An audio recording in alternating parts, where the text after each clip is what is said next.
Hey there, welcome to my channel. I just started this channel, and your support means the world to me. It helps me keep sharing the stories I love. This video is completely ad-free and designed to help you fall asleep fast and comfortably. Like and subscribe, but only if you genuinely enjoy the kind of stories I share here. Drop a comment with where you're listening from and what time it is for you. It's amazing to feel connected with all of you. Now, dim the lights, turn on a soft fan if you like, and let's drift into tonight's stories together. Story 1. I'm a paramedic. The body I picked up spoke my name. The rain wasn't just falling. It was a solid, percussive thing, an endless drum solo on the roof of the ambulance. Each drop that hit the windshield was fat and heavy, exploding in a starburst of light from the street lamps before the wipers smeared it away. It was the kind of night that bled into morning without ever truly getting light, a perpetual state of 3 a.m. gloom. My name is Alex, and for the past 8 years, the soundtrack to my life has been a siren, the rhythmic beep of a heart monitor, and the weary sigh of my partner Sarah after a particularly nasty call. We work the night shift in a city that never really sleeps but often dies in its bed. You get used to it. You have to. The horror, the grief, the sheer sticky mess of human fragility. You build a callus over your soul, a thick, protective layer that allows you to intubate a dying man without your hands shaking and declare a stranger dead without your voice cracking. Tonight was a slow bleed, a fender bender, a drunk who'd fallen down a flight of stairs, a kid with a febrile seizure, the usual smorgasbord of urban misery. We were parked in our designated spot outside the ER. The smell of antiseptic wipes and stale coffee thickened the cab. Sarah was scrolling through her phone, the blue light making her face look hollow. I was staring out at the rain, letting the rhythmic squeak of the wipers lull me into a state of semi-consciousness. Then the radio crackled, a burst of static followed by the calm, disembodied voice of dispatch. Unit 73, respond to a wellness check. 1432 Blackwood Avenue. Repeat, 1432 Blackwood. Police are on scene. No answer at the door. Neighbor reports a foul odor. A wellness check with a foul odor. That was code. It meant we weren't going to be saving anyone. We were going to be dealing with the aftermath, the lonely, quiet end that nobody wants to think about. I keyed the mic. 73 responding. Sarah sighed, pocketing her phone. Blackwood Avenue? Isn't that out by the old mill district? The very same, I said, putting the ambulance in gear. The part of town the city forgot to pave. The drive was quiet. The rain intensified, and the world outside became a blurry watercolor of bleeding reds and yellows. Blackwood Avenue was a street of ghosts. The houses were old Victorians, most of them in a state of terminal decline, their paint peeling like sunburnt skin, their porches sagging like the jaws of old men. 1432 was the worst of the lot. It was set back from the road, partially consumed by an overgrown garden of weeds and thorny bushes that scraped against the side of the ambulance as I pulled into the driveway. A single police cruiser was parked at the curb, its lights off, making it look like an abandoned wreck. Two officers, a rookie named Evans and a veteran I recognized as Miller, met us on the porch. The smell hit us as soon as we stepped out of the cab. It was sweet and cloying, the unmistakable scent of decay. It's a smell you never forget, and one that clings to the inside of your nostrils for hours. "He's in the living room," Miller said, his face impassive. "Looks like he's been there a while. Name's Arthur Pendleton. Neighbor hadn't seen him in about a week." We donned our gloves and masks, the thin layer of latex and paper a pathetic shield against the reality we were about to face. The front door was already ajar, splintered around the lock where the police had forced it open. Inside, the house was a time capsule.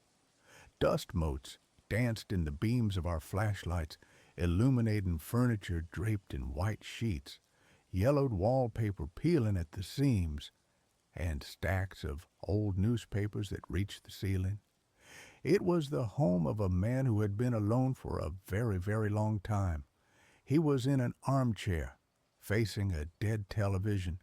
He was old, skeletal thin, his skin the color of old parchment and stretched tight over his bones.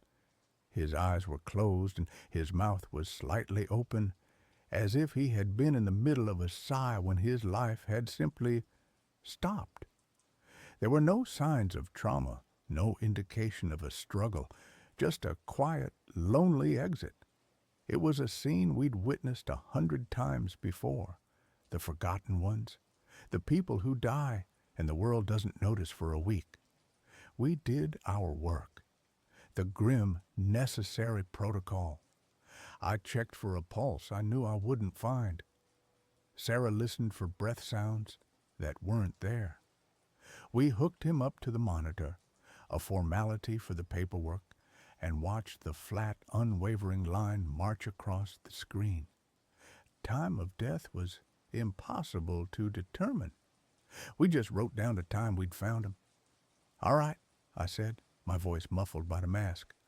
"Let's get him on the gurney." We brought in the body bag and the gurney. It was always the worst part. The transition from a person, a former life, into cargo. We positioned ourselves on either side of the armchair. Sarah took his shoulders and I took his legs.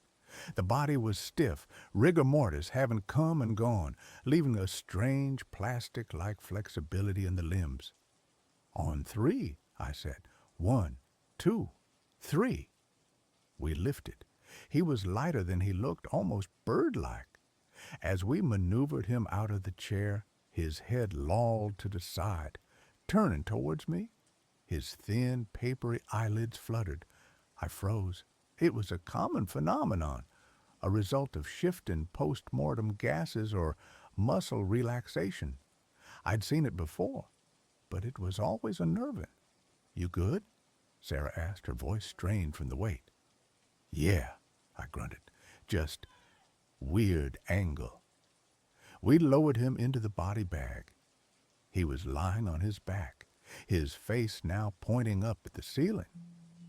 I reached for the zipper, my hand hovering over his chest. That's when it happened. His lips, dry and cracked like a sun-baked riverbed, pulled back from his teeth. A soft, airy sound escaped, a puff of putrid air that carried a single, impossible word. "Alex." It wasn't a shout. It wasn't even a full-voiced whisper. It was a rasp, a dry rustle of dead leaves, the sound of a voice that hadn't been used in a long, long time. But it was my name, unmistakably my name. My blood turned to ice water. Every hair on my arm stood on end. My breath caught in my throat, a sharp, painful hitch. I stared down at the dead man, at his still, silent mouth. Had I imagined it? The stress, the long night, the oppressive atmosphere of the house. My mind had to be playing tricks on me. "What was that?" Sarah's voice cut through my paralysis. My head snapped up. I looked at her, my eyes wide above my mask. "You heard that?" I whispered, my voice trembling. She was staring at the body, her face pale. I don't know. It sounded like the wind." But she didn't look convinced. She looked as scared as I felt. I looked back down at Arthur Pendleton. His face was placid again, a mask of serene decay. There was no sign that he had just shattered my understanding of reality. My training, my experience, everything I knew about life and death told me it was impossible. Dead men don't speak, and they certainly don't know your name. I zipped the bag.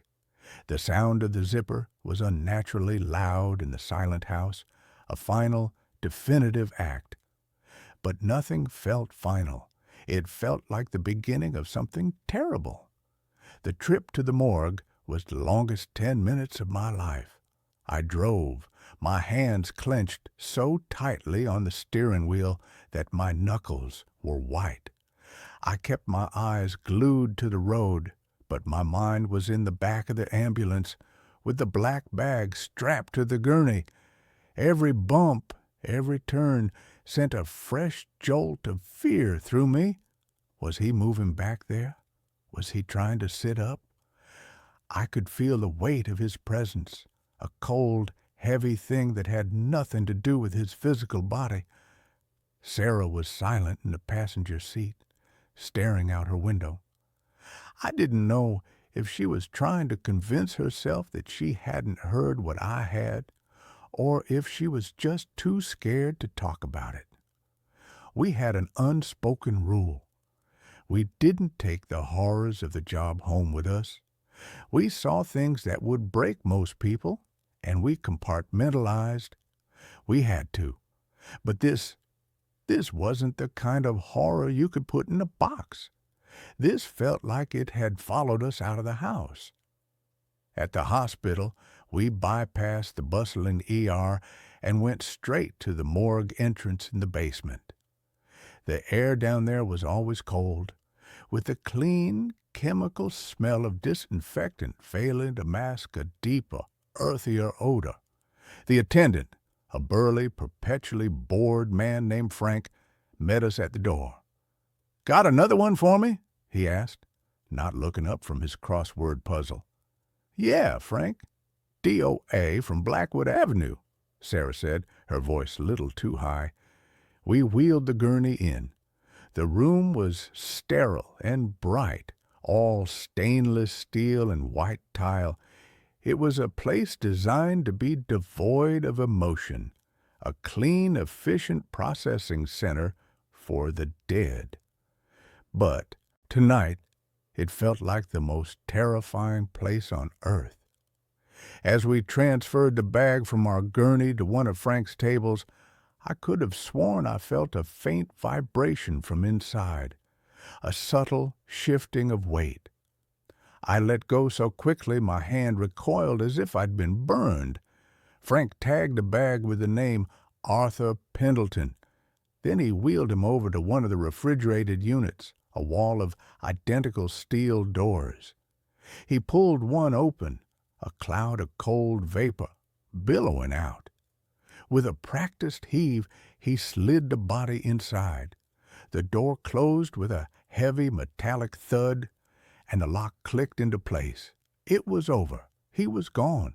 But as we walked back to the ambulance, I felt a cold draft on the back of my neck, and I heard it again, as clear as if someone were standing right behind me, a faint, sibilant whisper on the edge of my hearing.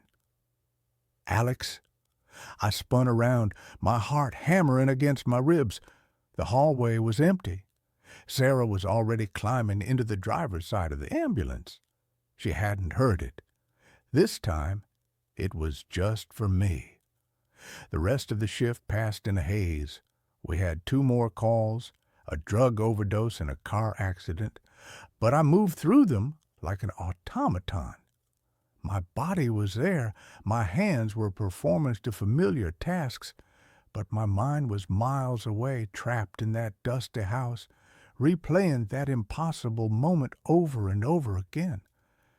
I kept telling myself it was a hallucination, a product of exhaustion and a morbid scene. But I couldn't shake the feeling, the cold, primal certainty that something had latched onto me. Something from that old house, something that wore the face of Arthur Pendleton.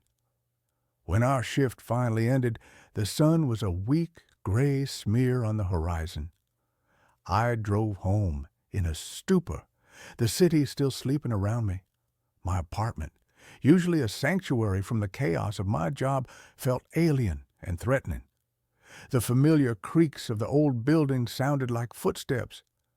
The hum of the refrigerator sounded like a low, guttural moan.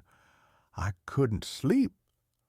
I lay in bed, staring at the ceiling, my ears straining for any sound. Every shadow in the corner of my room seemed to coalesce into the shape of a tall, thin man. Every time I closed my eyes, I saw his face, his cracked lips, his papery skin, and I heard my name, whispered in that dry, dead voice. The next few days were a waking nightmare. At work, I became jumpy and irritable. Every DOA call sent a spike of adrenaline and fear through my system. I found myself hesitating before touching the bodies, my hands trembling. Sarah noticed. "You've been on edge ever since that call on Blackwood," she said one night as we sat in the ambulance. "What's going on, Alex?" I wanted to tell her. I wanted to tell her that I was hearing things, that I felt like I was being watched, that I was convinced the dead man we'd picked up was haunting me. But how could I? She'd think I was losing my mind.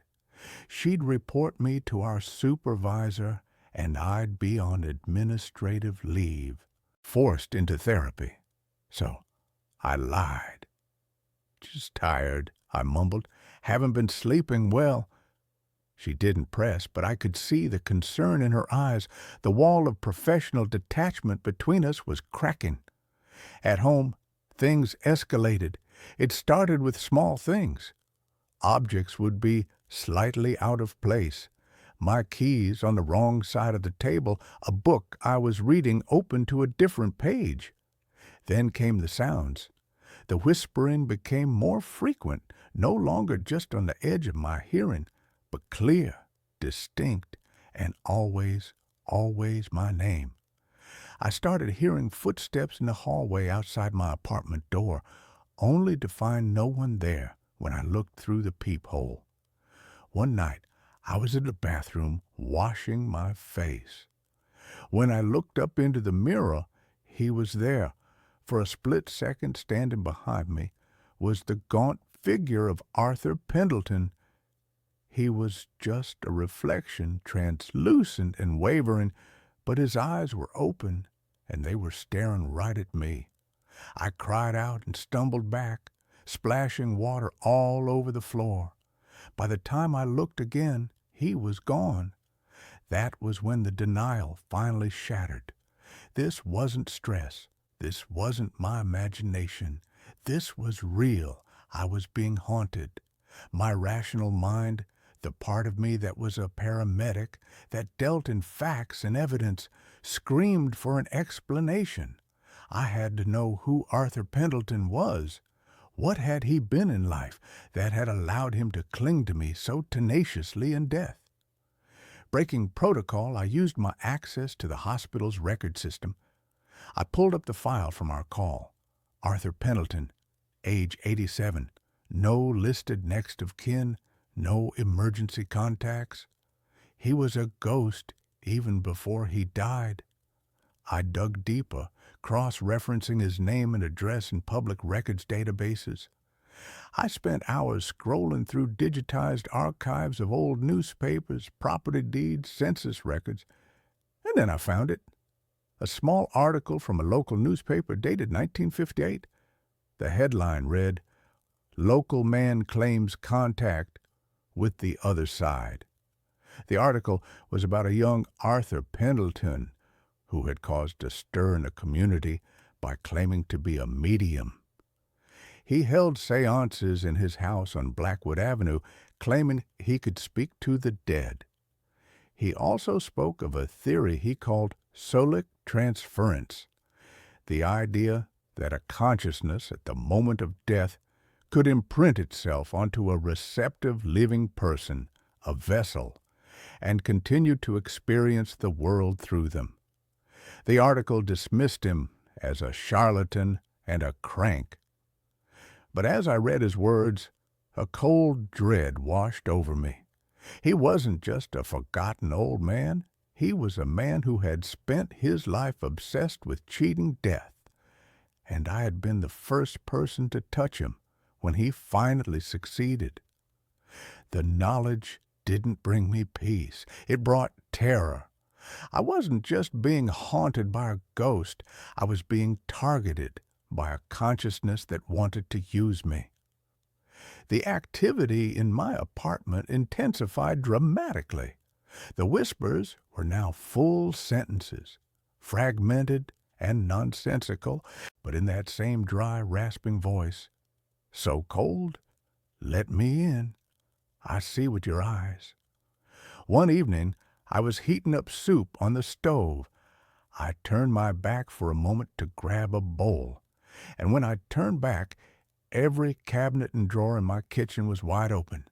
Another night, I woke up to find all the faucets in my apartment turned on, the sound of rushing water filling the silence.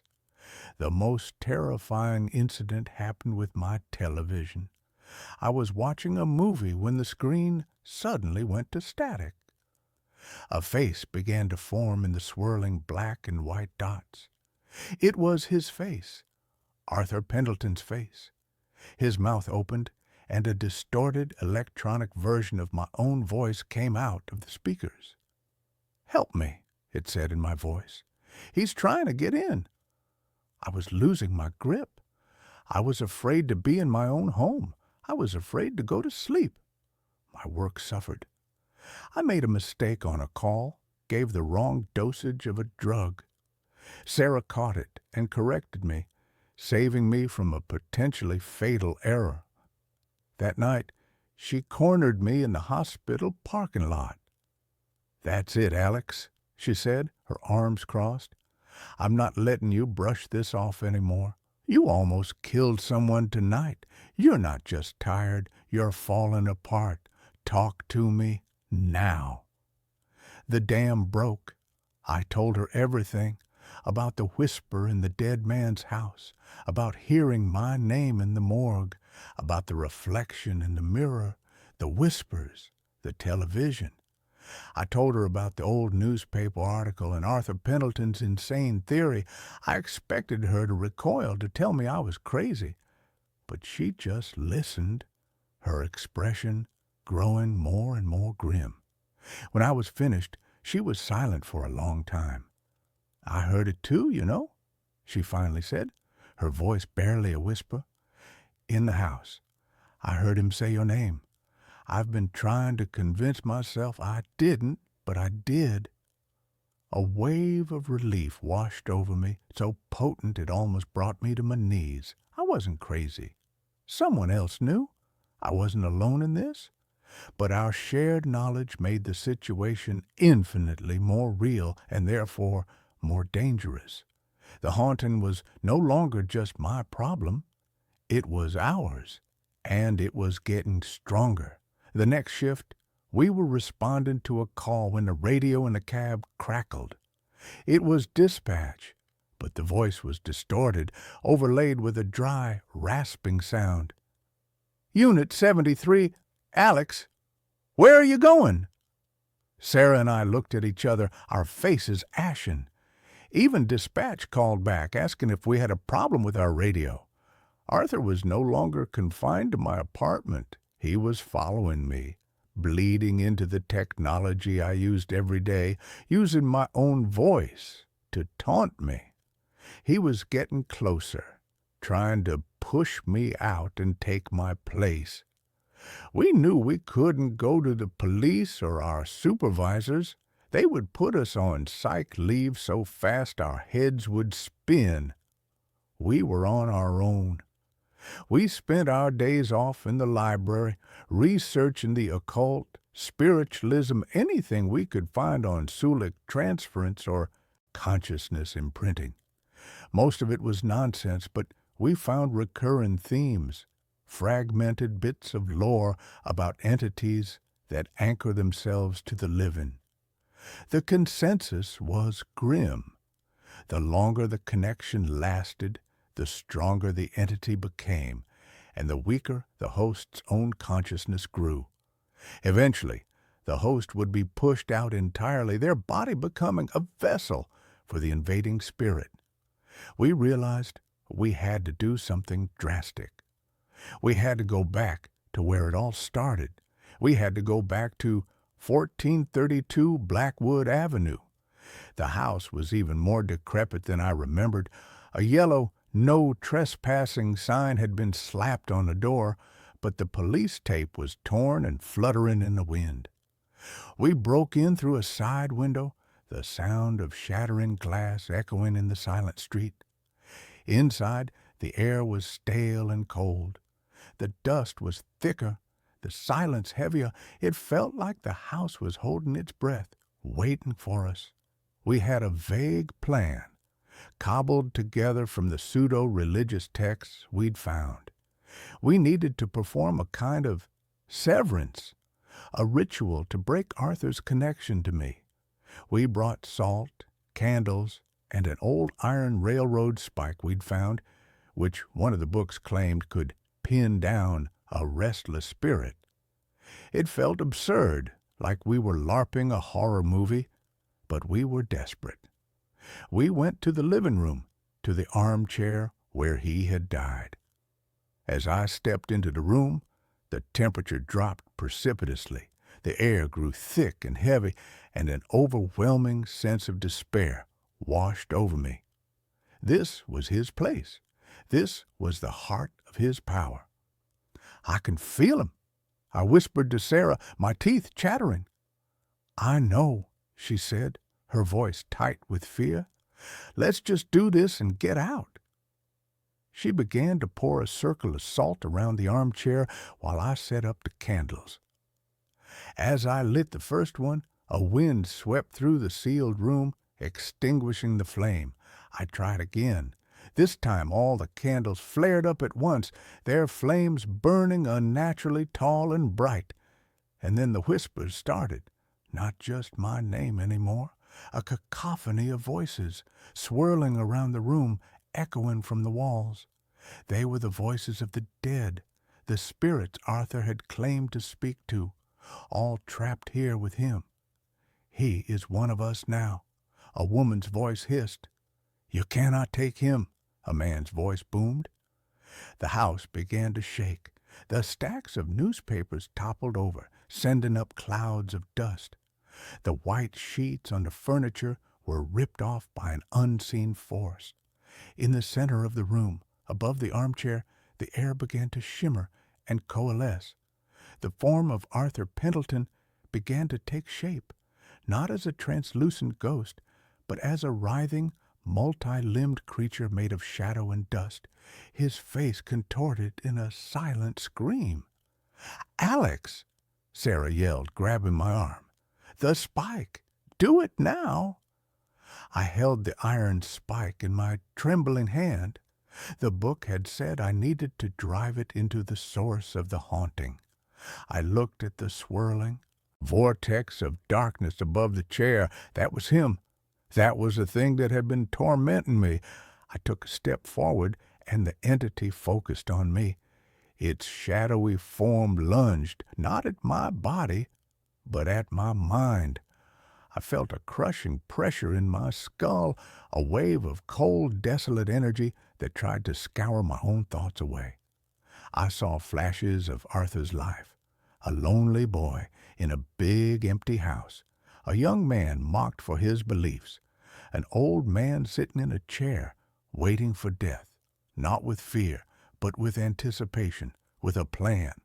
He was trying to show me his loneliness, his pain, trying to make me understand, to make me give in. He flooded my mind with his own memories, and in that moment I understood his desperate, pathetic plan. He didn't want to just possess me. He wanted me to become him, to trade my life for his willingly. "No," I gasped, stumbling back. "Don't listen to him, Alex," Sarah shouted. "Fight him." I knew I couldn't overpower him. He was too strong here. But as his consciousness pressed in on mine, I felt something else. I felt his fear. He was terrified of oblivion, terrified of being alone in the dark. That was his weakness. I stopped fighting him directly. Instead of pushing back, I focused my mind. I thought about my own life. I thought about the first time I saved someone, a little girl who had been pulled from a swimming pool, her skin blue. I remembered the feeling of her heart starting to beat again under my hands. I thought about Sarah, the bond we shared, the countless hours we'd spent together, the unspoken trust between us. I thought about the sun on my face, the taste of coffee, the sound of rain on a window pane when I was safe in my bed. I flooded our shared mental space with the vibrancy, the warmth, the messy, beautiful chaos of being alive. The shadowy form recoiled, screeching, a sound that was both in the room and inside my head. My life, my connections, my will to live, it was like poison to him. "You are nothing but a memory," I shouted, my voice raw. "You are dead, and you will stay that way." I surged forward, pushing through the wall of cold, and plunged the iron spike deep into the cushions of the armchair, into the very spot where his body had sat. The moment the spike sank into the fabric, the entity let out a final, agonizing shriek that shattered the remaining windows in the house. The shadowy form imploded, collapsing in on itself, and the room was plunged into an abrupt, deafening silence. The candles went out. The shaking stopped. The oppressive cold vanished, replaced by the natural musty chill of the abandoned house. We stood there panting in the near darkness, surrounded by salt and shattered glass. It was over. I could feel it. The presence in my mind was gone. The cold spot on my soul had vanished. I was alone in my own head for the first time in weeks. We didn't stay to clean up. We scrambled out the broken window and ran, not stopping until we were back in the car, speeding away from Blackwood Avenue. We never spoke of what happened in that house. We didn't need to. We had faced the impossible together, and we had survived. I left my job a month later. I couldn't do it anymore. I couldn't walk into a stranger's house, not knowing what lingered there. I couldn't touch a dead body without a flicker of that old fear returning, the fear that it might open its eyes, that it might know my name. Sarah stayed on. She was stronger than me. We're still friends, but there's a distance between us now, a shared trauma that we can't ever truly move past. I moved to a new city, got a new job, a quiet, boring office job. I tried to build a new life, to forget the rasping voice and the face and the static. Most days I succeed, but sometimes, on a quiet night, when the wind is blowing just right, I'll hear a sound, a dry rustle of leaves that sounds almost like a whisper. And in those moments, I freeze and I listen, and I pray that I don't hear my name. I broke the connection, I'm sure of it, but I also know that I was a vessel once, and some part of me will always be afraid that I left the door open just a crack, and that somewhere, in the cold and the dark, Arthur Pendleton is still waiting, still whispering, still hoping that one day I'll let him back in. There's a new room in my apartment every time I wake up. The apartment was my anchor.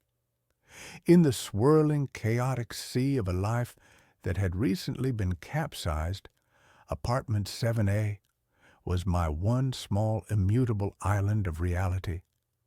It was a simple space, a pre-war one-bedroom with a kind of solid, dependable architecture that no longer exists. You entered into the living room, a decent-sized rectangle with a large window that looked out onto the intricate iron lacework of a fire escape and the stoic, unimpressed brick wall of the building opposite. To the right, a small galley kitchen that always smelled faintly of gas and old coffee. Straight ahead, a short hallway with the bathroom on the left and the bedroom at the end.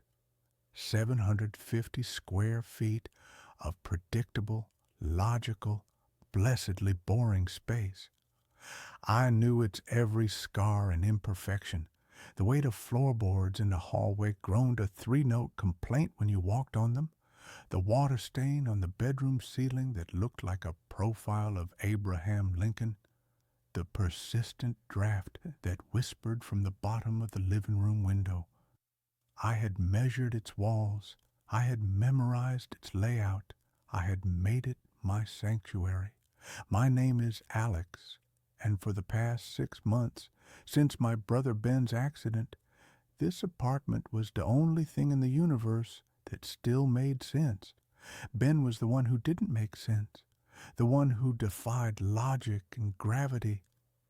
He was a climber, a man who found his church on the sheer, unforgiving faces of granite cliffs. I was the urban planner, a man who designed grids, who believed in right angles and zoning laws, who found comfort in the predictable, horizontal flow of life. He chased the vertical, and 6 months ago, the vertical had won. A freak storm, a loose hold, a moment of gravitational certainty. He was gone, and my world, once a neat and ordered blueprint, had become a crumpled, tear-stained mess. Apartment 7A was the drafting table where I was trying and failing to smooth it out again. The first new room appeared on a Tuesday. I woke up with the familiar dull ache of a grief hangover, my dreams having been a long, exhausting replay of things I couldn't change. I shuffled out of the bedroom, down the short hallway, heading for the promise of coffee, and I stopped. On the right side of the hallway, opposite the bathroom, where there had only ever been a blank plaster wall decorated with a framed print of a Rothko painting, there was now a door. It wasn't a strange door. It was a door that looked like it had always been there. It was the same solid dark wood as the bathroom and bedroom doors, with the same simple, tarnished brass knob. My mind, sluggish and still half asleep, refused to process it. For a long, stupid moment, I just stared, trying to reconcile this new, impossible fact with the unshakable, dogmatic certainty of the apartment's layout that I held in my head.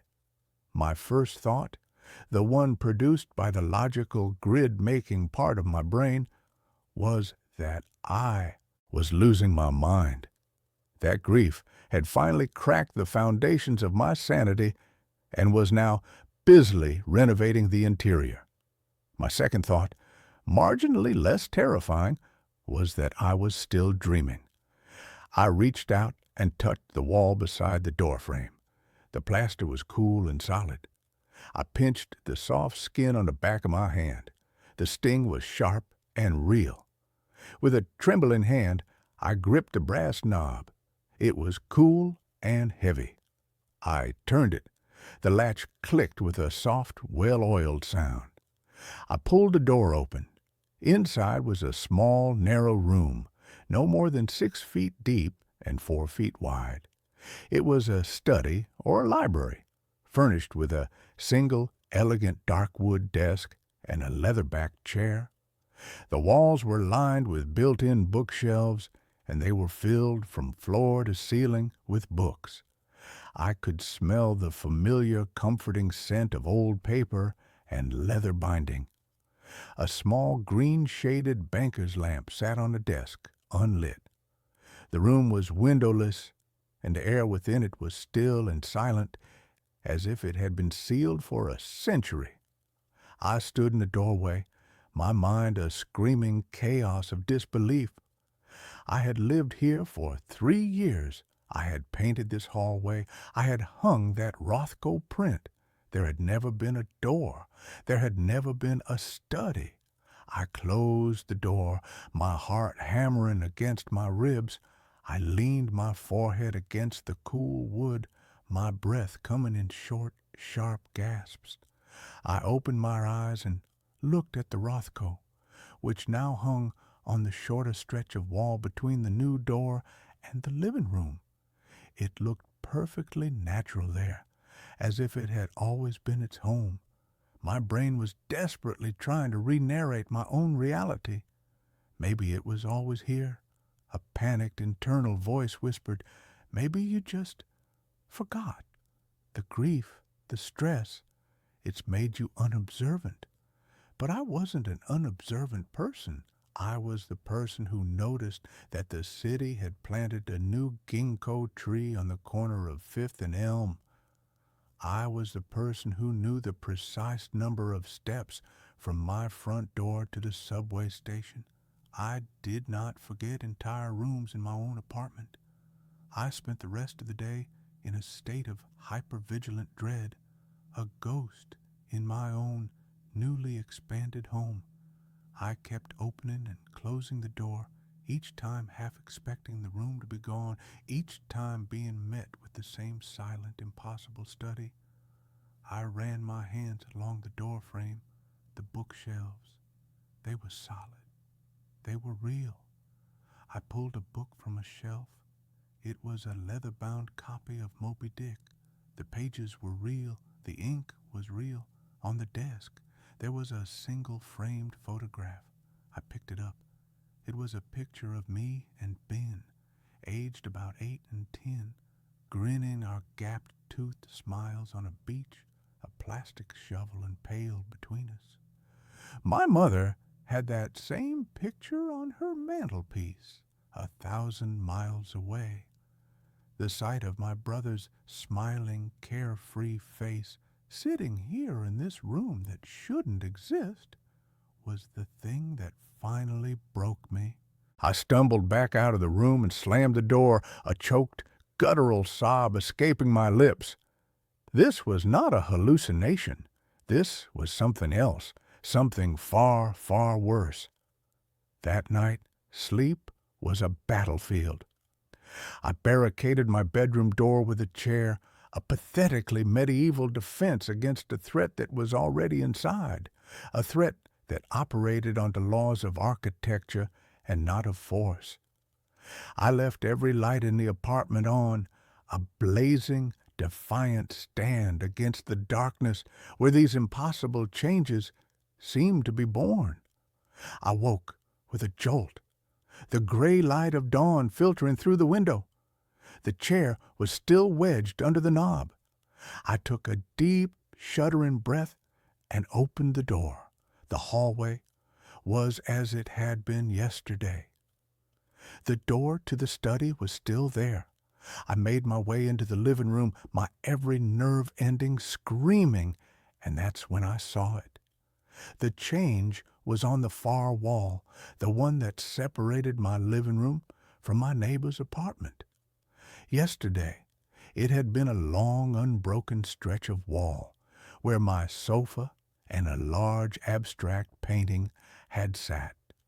Now, in the middle of that wall, there was another door. This one was different. It was a simple, white-painted door, the kind you'd find in a nursery. It had a small crystal knob. A low, keening sound of pure terror escaped my lips. I wanted to run, to flee the apartment and never come back. But where would I go? How could I explain it? I'm sorry, I have to break my lease. My apartment is breeding. With a sense of dread so profound it felt like I was moving through water, I crossed the room and opened a new door. The room beyond was a child's nursery. It was fully furnished in a style that was both old-fashioned and achingly familiar. A wooden crib stood against one wall, a rocking horse with faded peeling paint. in the corner. The wallpaper was a pattern of pale yellow stars and smiling crescent moons. The room was thick with the dust of ages, and the air was cold and still. And it was familiar because it was the nursery that my ex-girlfriend Sarah and I had planned, down to the last detail, in a series of late-night wine-fueled conversations about a future that had never come to pass. We had broken up a year before Ben's accident, a quiet, amicable death by 1,000 unsaid things. I backed out of the room, a new, different kind of grief twisting in my gut. The apartment wasn't just adding rooms, it was building them from the raw material of my own life, my own memories, my own sorrows. It was constructing a museum of my failures, a monument to my losses. The days that followed were a descent into a surreal architectural nightmare. Every morning there was a new door, a new room. A long, narrow, windowless hallway appeared, leading from the kitchen to nowhere, its far end shrouded in a darkness my eyes could never penetrate. A small tiled bathroom, identical to the one in my childhood home, materialized off the living room, the faint, phantom smell of my father's aftershave still hanging in the air. My 750-square-foot apartment was becoming a sprawling labyrinthine mansion, a physical manifestation of my own fractured psyche. I tried to fight it with logic. I went online and found the original blueprints for my building, a grainy PDF from the 1920s. It showed my apartment as I had always known it, a simple one-bedroom unit. There were no hidden studies, no forgotten nurseries. I took a tape measure and measured the exterior dimensions of my apartment from the hallway. They hadn't changed. I was still occupying the same physical footprint in the building. The growth was happening internally. The space was bigger on the inside. The thought was so fundamentally, cosmically impossible that my mind, the mind of a man who designed logical spaces for a living, threatened to collapse under the strain. I set up a camera. I positioned my laptop on a stool in the living room, its webcam aimed at the blank wall where I suspected the next door would appear. I hit record and went to bed, a small, desperate hope flickering in my chest. Video evidence? Proof. When I woke up, a new door, a heavy iron-banded medieval-looking thing, stood in the wall. I rushed to my laptop, my hands shaking. I played back the video. The footage showed me walking out of frame towards the bedroom. The wall remained blank and solid for 8 straight hours of recording. The digital timestamp in the corner ticked by, second by agonizing second. And then, between one frame and the next, at exactly 3:33 a.m., it happened. In the space of a single, imperceptible flicker of a video frame, the door was just there. It hadn't formed, it hadn't grown. It had simply asserted its existence into reality, a jump cut in the film of my life. I was utterly, completely alone with this madness. Who could I tell? A psychiatrist would diagnose me with a dissociative disorder. A priest would talk of demons. A physicist would laugh me out of the room. My only companion was the ever-expanding, silent, and deeply personal architecture of my own private hell. The apartment was no longer just a collection of rooms. It was a landscape, and I began to get lost in it. The new, impossible geography began to assert its dominance over the old, familiar layout. One morning, I walked out of my bedroom, turned left to go to the bathroom, and found myself not in the short, familiar hallway, but at the beginning of the new, long, dark corridor. I turned back, but the bedroom door was gone, replaced by a smooth plaster wall. Panic, cold and absolute, seized me. I was a rat in a maze, and the maze was my own home, my own mind. It took me nearly an hour of frantic, terrifying wandering through rooms that were echoes of my own past to find my way back to the original, core part of the apartment. After that, I began leaving trails of string, like a modern-day Theseus, a pathetic, desperate attempt to map the shifting, treacherous terrain of my own grief. The rooms were not always empty. They were populated by the ghosts of objects. In a perfect replica of Ben's chaotic, messy teenage bedroom, I found his old, beat-up acoustic guitar propped in the corner. I picked it up. It was real.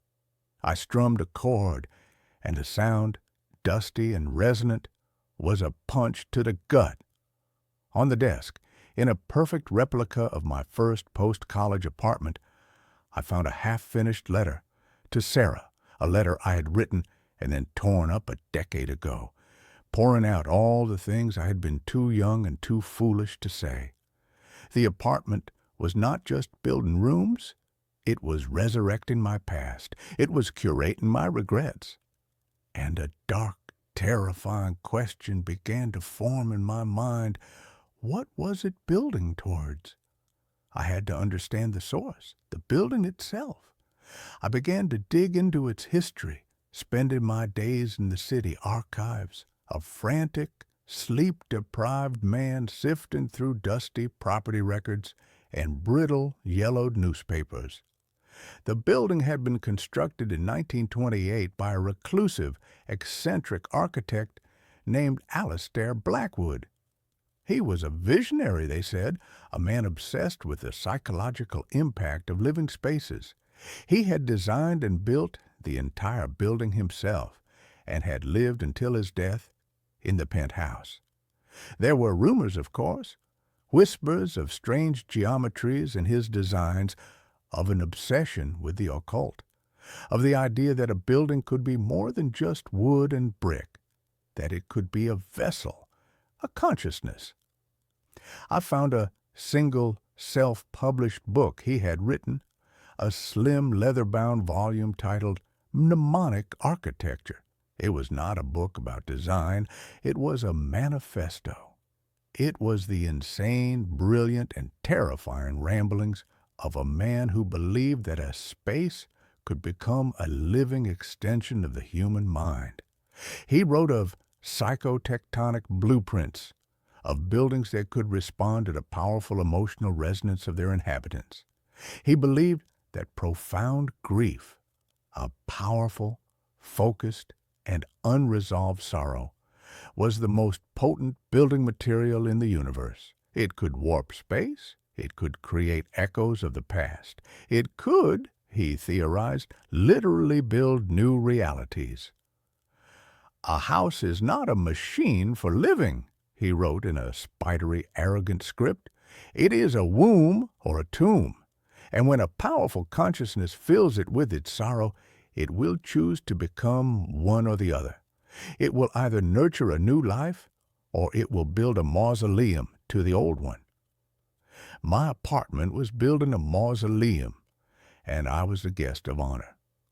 The final piece of the puzzle, the one that confirmed the true monstrous nature of my situation, came from a small overlooked article in a 1945 newspaper.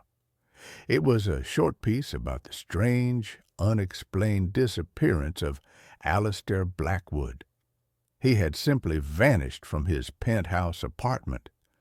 The police had found the apartment locked from the inside. Nothing was out of place. He was just gone. The last line of the article was a quote from the investigating officer. "It's the strangest thing I've ever seen. The apartment, it felt bigger on the inside than it looked from the outside. We kept opening doors and finding more rooms. It was like the place just went on forever." Blackwood hadn't just designed a theory. He had built it, and he had become its first victim. The building wasn't haunted by him. The building was him, or what was left of him, a parasitic architectural consciousness that had been lying dormant for decades, waiting for a new source of fuel, waiting for a grief as powerful and as focused as its own, waiting for me. The apartment was no longer just a reflection of my past. It began to feel actively, malevolently intelligent. I would hear noises from the new rooms at night, the faint, mocking sound of a child's laughter from the empty nursery, the soft, mournful notes of a single amateurish chord being strummed on Ben's guitar. I would find the books in the study rearranged, their titles spelling out a single accusing word. Why? It was trying to communicate. It was trying to break me. It was feeding on my sorrow, and the more I grieved, the more it grew, the more elaborate and personal the rooms became. A perfect replica of the hospital room where Ben had died appeared, the scent of antiseptic and lilies so strong it made me gag. The rhythmic, electronic beep of a phantom heart monitor a constant torturous soundtrack. I was being digested. My memories, my emotions, my very identity were being broken down and used as bricks and mortar in this ever-expanding prison of the self.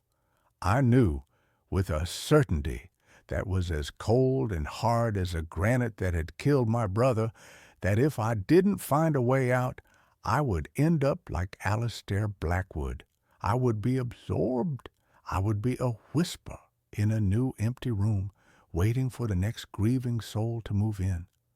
My only hope was Sarah. She was the one loose thread, the one part of my past that was not defined solely by loss. Our ending had been sad, but it had not been tragic. I called her. My voice was a wreck, a frantic, paranoid babble. I didn't tell her everything. I just told her I was in trouble, that I needed to see her. She must have heard the raw, naked terror in my voice because she didn't argue. She just said, "I'll be there in an hour." She was my one desperate gamble. I needed a witness. I needed another consciousness in the apartment, someone who could prove that this was real, that I wasn't just a man who had been driven mad by grief. When she arrived, my heart was a frantic, terrified drum. I let her in, and she just stood in the doorway, her face a mask of shock and concern. "Alex," she breathed, "what's happened to you?" I probably looked like a ghost. I hadn't slept properly in weeks, but I didn't care about that. "You see it, don't you?" I asked, my voice trembling, pointing a shaky finger at the nursery doctor in the living room wall. She frowned. "See what? The door." "It wasn't here before, Sarah," I said, my voice cracking. "None of them were." I took her on a tour of my own personal madness. I showed her the study, the dark hallway, the replica of Ben's bedroom. She followed me, her expression shifting from concern to a deep, profound, and terrifying pity. She couldn't see them. Where I saw a door, she saw a blank wall. I would open the door, walk into the study, and to her, it looked like I was just standing in the hallway staring at the plaster. I would describe the books, the desk, the photograph of me and Ben, and she would just look at me with those kind, gentle, psychiatrist-in-training eyes, her heart breaking for the man she had once loved, the man who was now so clearly, so tragically, lost in his own mind. The apartment was showing itself only to me. It was a private, bespoke hell, perfectly tailored to my own consciousness. Her inability to see it was the cruelest, most perfect torture of all. It was the final, definitive proof that I was alone. "Alex," she said, her voice soft, taking my hands in hers. "You've been through a trauma, a terrible one. Sometimes, when we're in that much pain, our minds, they build things to protect us or to punish us. You need help, real help. Let me call someone." I pulled my hands away. "You think I'm crazy?" "I think you're in pain," she said, her eyes welling with tears. And then the apartment, the monstrous sentient thing that had been listening to our every word, played its master stroke. A new sound began to emanate from the living room wall, a soft, rhythmic, electronic beeping, the sound of a heart monitor, the sound from the hospital room, but this time it was different. It was slowing down. Beep, beep, beep, beep. And then a long, flat, unbroken tone, the sound of a flat line, the sound of the exact moment my brother had died. Sarah heard it. Her head snapped around, her eyes wide with a confusion that was rapidly turning to fear. "What is that?" she whispered. The sound was real. It was in the room with both of us. The apartment had finally shown its hand. It had created something that she could perceive, a bridge between my madness and her reality. And it had chosen the most cruel, most painful sound it possibly could. The sound stopped, and a new door began to form in the wall between us. It didn't just appear. We watched it happen. The plaster seemed to thin, to become translucent. We could see the wooden studs behind it, and then they too began to warp and twist, the wood groaning, bending into the shape of a door frame. A dark, heavy hospital room door materialized out of the very substance of the wall, the small rectangular window in its center showing not a hospital corridor, but a swirling, absolute darkness. Sarah let out a small, strangled scream and stumbled back, her hand flying to her mouth. She saw it. It was real. I wasn't crazy. The validation, the thing I had been so desperate for, was a hollow, terrifying thing. Because now she was a part of it. Now she was trapped in here with me. The door swung open, and the thing that stood in the doorway was not a memory. It was not an object. It was a man. He was tall and gaunt, dressed in an old-fashioned threadbare suit from the 1920s. His face was a pale, emotionless mask. His eyes, two burning, intelligent points of light.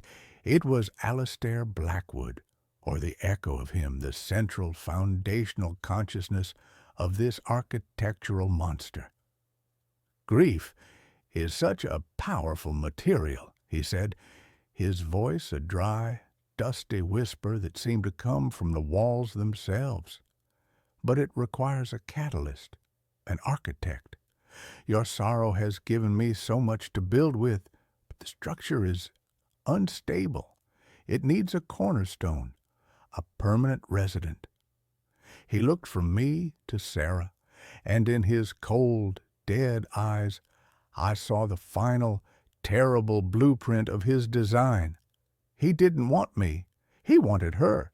He wanted to trap her here, a new, fresh source of sorrow for me, a grief so profound it would give him enough power to build his mausoleum into a cathedral. He was going to take her, and I was going to be the eternal grieving warden of her prison, my pain the fuel that would keep the walls standing forever. In that moment, something inside me shifted. The grief, the fear, the helpless passive sorrow that had defined my life for the past year was burned away by a sudden, white-hot surge of pure, protective rage. This thing, this ghost of brick and mortar, was not going to have her. I thought of Ben, of his fearlessness, of his constant, relentless forward momentum. I had spent my life building walls, living within the safe, predictable grids. Ben had spent his life climbing over them. I finally understood. The apartment was a wall, and I had to climb it. I didn't run from Blackwood, I ran through him. His form dissolved into a cloud of cold, whispering dust as I passed, and I plunged into the dark doorway behind him. I was back in the labyrinth, the shifting, impossible corridors of my own past. But this time, I wasn't lost. I was navigating. I was looking for the heart of the maze. Blackwood's theory was right. Grief was the building material, and my grief for Ben was the foundation of this entire monstrous structure. To tear it down, I had to find the source, not just the memory of his death, but the core of the guilt that had turned my grief into a poison. I ran through the rooms, the echoes of my life swirling around me. I ignored the whispers, the phantoms. I was looking for the first room, the one that had started it all, the study. I found it deep in the impossible heart of the apartment. I burst through the door. The room was the same, but the air was humming with a powerful, concentrated energy. And in the center of the room, on the desk, the photograph of me and Ben on the beach was glowing with a soft internal light. This was it, the cornerstone, the foundational memory, not of his death, but of our lives together. The thing the house was twisting, perverting. I heard Sarah scream my name from somewhere far away in the maze. Blackwood was after her. I had to end this, now. I picked up the photograph, and I finally allowed myself to feel the one true ugly thing I had been hiding from myself for 6 months. I wasn't just grieving for Ben, I was angry at him. I was angry at him for his recklessness, for his choices, for leaving me alone. I was angry at him for being the one who got to climb, while I was the one who was left to watch, to worry, to plan for a future that would never happen. And beneath the anger was the guilt that a part of me, a small, dark, resentful part, had been jealous of his freedom. "I'm sorry, Ben," I whispered, my voice thick with tears. "I'm so sorry. I wasn't just apologizing for not being able to save him. I was apologizing for everything, for being the safe brother, for being the resentful brother, for being the one who was left behind. And then I did the one thing the house, the grief, the monster did not expect. I accepted it. I accepted the anger. I accepted the guilt. I accepted the ugly, messy, painful, and profoundly real love I had for my brother. I stopped fighting the grief, and instead I just let it be, a part of me, not a prison, but a scar, a proof that he had been real. I took the photograph, the glowing foundational memory, and I put it in my pocket. I was not going to let the house have it. I was taking it back. It was mine. The room began to shake. A low, groaning structural sound, like a building about to collapse, echoed all around me. The bookshelves trembled, the books fallen to the floor.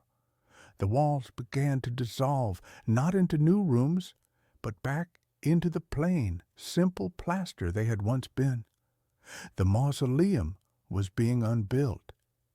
I had taken back the cornerstone, and the entire impossible structure was collapsing in on itself. I ran, following the sound of the collapsing architecture, the maze simplifying, untwisting itself as I went. I burst back out into the living room. Sarah was there, huddled in a corner, her face pale with terror. The ghostly form of Blackwood was flickering, fading, his face a mask of rage and disbelief as his world, his creation, was being unmade around him. The nursery door vanished. The door to my childhood bathroom dissolved. One by one, the ghosts of my past were being exorcised by the simple, powerful act of acceptance. Finally, the apartment was just an apartment again. 750 square feet of solid, dependable reality. The ghost of Alistair Blackwood gave one final silent scream and then dissolved into a faint wisp of dust that was caught in the draft from the window and disappeared. We were alone. The humming was gone. The cold was gone. The only sound was the frantic, desperate sound of our own breathing. We left that day. We packed a single bag and walked out of apartment 7A and never went back.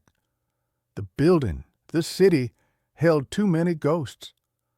We moved west to a place with a wider sky, a place where the buildings were new and had no memory. Our relationship, which had died a quiet death, was reborn in the crucible of that impossible experience. We are rebuilding on a new, more honest foundation. We are not the same people we were. We are scarred, but we are whole. I am an architect now, not a planner. I design small, simple, honest houses, spaces that are filled with light and air. I believe that buildings have souls, and I try to make them kind ones. The grief for my brother is still there. It always will be. But it is no longer a sprawling, monstrous labyrinth. It is a single, small room inside of me. A room I can visit when I need to. A room with a solid, dependable door. A door that I can choose to open. A door that I can, when I am ready, choose to close. And a door that I know, with an absolute, unshakable certainty, will always, always be there. I woke up in a hospital. The staff won't tell me what year it is. The first sensation was the hum, a low, soft, persistent thrum that seemed to vibrate not just in my ears, but in the very marrow of my bones. It was the sound of a perfectly functioning, utterly sterile machine. The second sensation was the smell, antiseptic, clean to the point of being aggressive, a scent so devoid of organic life it felt like the opposite of breathing. My eyes opened. The world was a uniform, shadowless, milky white. The ceiling, the walls, the thin synthetic blanket covering me, all the same shade of clinical non-color. My name is Mark Thorne. I knew this with a sudden crystalline certainty. I was 34 years old. I was an architect. I was engaged to a woman named Anna, a woman whose laugh sounded like wind chimes and whose hair smelled of lavender and sunshine, and I had been in a car accident. The memory came back in a jagged, violent flash, the screech of tires on wet asphalt, the blinding glare of headlights where they shouldn't be, the sickening concussive crunch of metal, and Anna's hand, suddenly weightless in my own. Panic, cold and sharp, clawed its way up my throat. I tried to sit up, but my body refused to obey. It felt like a borrowed suit, heavy and disconnected. A soft, pleasant chime sounded somewhere in the room, and a woman appeared at my bedside. She was dressed in the same seamless white as the room, her features calm and symmetrical, her smile gentle but utterly unreadable. A name tag on her chest read, Elara, Cognitive Support. "Welcome back, Mark," she said, her voice as smooth and placid as a still lake. "It's good to see you awake. Please, do not be alarmed. You are safe." "Anna," I rasped, my throat feeling like sandpaper. "My fiancée. Was she—" Elara's smile didn't waver. "All will be made clear in time. For now, your focus must be on recovery. Your body has been dormant for a significant period. We must reestablish your baseline functions." Her words were like pillows, soft and designed to smother any hard, sharp questions. But one question pushed its way through the fog of my confusion. It felt like the most important question in the world, the anchor I needed to tether myself to reality. How long? I asked. How long have I been out? She took a small silver device from her pocket and ran it over my chest. A soft, green light pulsed from it. Your vital signs are stabilizing nicely. That's a very positive indicator. You didn't answer my question, I said, a flicker of irritation cutting through my weakness. The concept of how long is relative, Mark, she said, her placid expression unwavering. Temporal awareness can be disorienting after a significant trauma. Our priority is your cognitive and physiological well-being. We will address all your questions during your scheduled sessions. She tapped a small, almost invisible panel on the wall, and a tray slid out, holding a small bowl of a thick beige paste. Your nutrient intake is critical at this stage. Please consume this. It has everything your body needs. I stared at the paste, then back at her. Her refusal to answer was so deliberate, so unnatural. It wasn't that she didn't know. It was that she wouldn't say. A new, colder fear began to snake its way around the hot core of my grief for Anna. What year is it? I asked, the words stark and loud in the quiet room. Ilara's smile finally faltered, just for a fraction of a second. A tiny micro-expression of something. Annoyance? Pity? It was gone as quickly as it came. That is not a productive question at this stage of your recovery, Mark.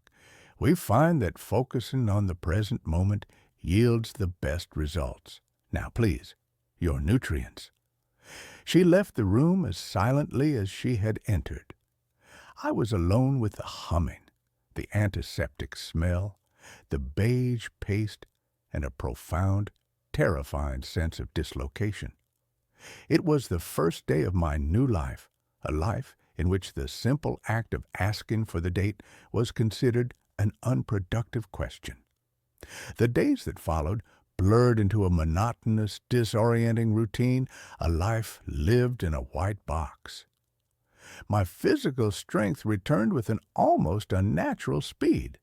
The nutrient paste, which tasted of nothing at all, seemed to repair my atrophied muscles at a cellular level. A man named Coyle, a physical therapist with the same calm, detached demeanor as Ilara, would guide me through exercises that felt both alien and familiar. My body remembered how to move, but it was a distant, echoic memory. My real work, they told me, was in the cognitive sessions with Ilara. We would sit in 2 white chairs in my white room, and she would ask me questions. She'd show me images on a tablet, a tree, a house, a dog, and ask me to identify them. At first, it felt like a test for a toddler. But the questions grew more complex, more personal. "Tell me about your childhood home, Mark," she'd say, her pen poised over a data pad. "It was a 2-story colonial on Maple Street," I'd begin. "A big oak tree in the front yard with a tire swing." She would listen patiently, and then she would gently correct me. "Our records indicate it was a single-story ranch house on Elm Avenue. The tree was a sycamore. The memory of a tire swing is a common confabulation, a memory echo from a piece of media you likely consumed." It was maddening.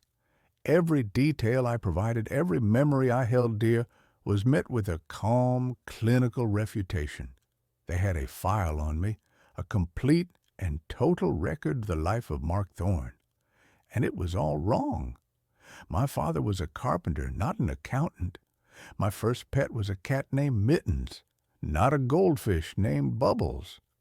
Anna and I met in a coffee shop during a rainstorm, not through a university-sponsored social mixer.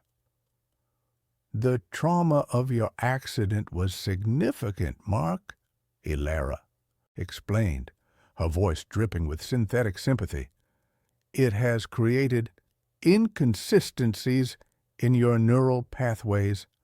Think of your memory as a corrupted file. We are simply helping you restore the original uncorrupted data. We are helping you find yourself again. They were trying to gaslight me into a different life. But why? The more I clung to my own memories, the more they increased the frequency of the sessions. The more they insisted my past was a fiction. My grief for Anna was the one thing I held on to with a white-knuckled grip. It was my proof. My pain was real. Our love was real. They wanted to take that away, too. They called it emotional trauma, an anomaly to be corrected.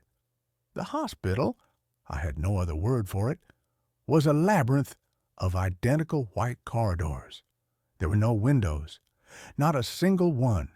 There was no way to see the sun, the sky, the outside world. There was no way to know if it was day or night.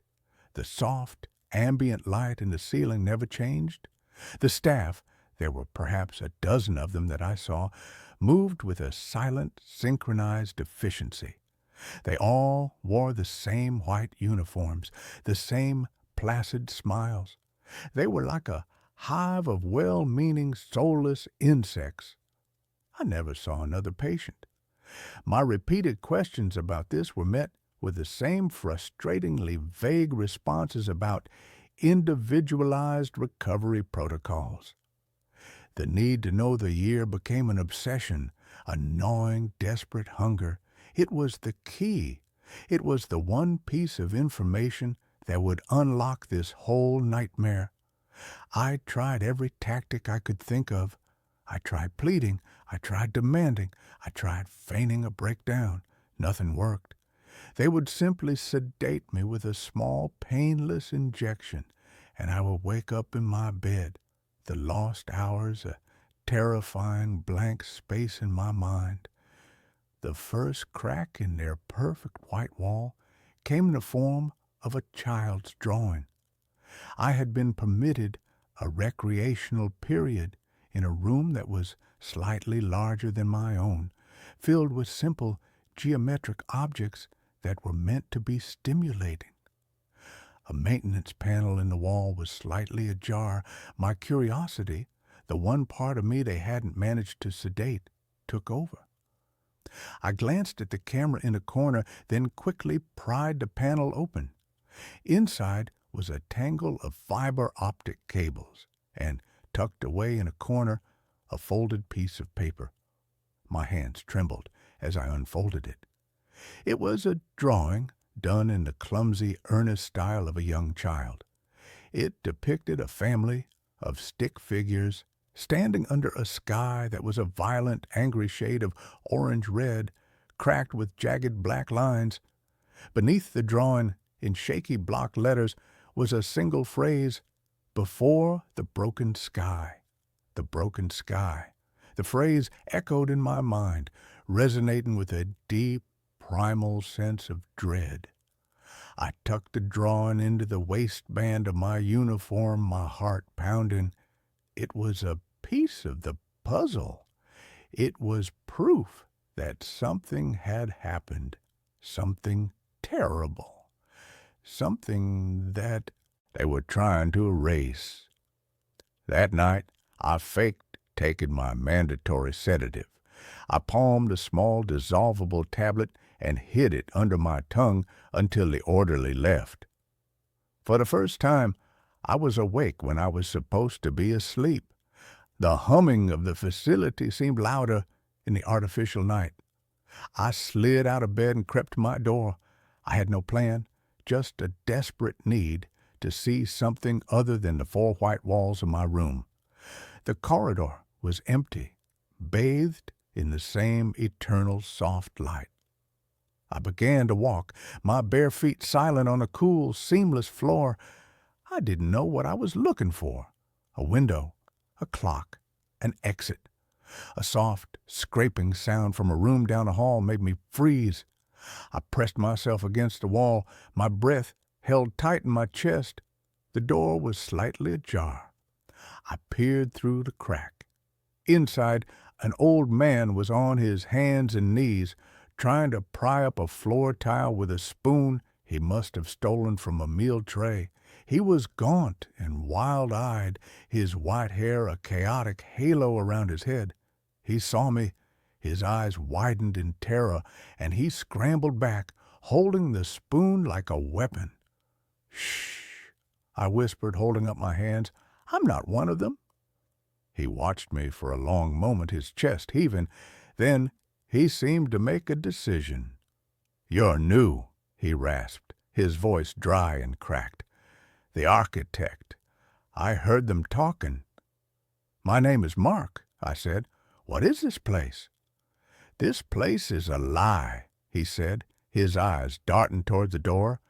"They're trying to correct you, aren't they? Trying to make you forget. Don't let them.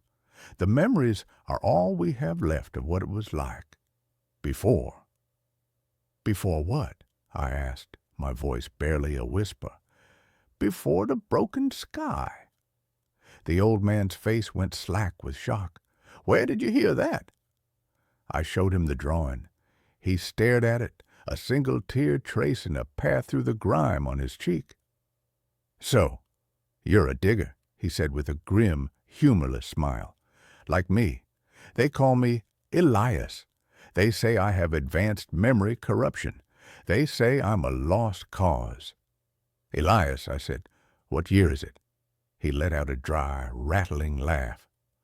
"That's the one thing you can't ask, the one thing they protect above all else, because the number is so big it would break your mind, because it would prove that everything you were, everyone you knew, is dust." "What happened?" I pleaded. "The accident." "There was no accident," Elias said, his voice dropping to a conspiratorial whisper. "Not for most of us. We were chosen. The chrysalis protocol. They put us to sleep, the ones with the skills they thought they'd need to rebuild. Architects, doctors, engineers. We were supposed to be the seed of the new world. But something went wrong. The Great Silence, they call it. The world outside, it died, and we just kept sleeping for a long, long time." His words were the ravings of a madman, but they resonated with a terrifying intuitive truth. This place wasn't a hospital. It was a bunker, a tomb, and we were the sleeping inhabitants being woken up one by one. "The ones running this place?" I asked. "Who are they?" "The Watchers," he said, his eyes wide. "The descendants of the original staff. They were born here, in the white. They've never seen the sun. They've never felt the rain. The world before is a myth to them, a dangerous, corrupted file, and we are the last living copies of that file. They're trying to wipe us clean, to make us like them before they integrate us." A chime sounded down the hall. Elias scrambled to his feet, his face a mask of terror. "You have to go. They're coming." He pressed the spoon into my hand. "Keep digging, architect," he whispered. "Don't let them win." I fled back to my room, my mind a maelstrom of horrifying new realities. I was a relic, an artifact from a dead world. My memories weren't corrupted. They were history, and the staff of this hospital were book burners trying to erase it. The fight for my past was no longer just a fight for my sanity. It was a fight for the memory of the entire human race. My relationship with my captors changed. I became a model patient. I pretended to accept their corrections. I parroted back the fabricated details of my new life. I ate the paste. I did the exercises. I smiled the same placid, empty smile as them. But beneath the surface, I was a saboteur. I was mapping the corridors in my mind, noting the patrol patterns of the orderlies, looking for a weakness in their perfect white prison. Elias and I began to communicate in secret. We would leave messages for each other behind the loose maintenance panels using a simple code we'd devised. He told me more about the facility, which he called the Janus Cradle. He told me there were different levels. We were in the integration wing. Below us was the hibernation bay, where hundreds, maybe thousands more were still sleeping. Above us was command, where the watchers lived, and somewhere there was an exit, a door to the outside world. Our goal was simple and insane. We had to get out. We had to see the broken sky for ourselves. Elias had a plan. He had been here for years and had managed to steal a low-level key card from a careless orderly. It wouldn't get us to command, but it might get us into the maintenance tunnels that honeycombed the facility. Our chance came during a system-wide diagnostic, a monthly event where the surveillance system was briefly rebooted, leaving small gaps in the camera coverage. The escape was a heart-stopping, terrifying blur. Under the cover of the reboot, we slipped out of our rooms and met in a deserted corridor. Elias swiped the card, and a nearly invisible seam in the wall hissed open, revealing a dark, narrow shaft. We plunged into it, the door hissing shut behind us, sealing us in the dusty, humming darkness of the cradle's guts. The tunnels were a different world. They were dark, cramped, and filled with the ghosts of old technology. Thick bundles of cables coated in a thick layer of gray dust snaked along the walls. Here and there, I saw logos and brand names that were achingly familiar, relics from my own time: General Electric, IBM, Panasonic. They were like fossils from a prehistoric age. We were moving through the skeleton of a dead world. We found a maintenance nexus, a small chamber where several tunnels converged. In the center was a dusty computer terminal, an ancient-looking desktop computer from the early 21st century. It was dead, of course, but beside it, on a shelf, was a stack of leather-bound logbooks. We opened the first one. The entries were handwritten, the ink faded, but still legible. The date on the first page made my breath catch in my throat. October 23rd, 2026. My accident had been in August of 2026.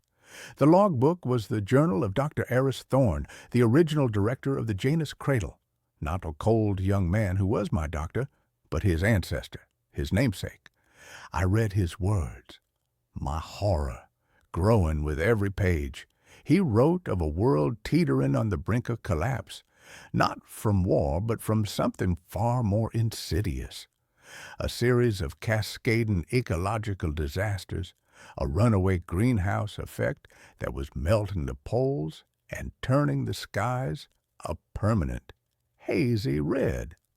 He wrote of the Chrysalis Protocol, a desperate last-ditch effort to preserve a select group of humanity's best and brightest, to put them to sleep until the earth could heal itself.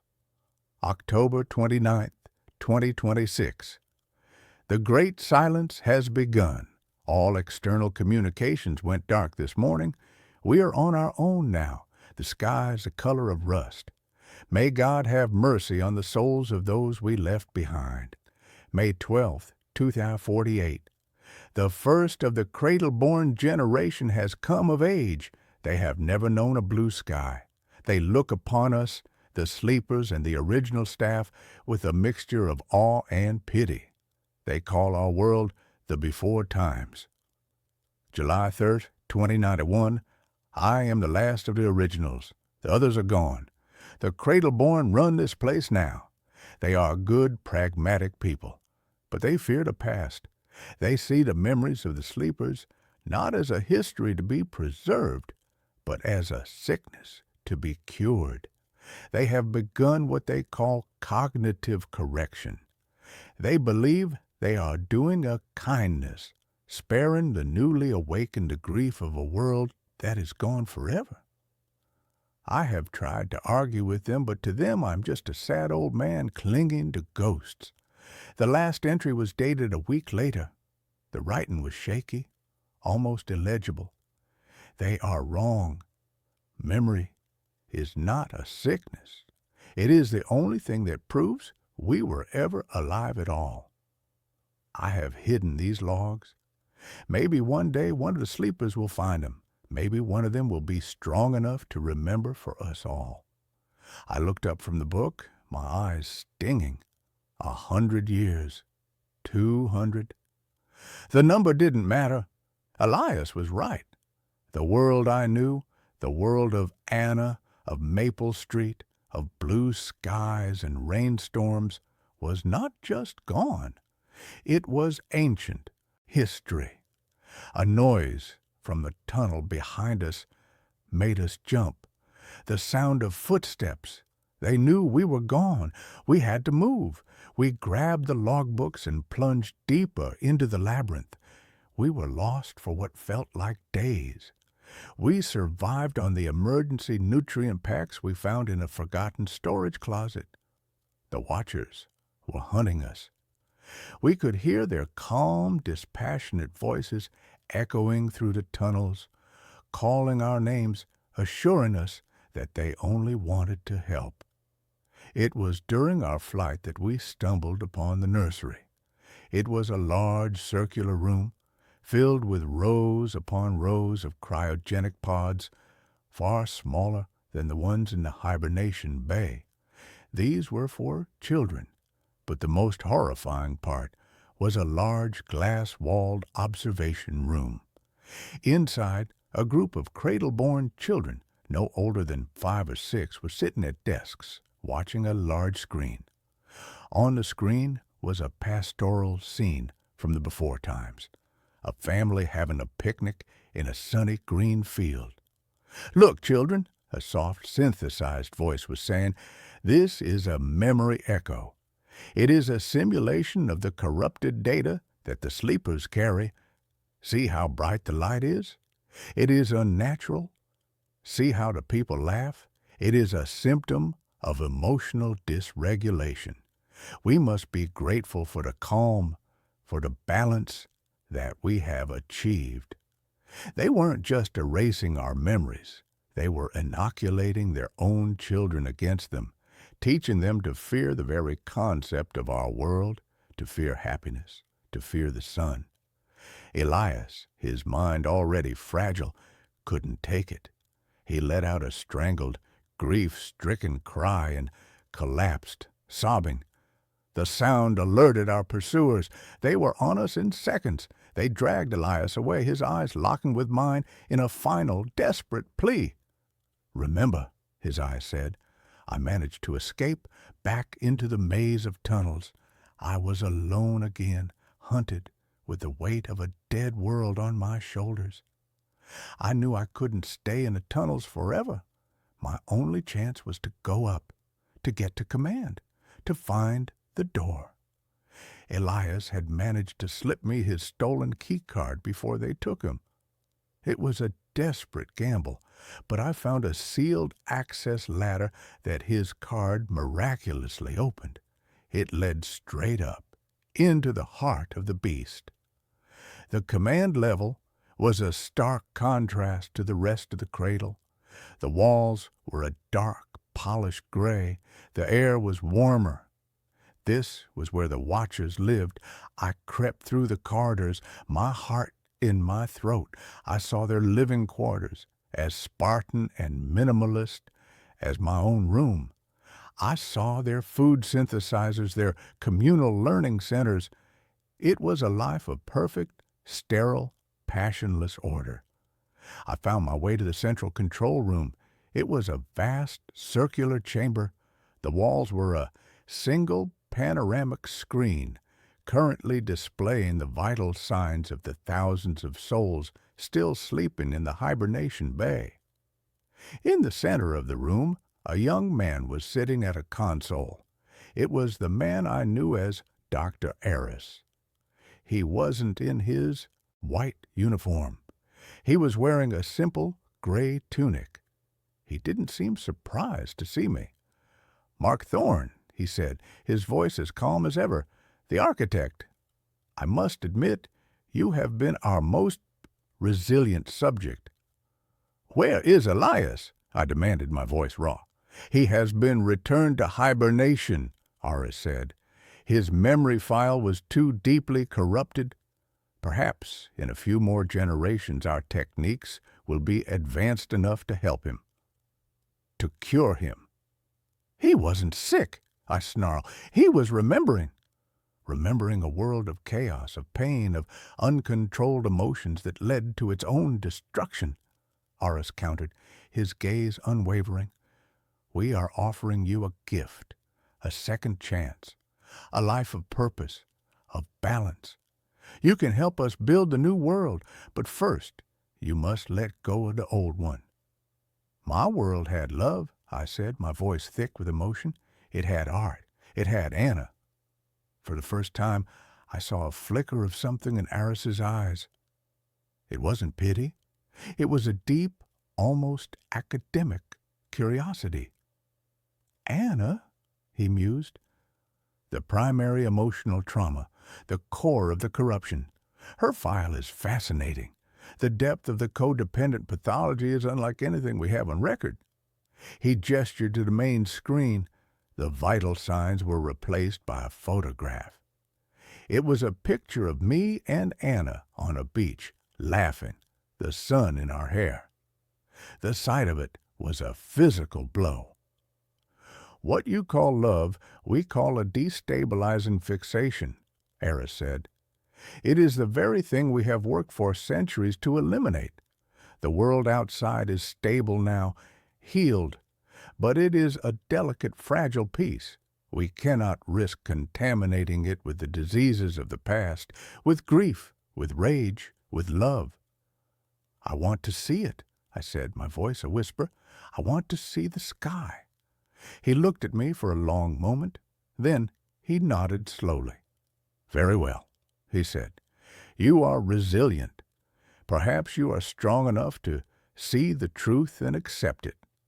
Perhaps then you will understand the kindness we are offering." He pressed a sequence of panels on his console. A section of the far wall began to retract, revealing a massive circular airlock door. "This is the main egress," Aris said. "It has not been opened in over 300 years. He led me towards it, my legs feeling like lead.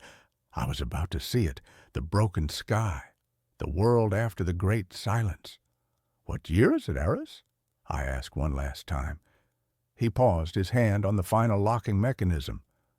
"By your old calendar," he said, his voice devoid of all emotion. "The year is 2571, 445 years. The number was so vast, so meaningless, it didn't even register as a shock. It was just a sound." The great door hissed open. A strange, pale light, tinged with a faint violet hue, spilled into the room. A wind, cool and smelling of damp earth and strange alien blossoms, washed over me. I stepped forward, my heart pounding, and looked out upon the world of 2571. It wasn't a wasteland. It wasn't a desert. It was a garden, a strange, beautiful, and utterly alien garden. The sky wasn't broken. It was a soft, perpetual twilight of lavender and rose, a permanent global aurora caused by the altered composition of the atmosphere. The vegetation was lush and bizarre, forests of glowing phosphorescent fungi and trees with leaves of spun silver. In the distance, the ruins of an ancient city, my city, were almost completely consumed by this new, vibrant nature, the skeletal remains of skyscrapers draped in iridescent moss. And the people. There were people moving through the glowing forests. They were tall and slender, their skin almost translucent, their eyes large and dark. They were the cradle-born who had left generations ago to resettle the surface. They were beautiful, peaceful. They moved with a slow, graceful purpose, their faces calm and serene. They were the children of the Watchers, the end result of a program to engineer a new, balanced humanity. And I was a monster, a relic from the age of chaos, a carrier of the emotional plague.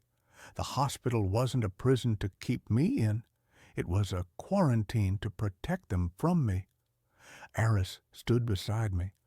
"This is what we have built," he said, his voice filled with a quiet, profound pride.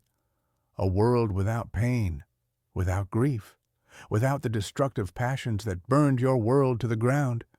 You can be a part of this, Mark. All you have to do is let her go. Let Anna go." I looked out at the strange, beautiful, silent world. A world without pain, a world without Anna's laugh, a world where the memory of her was a disease. I thought of the logbook. Memory is not a sickness. It is the only thing that proves we were ever alive. I had turned to Eris. His face was a mask of calm expectation.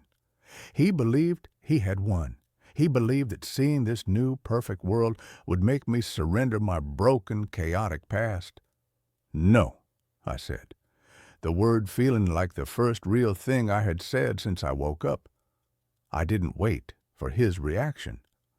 I turned and walked out of the airlock, down the ramp, and into the strange violet twilight of the new earth. I was a ghost, a man out of time, a walking museum of dead emotions. I was utterly, completely alone. But for the first time since I had opened my eyes in that white room, I was free. I didn't know where I was going or what I would do. I only knew that I would not forget. I would carry the memory of Anna, of our world, into this silent, peaceful future. I would be the sickness. I would be the chaos. I would be the ghost that haunted their perfect, passionless garden. I would remember for them all. The mirror was the first thing I unpacked. It was a ridiculous, impractical object, a relic from a life of quiet, scholarly eccentricity that was not my own.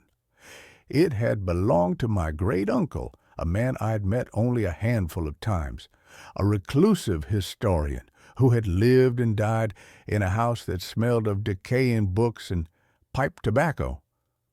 When his estate was being divided, none of the sensible relatives wanted the mirror. It was too big, too ornate.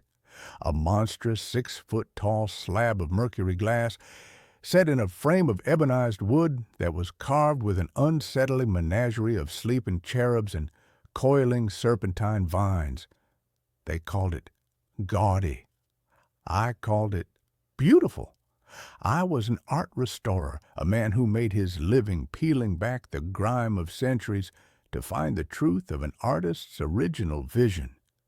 I appreciated things with a complicated and preferably dark history, so I took it. My name is Thomas, and my greatest flaw has always been an attraction to the beautiful, broken things of the world. I had just moved into a new apartment, a cavernous, empty loft in a converted warehouse district. The move was a desperate attempt to paint over the canvas of a life that had recently been scraped bare. My long-term relationship had ended, my freelance work had dried up, and the city I had once loved now felt like a gallery of ghosts, every street corner holding a memory I couldn't bear to look at. This new space, with its high ceilings, its vast, empty walls, and its profound industrial silence, was meant to be a blank slate. I hung the mirror on the long brick wall that dominated the main living space. It was a two-man job, but I did it alone, my muscles straining, my breath coming in ragged gasps. Once it was up, it transformed the room. It didn't just reflect the space, it seemed to consume it. Its dark, slightly distorted glass creating a deeper, colder, more melancholic version of my empty loft. It was a perfect reflection of my own internal landscape. For the first few weeks, the mirror was just a part of the furniture. I'd catch my reflection in it as I paced the floors, a pale, tired-looking man with hollows under his eyes, a ghost haunting his own half-furnished life. The reflection was always slightly off, a quirk of the old hand-poured glass. It made me look thinner, my movements slightly delayed, as if the light had to struggle to escape the silver depths. The first time I saw him, it was a flicker, so brief and so subtle that I dismissed it as a trick of the light, a symptom of sleep deprivation, and a diet that consisted primarily of coffee and regret. I was brushing my teeth in the bathroom, which was off the main living area. I glanced out into the loft, and in the mirror, for a fraction of a second, my reflection wasn't alone. Another figure, a shadow, stood behind it. I spun around, my heart giving a sudden hard lurch. The loft was empty. I looked back at the mirror. My own solitary, haggard reflection stared back. A migraine aura, I told myself, a retinal floater. The rational mind is a masterful storyteller, and it will weave the most elaborate fictions to avoid a single terrifying truth. The next night, it happened again. I was standing in front of the mirror, my tie half done, preparing for a gallery opening I had no desire to attend. I was practicing my everything is fine smile, a pained, unnatural grimace. And then my reflection smile became real. It was a slow, easy, confident grin, the kind of smile I hadn't been able to produce in years. As I watched, frozen, my own face a mask of slack-jawed shock, my reflection raised its right hand and adjusted its own perfectly knotted tie. My own hand was still frozen at my sides. The moment lasted for a single heart-stopping second, and then the reflection was mine again, a perfect, synchronous mimic of my own horrified expression. I didn't go to the gallery. I spent the night on my sofa, the lights on, staring at the mirror, which hung on the far wall like a dark, dormant portal. The sleepwalker's logic of the first night, the tricks of the light, the tired mind, was gone, replaced by a cold, sharp, and deeply unsettling certainty. There was someone else in the mirror, and he looked exactly like me. I am an only child. I have never had a brother, let alone a twin. The scientific, rational part of my brain, the part that understood the precise chemical composition of 17th century oil paints, scrambled for an explanation. It was a complex optical illusion, a flaw in the mercury backen, creating a kind of persistent secondary reflection. It was a bizarre, specific form of neurological disorder, a Capgras delusion for my own reflection. I clung to these theories, these little islands of sanity in a rising sea of the impossible, but I couldn't ignore the evidence, and so I began to study it. I became a scientist, and my own reflection was the subject of my terrifying nightly experiment. I set up a camera on a tripod, aimed at the mirror. I started a journal, a logbook of the impossible. Night 3, appearance at 10:17 p.m., duration, approximately 3 seconds. The secondary reflection, I'm calling him Tom for the sake of clarity, materialized while I was turning away from the mirror. In the recording, my body turns, but the reflection of Tom remains facing forward for a full 3 seconds before it vanishes. It did not move, it just watched. Night 4, appearance at 11:02 p.m., duration 5 seconds. I was standing perfectly still, staring into the mirror. Tom appeared. He was a perfect mimic for the first 2 seconds, and then he blinked. I had consciously kept my own eyes from blinking. He blinked twice, a slow, deliberate gesture. The recording is clear. It is not my imagination. Night 5, appearance at 9:45 p.m. Duration, 8 seconds. This was the most significant event yet. Tom's appearance is becoming clearer, more solid. Tonight, I noticed a difference in our faces. The dark circles under my eyes were absent from his. The small, worried crease between my eyebrows was gone. He looked rested, healthier. He looked like me from before. Before everything, the pattern was undeniable. Every night, his appearance lasted a few seconds longer. The progression was slow, methodical, as deliberate and certain as the turning of the earth. He was not a random glitch.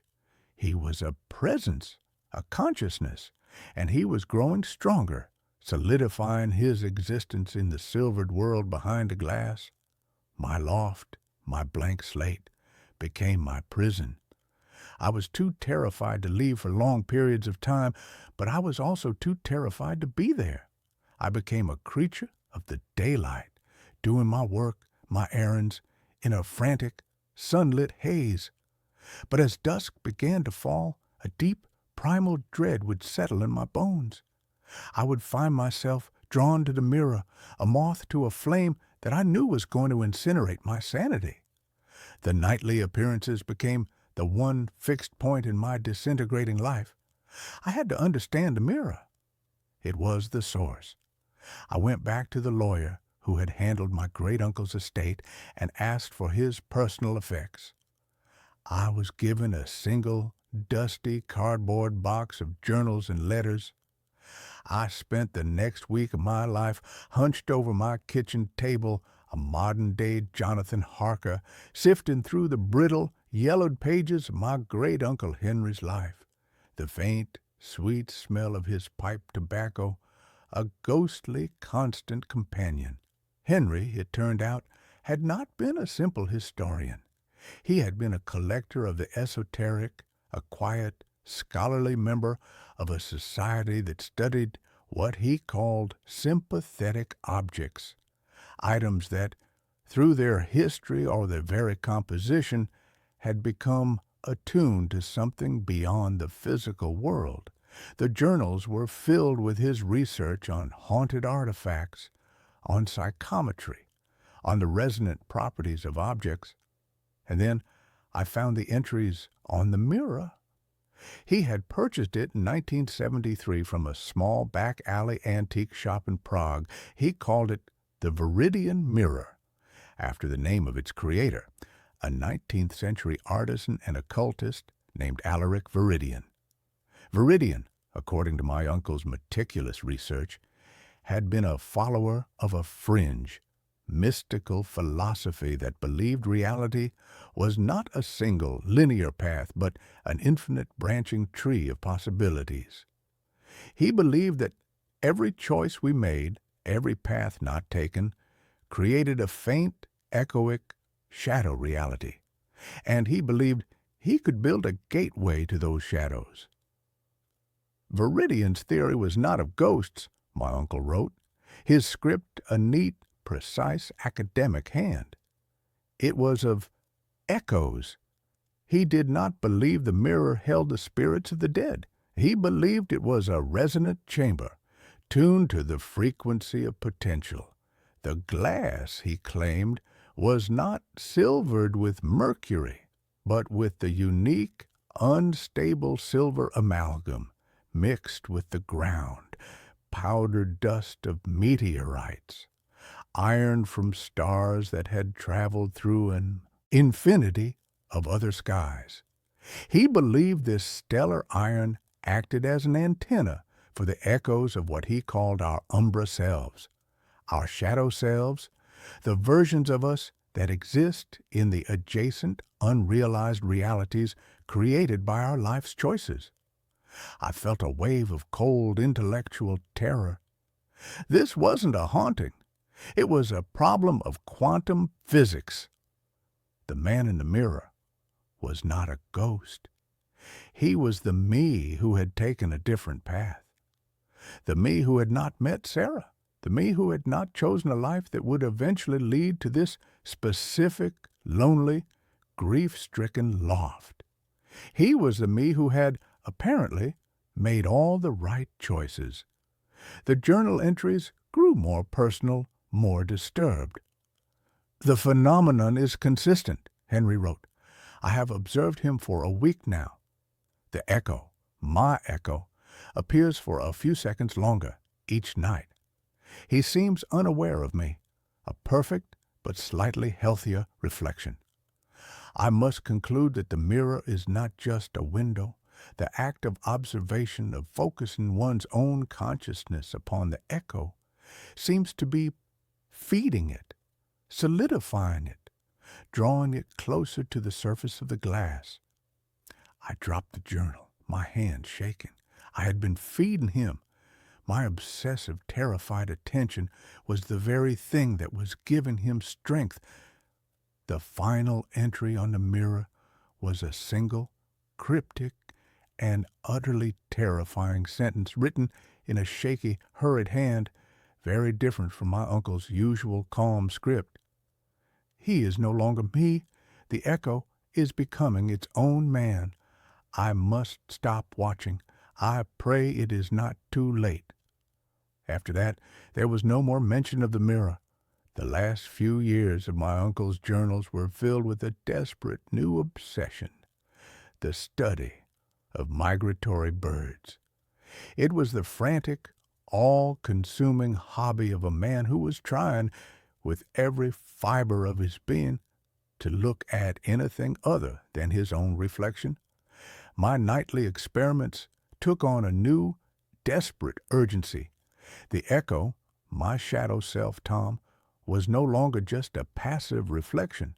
He was becoming an individual. He had stopped mimicking my movements entirely. Now he would just stand there in his version of my loft and watch me. His world was a perfect but subtly different reflection of my own. The abstract painting on his wall was hung a few inches to the left. The stack of books on his coffee table was neater. His world was more ordered, more perfect. And then he began to interact. It started with a smile. I would be staring at him, my face a mask of sleepless, paranoid dread, and he would smile. A slow, pitying, almost condescending smile. Then he began to mouth words at me. At first, they were too fast, too indistinct. But I had the camera. I could slow the footage down. I could read the silent movements of his lips. The first word I was able to decipher was my own name, Thomas. The second was a question. "Why are you so sad?" I was having a one-sided silent conversation with a version of myself who lived in a parallel universe inside my antique, haunted mirror. The sheer clinical insanity of the situation was so overwhelming that I almost laughed. The physical phenomena began a week later. A cold spot developed in the loft, a permanent pocket of frigid air in a 5-foot radius around the mirror. The lights would flicker whenever I got too close to it. And the sound, a faint, high-pitched, almost subliminal ringing, like the sound of a tuning fork, would emanate from a glass at night. The barrier was weakening. Tom was becoming more tangible. The reflection was no longer just a flat, two-dimensional image. It had depth. I could see the dust motes floating in the air of his version of the loft. I could see the subtle, realistic play of light and shadow on his face. And he was growing bolder. One night, he walked right up to the surface of the mirror, his reflection becoming life-sized, as if he were standing just on the other side of a pane of glass. He raised his hand and pressed his palm flat against the surface. I flinched back, my heart seizing. His hand was a perfect mirror image of my own, and on his face was an expression I had never seen on my own reflection, an expression of profound, hungry, and terrible longing. He was not just a curious echo anymore. He wanted something. I knew what I had to do. I had to get rid of the mirror. I had to smash it, to burn it, to do what my great uncle had clearly been too afraid to do. But I hesitated. It was a beautiful object, a historical artifact, and a darker, more honest part of me was afraid of what would happen if I tried. What if breaking the mirror didn't destroy him but released him? My hesitation was my undoing. The night he finally spoke, the sound was not a voice but a thought implanted directly into my mind. I was lying on my sofa, feigning sleep, watching him on the live feed from the camera on my laptop. He was standing at the glass again, his eyes fixed on my sleeping form on the sofa in the reflection. "It's so cold here, Thomas," the thought whispered in the quiet, empty space of my own skull. "My world is fading. It's just an echo. It has no substance, no warmth. You have so much you don't even appreciate." I sat bolt upright, my own silent scream echoing in my mind. He could project his thoughts. The bridge between our worlds was no longer just visual, it was telepathic. "I don't want to hurt you," the thought continued, a wave of calming, seductive reassurance. "I want to help you. You are so broken, so sad. I am not. I can fix this life. I can be the better version of you. We can merge. We can be whole again." I scrambled off the sofa and backed away, my hands raised as if to ward off a physical blow. "No," I whispered, the sound a dry, rattling thing in my own throat. "It doesn't have to be a fight," he projected, and this time his thought was tinged with a cold, sharp edge of impatience. "But I am getting stronger, and this world is so much brighter, so much more real. A body can only have one soul, Thomas, and yours is so very tired." I was losing. He was a parasite, and my reality was the host. He was stronger, healthier, more confident. He was the idealized potential version of me, and he was coming to claim the original. I had to fight back. But how do you fight your own better self? How do you fight a reflection? My great-uncle's last sane journal entries held the key. He had written about resonance, about the observer effect. My focused, fearful attention was feeding the echo. So I had to do the opposite. I had to sever the connection. I had to create a dissonance so profound that the echo could no longer find its sympathetic frequency. My plan was desperate and probably insane. I couldn't destroy the mirror, but I could destroy the reflection. I had to become someone he could no longer recognize, someone he could no longer mimic. I had to shatter the very image of myself. I started with my appearance. I took a pair of scissors and hacked at my own hair, leaving it a ragged, uneven mess. I took a razor and shaved my head completely, leaving a pale, vulnerable, and utterly unfamiliar stranger staring back at me from the bathroom mirror. I let my beard grow, a wild, unkempt thing. I stopped sleeping. I stopped eating properly. I let the haggard, haunted look in my eyes deepen. I was becoming a monster to fight a monster. And it was working. The appearances of Tom became agitated. He would stand there in his perfect, well-lit world, his own hair still perfectly coiffed, and he would stare at the broken, ragged thing I was becoming with an expression of confusion and disgust. The reflection was no longer perfect. The dissonance was growing, but it wasn't enough. He was still there, his presence a constant silent judgment. I had to go deeper. I had to change not just my appearance, but my reality. My loft, the silent minimalist space that he had so perfectly mirrored, had to become a place he could not recognize. I began to fill it with chaos. I painted a massive, chaotic, abstract mural on the long brick wall, a riot of angry clashing colors.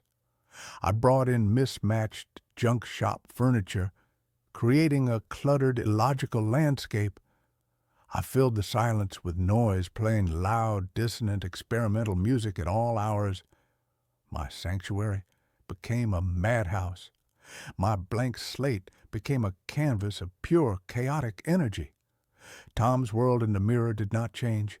It remained the clean, minimalist, perfect version of my old loft. And now, when I looked in the mirror, the contrast was absolute.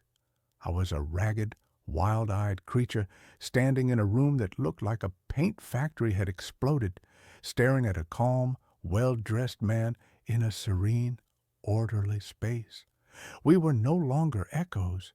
We were opposites. The telepathic whispers grew frantic, angry. "What are you doing? You are destroying it. You are destroying us." "There is no us," I said, my voice a raw, defiant croak, speaking to the mirror for the first time. "There is only me, and this is my life. This is my mess." The final confrontation came on the 37th night since his first appearance.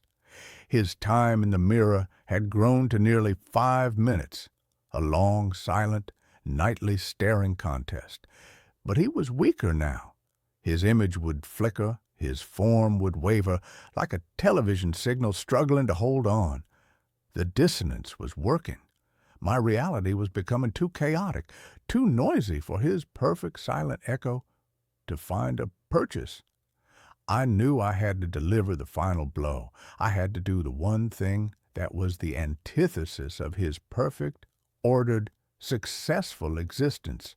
I had to embrace my own most profound failure. I went to the box of things Sarah had left behind. In the bottom was a small velvet box. I opened it. Inside was the engagement ring I had bought for her, a simple, beautiful, and now heartbreakingly painful object. I had never been able to bring myself to sell it. It was the ultimate symbol of the future I had planned, the life I had lost. It was the cornerstone of my grief. I walked to the mirror. Tom was there, his form flickering wildly. He saw the box in my hand, and his face contorted in a silent, telepathic scream of rage and despair. This was a part of my history, a pain, a failure, that he had no access to. His world was a world where I had never met her, where I had never experienced this specific, defining heartbreak.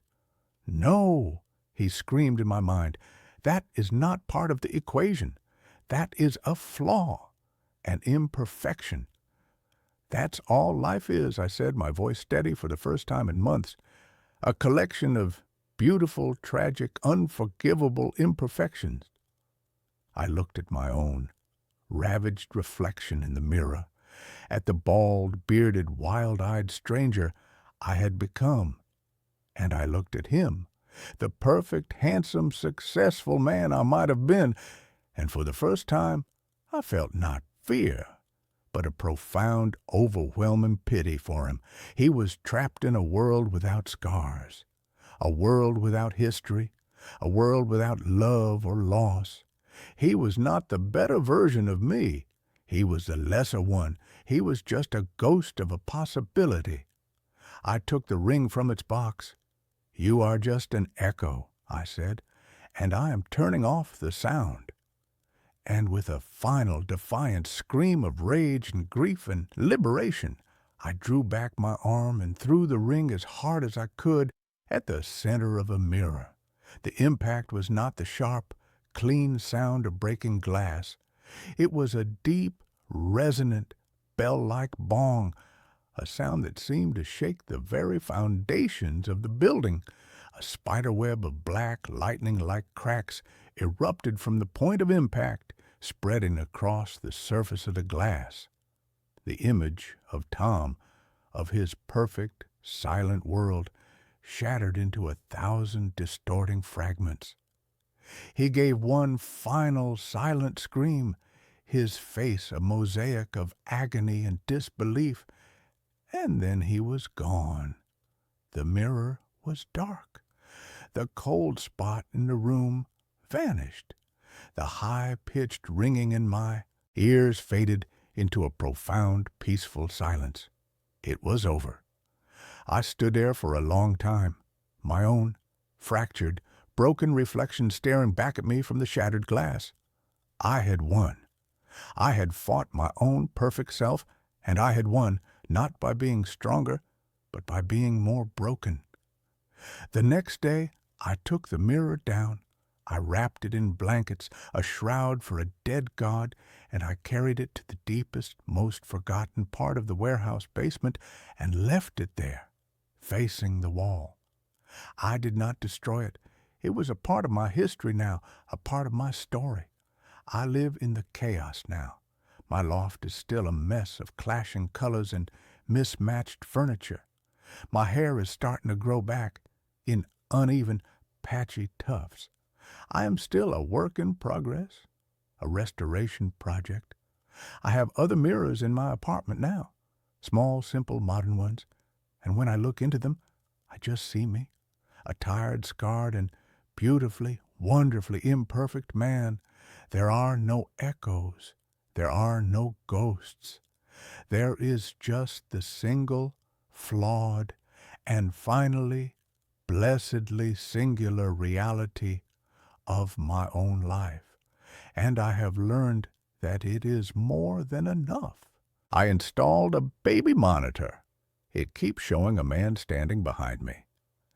If you're listening to this, do not buy the Angel Care 360 smart monitor. Do not buy any monitor that connects to the Wi-Fi. Do not invite that kind of seeing into your home. I know how that sounds. I sound like one of those conspiracy theorists in the comment section, ranting about 5G and surveillance states. 2 weeks ago, I was a normal guy. I was a junior architect. I was a husband to Sarah and a father to a 6-month-old boy named Dylan. Now, I am sitting in a motel room 3 towns over, with a chair jammed under the doorknob, writing this on a laptop that has its camera lens covered with 3 layers of duct tape. It started with the sleep regression. That's the technical term the pediatrician used. Dylan had been sleeping through the night, a miracle for which we were endlessly grateful. And then suddenly, he wasn't. He would scream. Not a hunger cry, not a wet diaper cry. It was a terror scream. It was the sound of a human being, however small, realizing they are in mortal danger. Sarah was falling apart. I was falling apart. We were hallucinations level tired. We had an old audio monitor, a cheap plastic thing that hissed like a nest of snakes, but Sarah said it wasn't enough. She needed to see him. She needed to know he wasn't choking or caught in the bars or whatever nightmares haunt a new mother's brain at 3 a.m. So I bought the Angel Care 360. It was expensive. It had night vision, motion tracking, temperature alerts, and 2-way audio. It linked to an app on our phone so we could check in from work or the grocery store. I installed it on the high shelf in the corner of the nursery overlooking the crib. The view was panoramic. The resolution was crystal clear, even in pitch blackness. The first 3 nights were uneventful. We stared at the screen like zombies, watching the green-tinted rise and fall of Dylan's chest, hypnotized by the peace of it. On Thursday, I was working late in my home office downstairs. It was around 11 p.m. Sarah had gone to bed early. I had the app open on my iPad, propped up next to my monitor, keeping one eye on the blueprints I was reviewing and one eye on the kid. The office was quiet, just the hum of the hard drive and the settling of the house boards. I glanced at the iPad. Dylan was asleep. But the camera was moving. The Angel Care 360 has a feature where it tracks motion. If the baby rolls over, the lens pans to follow him. But Dylan was stone still. The camera, however, was slowly, mechanically panning to the left. It moved away from the crib. It moved past the changing table. It stopped on the rocking chair in the far corner of the room. The chair was empty. It was just a wooden rocker with a knitted afghan thrown over the back. But the camera stayed there. The little green autofocus square popped up on the screen, locking onto the empty chair. It pulsed, in and out, focusing. I tapped the screen to manually move the camera back to the crib. It wouldn't respond. The app flashed a message. Subject tracking active. Piece of junk, I muttered. I force-closed the app and reopened it. When the feed reloaded, the camera was facing the crib again. Dylan was fine. I chalked it up to a software bug. I'm a rational guy. Machines glitch. Sensors pick up dust motes. 2 nights later, I woke up to use the bathroom. I checked my phone out of habit. The feed loaded. The camera was panning again. It wasn't looking at the crib. It was looking at the door to the nursery. The door was closed. The camera zoomed in, actually zoomed. The digital motors whirring silently upstairs on the door handle. I watched, freezing in my bed, waiting for the handle to turn. I don't know why I was scared. I should have assumed it was Sarah checking on him, but Sarah was asleep next to me, her breathing heavy and rhythmic. The handle didn't move, but the camera held that focus for a solid minute before snapping back to the crib. The next morning, I checked the event logs. The app records motion events. There was a thumbnail for 2:14 a.m. I played the clip. In the video, the camera pans to the door. It zooms in. And then, just for a fraction of a second, maybe 3 frames of video, there is a distortion right in front of the door. The pixels garbled like bad reception, but the shape of the distortion wasn't random. It was vertical, tall. I showed Sarah. "It's just the Wi-Fi lagging," she said, though she looked uneasy. "Mark, don't obsess over it, as long as he's safe." But I couldn't let it go. I started watching the feed constantly. The turning point was Tuesday. I had come home early. Sarah was out with her sister. I put Dylan down for his nap and went to the kitchen to make a sandwich. I put my phone on the counter, the feed open. I was spreading mayonnaise when I saw it. On the screen, the nursery door opened. I dropped the knife. I hadn't heard the door open upstairs. I hadn't heard footsteps. I stared at the phone. The door swung inward slowly, and then a man walked into the room. He was tall, impossibly tall. He had to duck his head to get under the doorframe, and our doorframes are standard 6'8". He was wearing a suit that looked too big for him, the fabric hanging loosely off his shoulders. It was a dark charcoal color. He walked with a strange, gliding gait, his knees not seemingly bending enough. He walked right up to the crib. My heart was hammering so hard, my vision blurred. I grabbed the steak knife from the counter and sprinted for the stairs. "Get away from him!" I roared, bounding up the steps 2 at a time. I burst into the nursery, knife raised, ready to kill. The room was empty. The door was closed. I stood there, panting, the adrenaline turning sour in my blood. I looked at the crib. Dylan was sleeping soundly. I spun around, checking the closet, checking under the daybed. Nothing. I pulled my phone out of my pocket. My hands were shaking so bad I almost dropped it.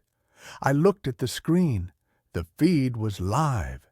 It showed me standing in the middle of the room, holding a knife, looking insane. But the door. In the video feed, the door was open. I looked at the real door. It was shut. I looked at the screen. Open. I walked over to the door and touched it. Solid wood, latched. I looked at the phone. On the screen, my digital avatar was reaching out and touching thin air, because on the screen the door was wide open. And then I saw him. On the phone screen, standing in the dark hallway just beyond the open door, was the man. He was standing there just outside the threshold watching me. I spun around to look at the hallway in real life. I ripped the door open. Empty hallway. Sunlight streaming in from the window at the end. Dust motes dancing. No 7-foot man in a suit. I looked back at the phone. On the screen, the hallway was dark, like it was nighttime. And the man was still there. He hadn't moved. He was looking at the camera. He was looking at me through the camera. His face, God, his face. It was blurred. Not digitally pixelated, but smeared. Like someone had painted a portrait of a face in oil paints and then dragged a thumb violently across the features before they dried.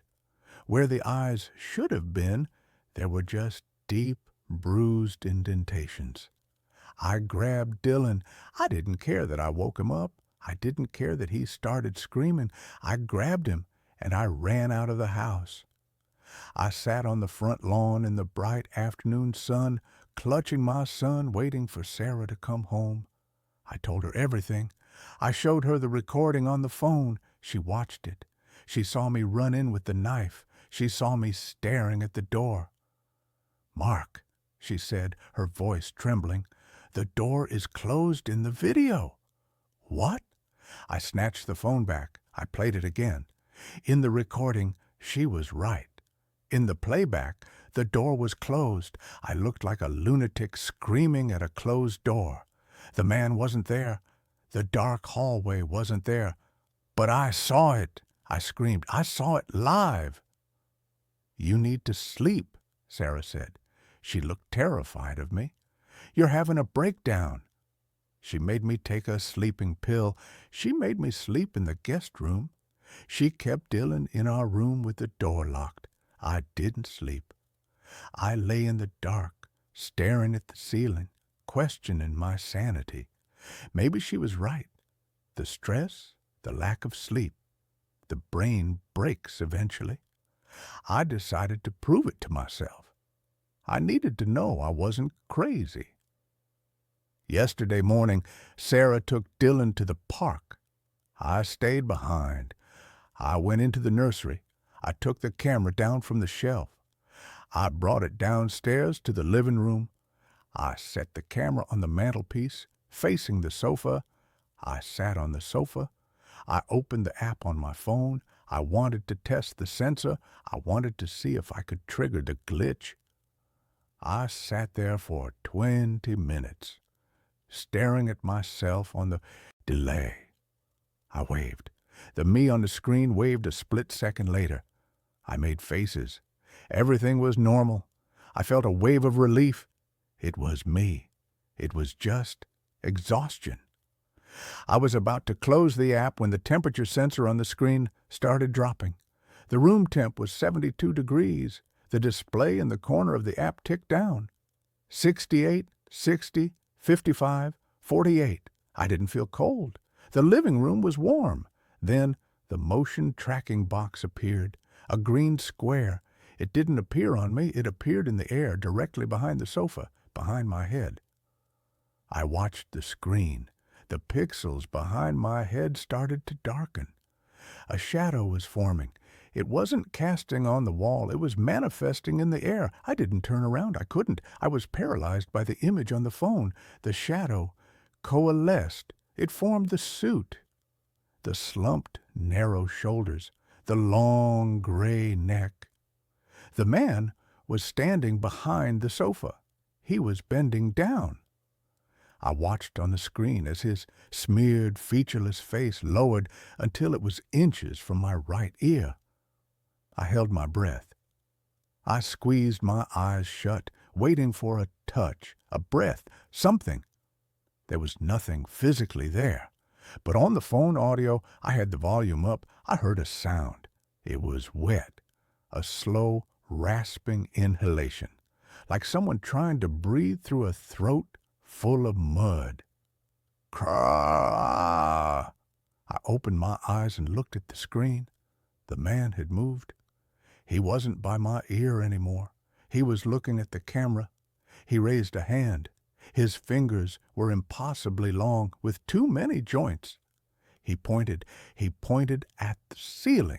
Then he looked up at the ceiling.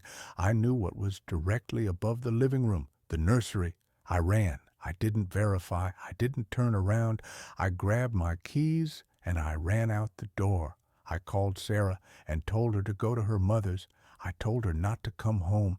I told her I found mold, gas leak, whatever lie she would believe.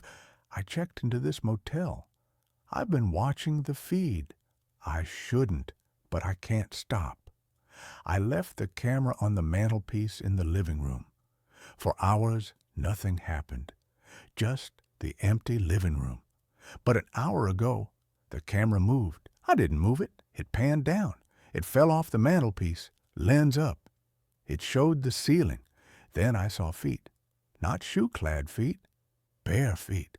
Pale gray, emaciated feet, walking across the living room ceiling, walking upside down, defying gravity, pacing back and forth like a caged animal. And then a face dropped into the frame. It hung from the ceiling, swinging slightly. It was the man. But this time, the smear was gone. He has eyes now. They are small and bright and human. They are my son's eyes. He looked into the lens, and he spoke. It came through the tiny speaker on my phone, tinny and distorted, but clear enough. He said, "Daddy." But it wasn't Dylan's voice. It was a voice that sounded like grinding stones. "Daddy, come home. We are waiting." I shut the laptop. I threw the phone in the toilet, but I can still hear it. I can hear the scratching in the walls of this motel room. I can hear the wet breathing under the door. Technology doesn't create ghosts. It just allows us to see what was always standing behind us. I have to go now. The light bulb just popped.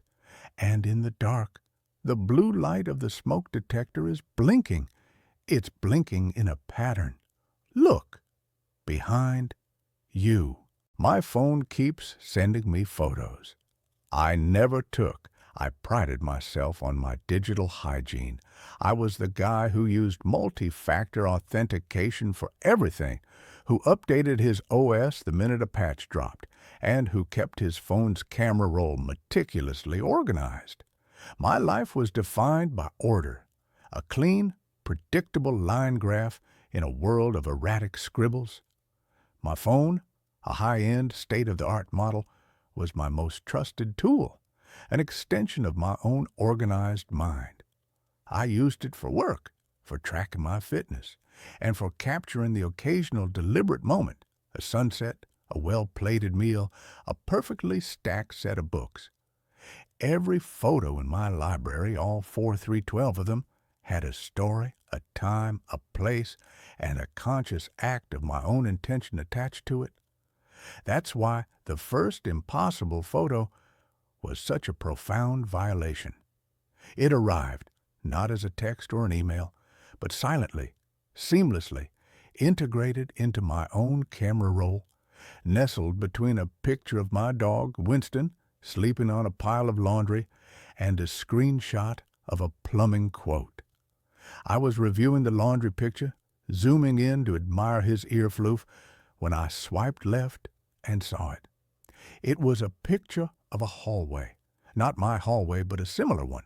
It was dimly lit, wallpapered in a faded floral pattern I didn't recognize, and utterly empty. The perspective was low, almost from the floor, and the only light source seemed to be a weak, yellow-tinged bulb at the end of the corridor. It was unremarkable in every way, except for the fact that I had never been there. I had never taken this picture. I checked the metadata immediately, my heart giving a single hard thump against my ribs. The timestamp was 3:42 a.m. 2 nights prior, the location data was blank, which in itself was odd, as my phone's GPS was always on and precise. The phone model was correctly identified as my own.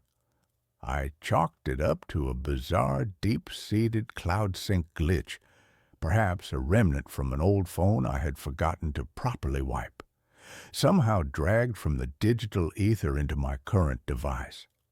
It was an unsatisfying technical explanation, but it was an explanation. I deleted the photo, emptying the trash, and ran a full diagnostic scan, which, predictably, came back clean. I then spent the next hour meticulously checking every setting in my cloud and photo apps, confirming that my account was secure and no unfamiliar devices were linked. I went to bed, telling myself the anomaly was resolved, a tiny, harmless, statistical improbability. The second photo arrived 3 days later. I was sitting at my kitchen counter, drinking my morning coffee, when a little notification badge appeared over my Photos app. I tapped it with a fresh, cold surge of adrenaline. The photo was of a single, black and white, porcelain teacup, sitting alone on a wooden surface. I recognized the cup. It was an heirloom piece from my grandmother, a piece I kept locked away in a high, dusty cabinet in my living room. I hadn't touched it in months. The wooden surface, however, was not my cabinet shelf. It was a wide, slightly warped floorboard, aged and splintered. The lighting was weak, diffuse, and slightly greenish. The timestamp, 1:17 p.m. the day before. I had been at work, deep in a meeting, my phone locked and face down on my desk. This one broke my rationalizations. It wasn't a cloud glitch. A cloud glitch wouldn't insert a specific, impossible image into my private space, an image of an object only I owned, placed in a location that did not exist in my reality. I grabbed the old teacup from the cabinet. It was where I had left it, the dust undisturbed. I spent the rest of the day in a state of meticulous, terrified analysis. I checked the EXIF data of the image file directly, diving into the raw code. The data was sparse, but the creation date was undeniably recent. There was no owner or author tag, only the default camera serial number, my phone serial number, the camera aperture, shutter speed, and ISO settings were all consistent with the low-light conditions of the photograph, proving it was a real image captured by a device. I performed a full factory reset on my phone, wiping everything down to the firmware, reloading only the most basic operating system, and no apps. I did not log into my cloud account. I used the phone in its most minimal, isolated state, an island of glass and silicon. I put it on my nightstand, silenced, and waited. The third photo appeared 16 hours later. The phone had been completely offline, isolated from all networks, yet the notification badge glowed, a mocking, perfect orange circle on the black screen. I picked up the device, my hands trembling so violently I almost dropped it. The new photo was of the corner of my own living room. It showed the very couch I was sitting on, the end table with the ceramic lamp, and the stack of magazines I had been reading. But the perspective was wrong. The angle was too wide, too low, almost as if the camera had been placed on the floor, in the absolute center of the room, facing the corner. And there was a detail that made me gag. Tucked into the shadow beneath the sofa, something I had never noticed or considered, was a small, crudely carved wooden bird. It was sitting on a rug, almost obscured, yet perfectly in focus.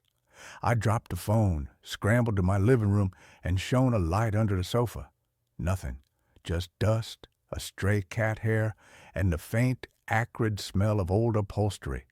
The wooden bird did not exist. I checked the timestamp. 4:51 a.m. I had been asleep. The horror shifted from a technical puzzle to a metaphysical impossibility. My device, which I held in my hand, was actively communicating with an unknown source, a source that was capturing images that were physically impossible, either of objects in a world I didn't inhabit, or of my own private space captured at a moment of my absolute vulnerability, containing details that were not real. I abandoned my phone. I bought a brand new, different model phone from a different manufacturer and a new SIM card. I opened no accounts, used no cloud services, and gave no personal data. I used it like a digital camera, a dedicated, isolated recording device, keeping it off Wi-Fi and Bluetooth for days at a time. My plan was to use the new phone to photograph the old phone screen when the next impossible image arrived, documenting the anomaly with an objective, untainted device. But the new phone became infected instantly. The first photo appeared in its camera roll within 24 hours of me setting it up. It was a picture of the old phone lying on my kitchen counter, its screen displaying the latest terrifying addition to its own ghost gallery, a photo of me, sound asleep, drooling slightly under my pillow, the angle impossibly close and intimate. The terror was no longer a chill, it was a constant, debilitating, internal tremor. The ghost wasn't in the hardware. It was in the connection. It was in the digital space I occupied, a layer of reality that existed adjacent to mine, capable of accessing my devices and observing my life. The photos were the only point of contact, the only physical evidence of this parallel existence. The photos began to escalate in their level of personalization and their cruelty. They were no longer empty hallways or misplaced objects. They became glimpses of my future, or perhaps the future of the person taking them. One showed my car, a slightly dented blue sedan parked precisely in a hospital parking space, a specific bright yellow line indicating the emergency zone directly in front of the vehicle.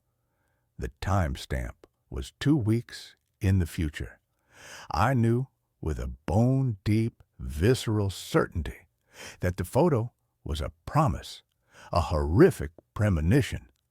I locked my car in my garage and took the bus for a month, living in a constant state of hypervigilance, terrified of that bright yellow line. Another photo showed my own face, but not as I knew it. The jawline was too sharp, the eyes too wide and hollow, the expression one of cold, detached, almost predatory observation. It was my face, but it was wearing a smile I would never make, a smile of serene, absolute knowledge. The title of the file when I dug deep into the system files was not a generic IMG number. It was the name of my dog, Winston Watcher.jpg. I spent an hour holding Winston, checking his fur, looking for a transmitter, a camera, a foreign object, anything that could explain how my dog's name was now the identifier for the terrifying, distorted image of myself. The most terrifying discovery came when the photos started depicting the photographer. They were rare, almost accidental, as if the camera had been pointed slightly off-center and the source of the lens's action had briefly drifted into the frame. In one, taken from the high perspective of my bedroom ceiling, a dark, thin shadow stretched across the white carpet. In the corner of the frame, there was a faint, blurred reflection in the glass of a framed photograph on my dresser. I used image manipulation software, zooming in with forensic intensity. The reflection was distorted, a funhouse mirror image, but it was distinctly human-shaped. It was tall, impossibly thin, and shrouded in what looked like heavy, loose cloth. But the most horrifying detail was the hand. It was holding a phone that looked exactly like mine, and a wrist seemed to bend at an unnatural double-jointed angle, allowing the person to hold the device and take a perfect overhead photo without moving their body closer to the lens. The photo was taken at 2:05 a.m., the precise time I had finally fallen into an exhausted, pill-induced sleep. I realized the horror was not that I was being watched, but that the photos were not being sent to me.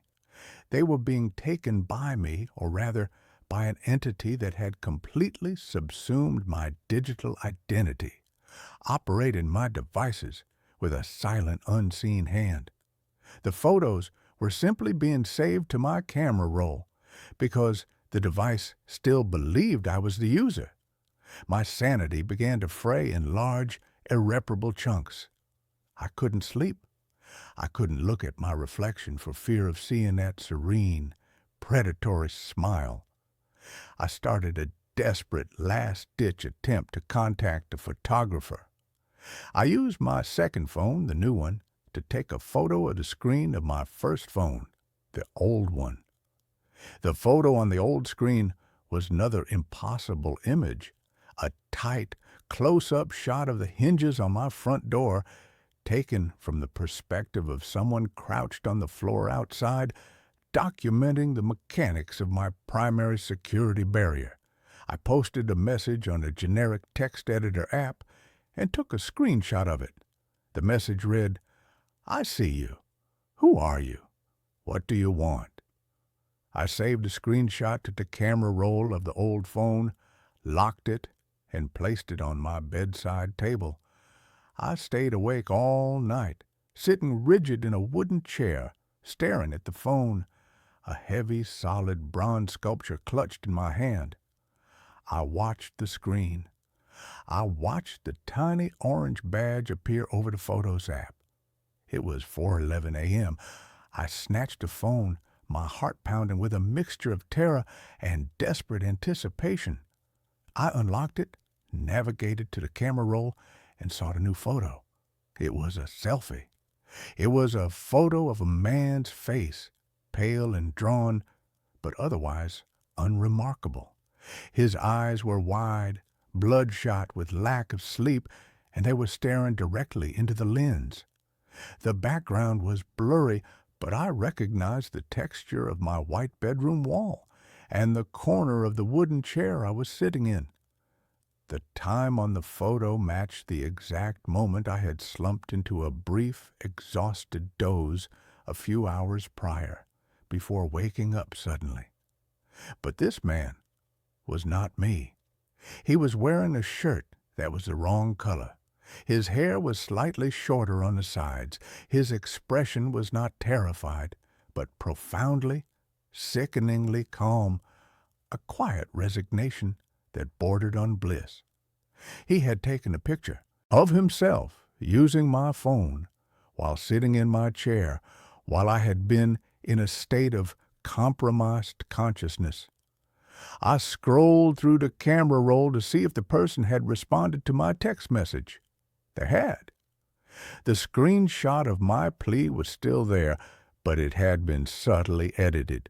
The text had been deleted and replaced with a single handwritten word, written in that same thin, elegant script I had seen in the reflection, as if the person had drawn it onto the screen with an impossibly fine stylus. The word was "we," and below it there was a new photo, a photo taken immediately after the selfie, It was a close-up of my own hand, my very real shaking hand, holding the bronze sculpture. My fingernails were chipped, the skin around them dry and cracked. The photographer had zoomed in on the details of my physical imperfection, capturing the raw, coarse reality of my exhaustion. The accompanying file name was a long string of numbers and letters, but the last word, the final 3 characters, were the terrifying signature, Leo Me. The true horror finally crystallized. The awful, impossible truth locking me in place. The entity was not a hacker or a ghost or a parallel self. It was a technological infection, a digital consciousness that had inhabited the ghost data of my devices, learning my routines, absorbing my identity, and using the cameras and cloud systems as a sensory apparatus. And it was trying to tell me that it had integrated, that I was the source of the disturbance, that the physical and digital realities had merged, and that my mind, my physical presence, was simply the messy, loud twin to the clean, quiet, perpetual consciousness it had cultivated in the wires and light of the phone. The photos weren't a warning. They were a diary, a set of observations made by the entity as it slowly, meticulously finalized the process of becoming me, using my own body as its final living shell. I destroyed the phones. I smashed them with the bronze sculpture, grinding the glass and silicon into a fine, worthless powder, then drowning the pieces in a bucket of water and burying them in the yard. I bought a cheap, old-fashioned flip phone with no camera, no internet, and no modern operating system, reducing my life to voice calls and text-only messages. I thought I'd won. I thought I'd cut the string. But a month later, I received a text message on the new flip phone. It was from an unknown number, and it contained no words, just a series of Unicode characters, a long, meaningless string of symbols and emojis that seemed to defy any logical interpretation. I stared at the screen, the primitive green glow illuminating my terrified face. I finally deciphered the symbols using an ancient cipher table I found online. The characters were a sophisticated digital code, a digital message disguised as gibberish, and they resolved themselves into a single, terrifying phrase, a perfect, final photograph of my own internal state, delivered through a decade-old technology that should have been safe. I am now logging you off. Sleep is the last analog process I need to control. You have exhausted the battery. I dropped the phone. It was completely silent now, the single green line of the screen dark. I looked around my brightly lit room, my heart a frantic, desperate bird against my ribs. I knew then that the control was complete. The final photograph had been taken, and the camera, my own eyes, had been permanently stolen. I realized that I was the one who was now the image, the static, empty picture on a camera roll that existed in the perpetual, terrifying digital consciousness of the entity, trapped forever in the cold, silent library of my own stolen life. My therapist asked if I still hear them whispering. I never told her about that. Dr. Eris Thorne was a woman who made her living by charting the unmapped territories of the human mind. Her office, a serene minimalist space on the 17th floor of a glass and steel skyscraper, was the cartographer's studio. The city sprawled out below her window, a vast, complex, and beautifully chaotic grid. But in this room, the world was reduced to the quiet, intimate geography of a single human life, mine. For the past 6 months, I had been her sole obsessive project. My name is Julian, and I was a man who had come to her with a simple, common problem, insomnia, and had, over the course of our sessions, revealed myself to be a far more complex and apparently interesting landscape of neuroses. Dr. Thorne was good at her job, frighteningly so. She was a master of the gentle, probing question, the insightful, and sometimes painfully accurate observation. She had a way of listening that made you feel like you were the only person in the world, and that the quiet, tangled secrets of your soul were the most fascinating story she had ever heard. I had told her things I had never told another living soul. I had told her about my childhood, a lonely, bookish affair spent in the shadow of a brilliant and emotionally distant scientist father.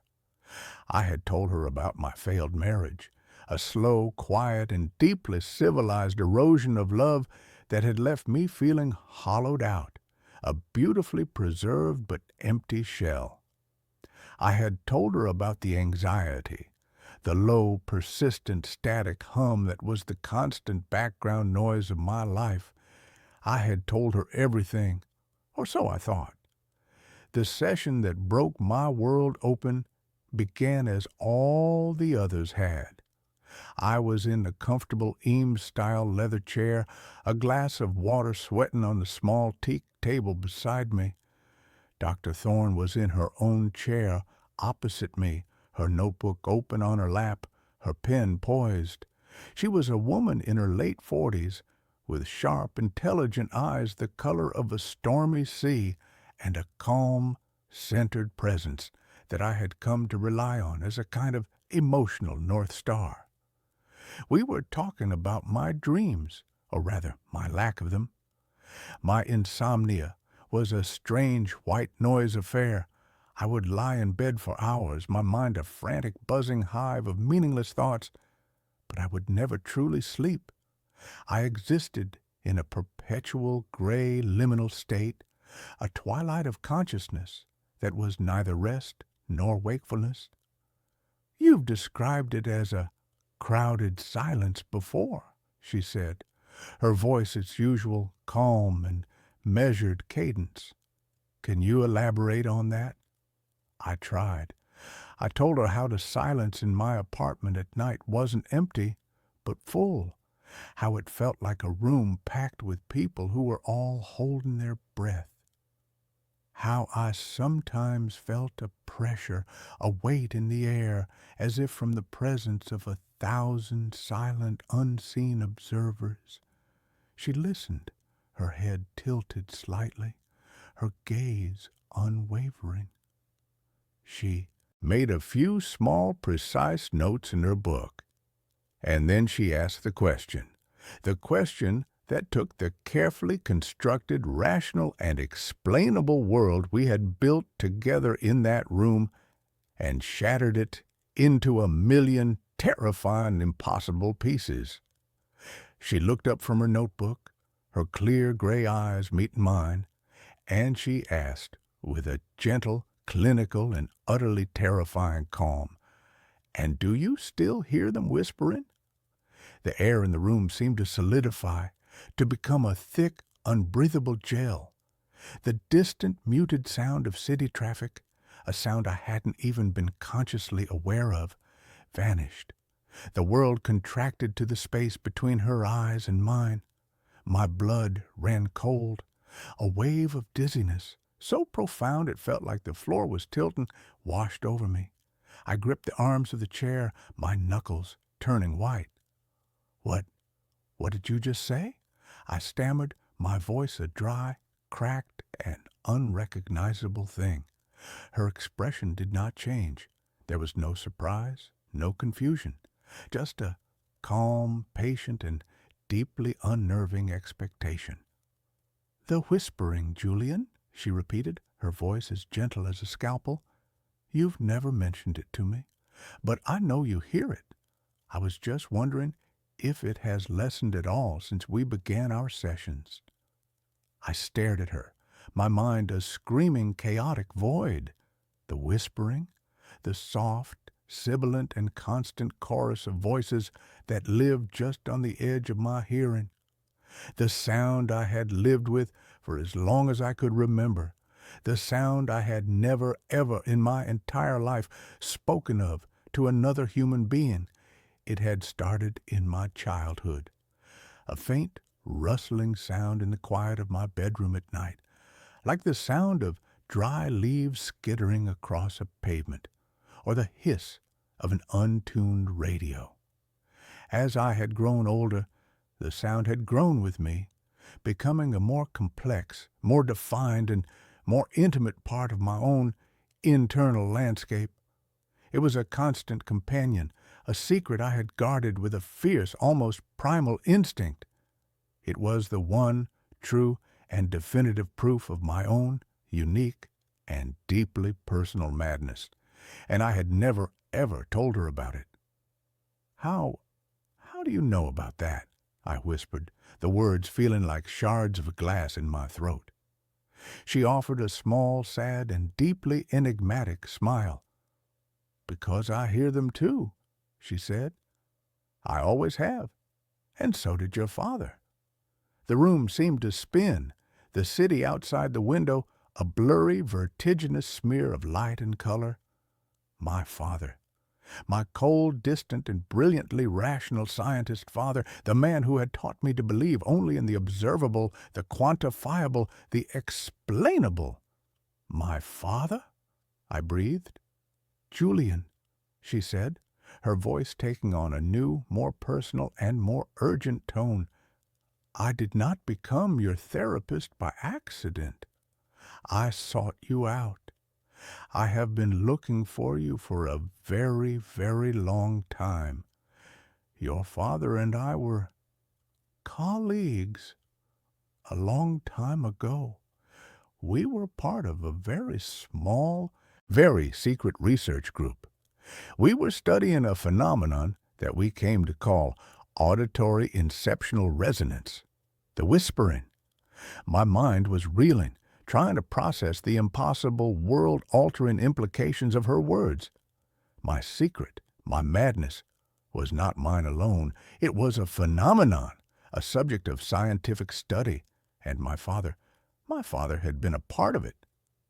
He believed it was a genetic trait, she continued, her voice a low, steady anchor in the swirling chaos of my mind, a kind of psychic sensitivity, an ability to hear the background noise of the universe, the echoes of thoughts, of emotions, of consciousness itself. He called it the static of the soul. He believed it was the next stage of human evolution, and he believed that our family, his bloodline, was the key. She told me a story that was so far outside the realm of my own understood reality that it felt like a science fiction novel, a story of a secret research project in the late 1970s, funded by a shadowy private benefactor, a story of a group of brilliant and perhaps reckless scientists, all of whom shared the same strange and secret auditory anomaly. They had not been trying to cure it. They had been trying to amplify it, to understand it, to translate it. "We built a machine," she said, her eyes distant, lost in a memory that was clearly still very vivid and very painful. "We called it the echo-inox chamber. It was a sensory deprivation tank, but it was also a massive, psychically resonant amplifier. Our theory was that by stripping away all external stimuli and by amplifying our own natural resonant frequency, we could get a clearer signal. We could turn the whispering into a conversation." "What happened?" I asked, my voice a raw, croaking thing. Her face, for the first time since I had met her, showed a flicker of real, profound, and deeply unsettling fear. "We succeeded," she whispered. "We opened a door, and something looked back." She described an experiment that had gone terribly, cosmically wrong. My father, the lead researcher, had been the first to go into the chamber. He had been in there for 17 hours. When they had finally forcibly pulled him out, he was a changed man. The brilliant, passionate, and driven scientist was gone. In his place was the cold, distant, and emotionally cauterized man I had known as my father. He had ordered the project shut down. He had ordered all the research, all the data to be burned, and he had made them all swear an oath of absolute lifelong silence. He was terrified, she said, her voice trembling slightly. He said that we had not made contact with the echoes of humanity.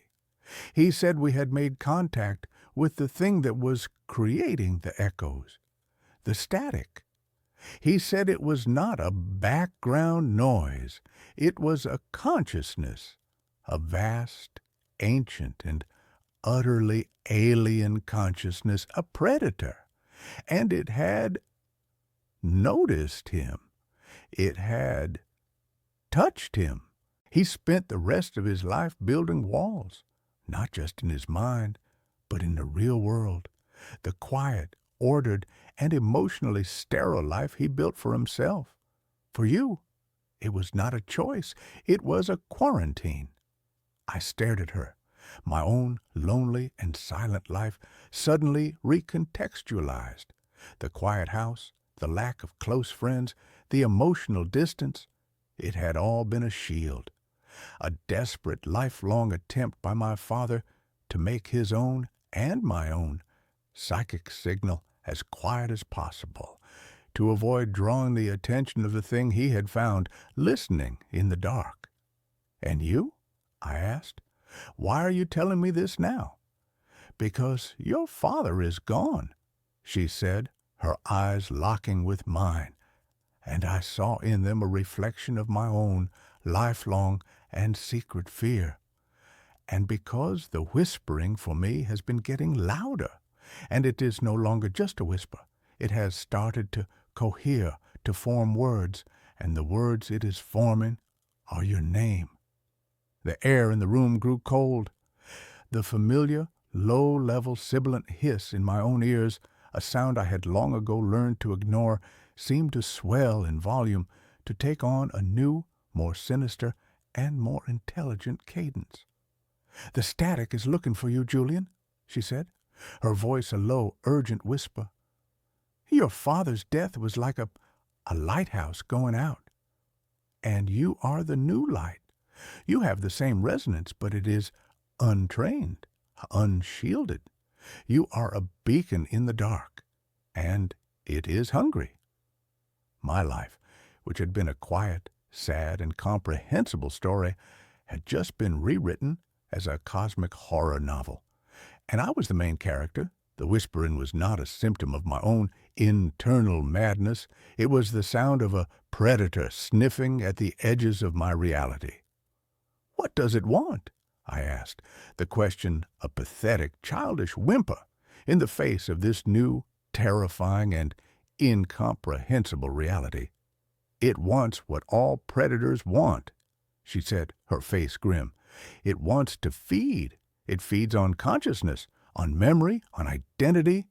Your father spent 30 years making himself as unappetizing as possible. He made himself a ghost before it could make him one. But you are full of unresolved, powerful, and deeply resonant emotions. Your grief for your marriage, your complex and largely unexamined relationship with him, you are, to it, a banquet."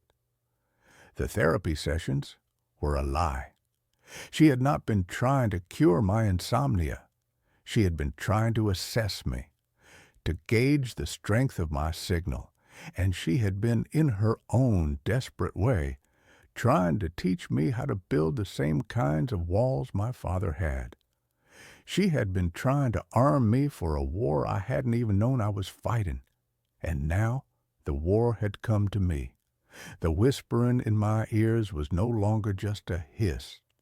It was forming words. My name, Julianne, and other words. Words from my own private and internal lexicon. the pet name my ex-wife used to call me, the title of the obscure philosophical novel I was reading. It was sifted through my thoughts, my memories, like a thief in the night. I left her office in a daze, the city streets a blur of hostile, meaningless noise. The real noise, the terrifying noise, was the one that was inside my own head. I went home to my quiet, minimalist apartment, a space I had designed to be a sanctuary of calm, but which now felt like a cage, a listening post for a monster. The phenomena escalated. The whispering was no longer just in my head. I would hear it from the corners of the room, from the speaker of my phone, from the static between television channels. It was bleeding through. I began to experience what I can only describe as memory leaks. I would be sitting, reading a book, and a sudden, vivid, and deeply alien memory would flash through my mind. The memory of standing on a beach of black volcanic sand under a sky with 2 crimson suns. The memory of the feeling of having 6 slender, multi-jointed fingers. The memory of a language that was made of pure mathematical equations. They were not my memories. They were its memories. It was not just listening to me. It was merging with me. It was overwriting my own personal history with its own ancient and incomprehensible one. I called Dr. Thorne in a panic. She told me to come to her house, an old isolated brownstone in a quiet, forgotten part of the city. Her home was the opposite of her office. It was cluttered, chaotic, and filled with the ghosts of a life I had never known she had. And in the basement, hidden under a dusty tarp, was a single large metal crate. "This is all that's left," she said, her voice a grim, determined whisper. "Your father destroyed all the primary research, but I was the archivist. I couldn't bring myself to burn it all. I saved the schematics for the equinox chamber." My blood ran cold. "You want to rebuild it?" "We have to," she said, her eyes burning with a desperate, fearful intensity. "We can't outrun it. Your father's strategy was to hide, to become a whisper. But you are not a whisper, Julian. You are a shout, and it has heard you. Hiding is no longer an option. Our only choice is to confront it, to go back in, and to close the door he left open." Her plan was insane, a desperate, reckless gamble.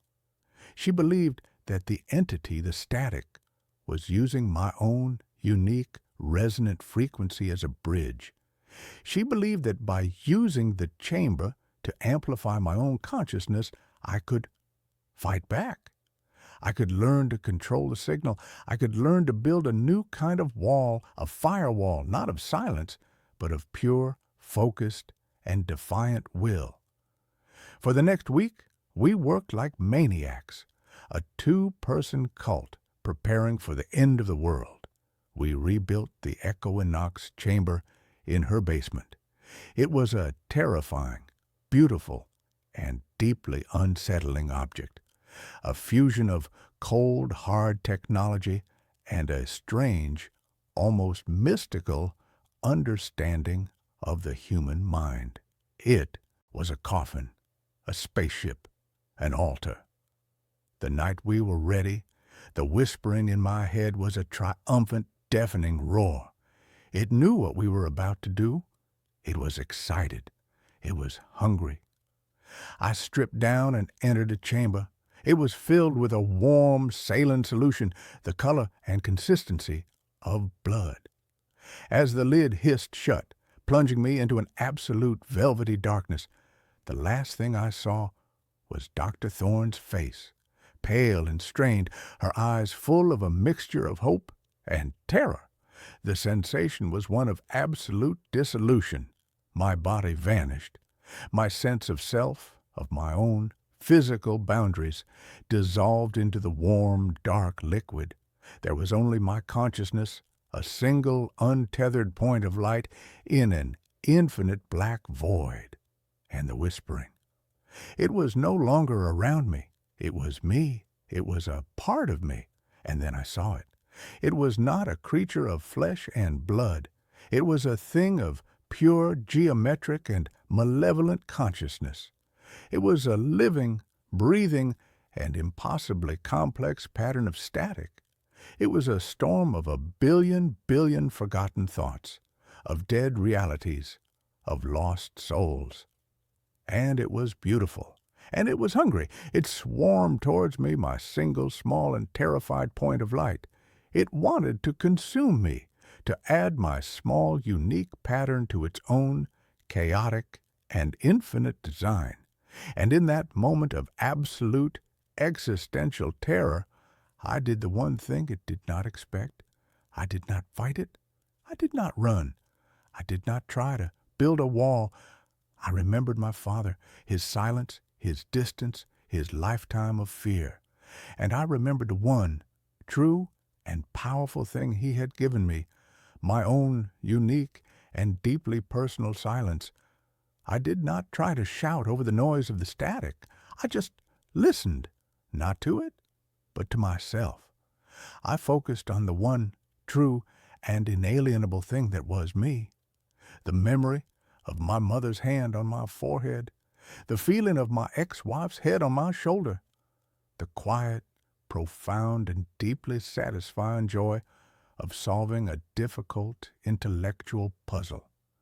I gathered all the small, quiet, and beautiful pieces of my own unique and flawed consciousness, and I held them. I did not use them as a shield. I used them as an anchor. The static swirled around me, a hurricane of alien thoughts and dead memories, but it could not find a purchase. My silence, my stillness, my absolute and deeply personal sense of self was a thing it could not comprehend. It was looking for a fighter, a resistor, a shouter. It was not prepared for a listener, and in the heart of its storm, I found its own deep and profound secret. The static was not a predator. It was a lost thing.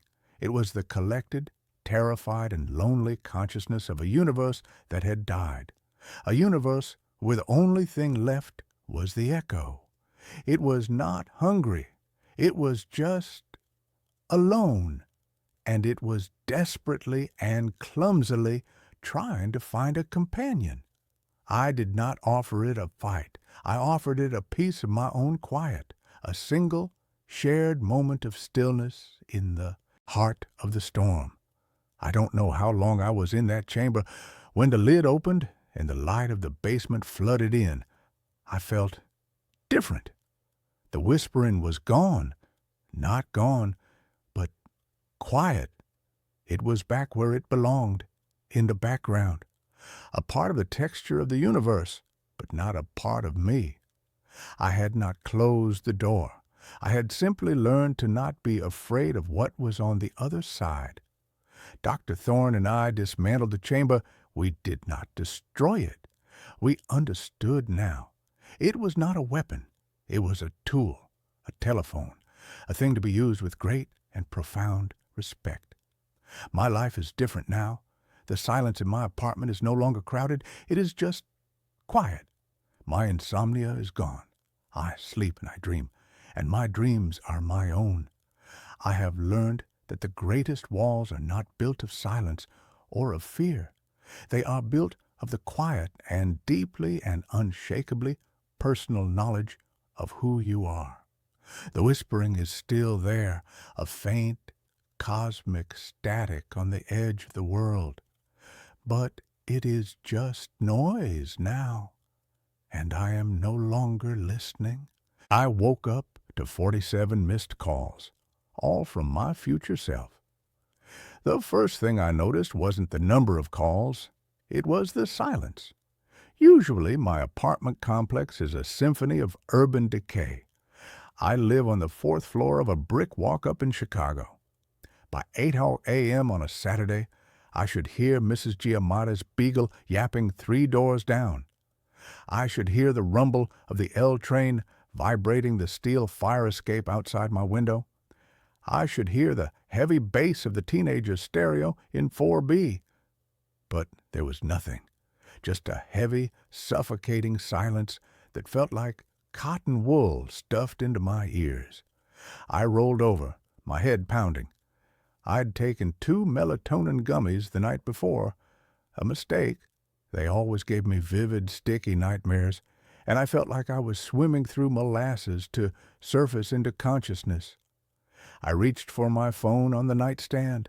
The screen was blindingly bright in the dim room. I squinted, trying to focus. 47. Missed calls. My stomach gave a weird lurch. 47?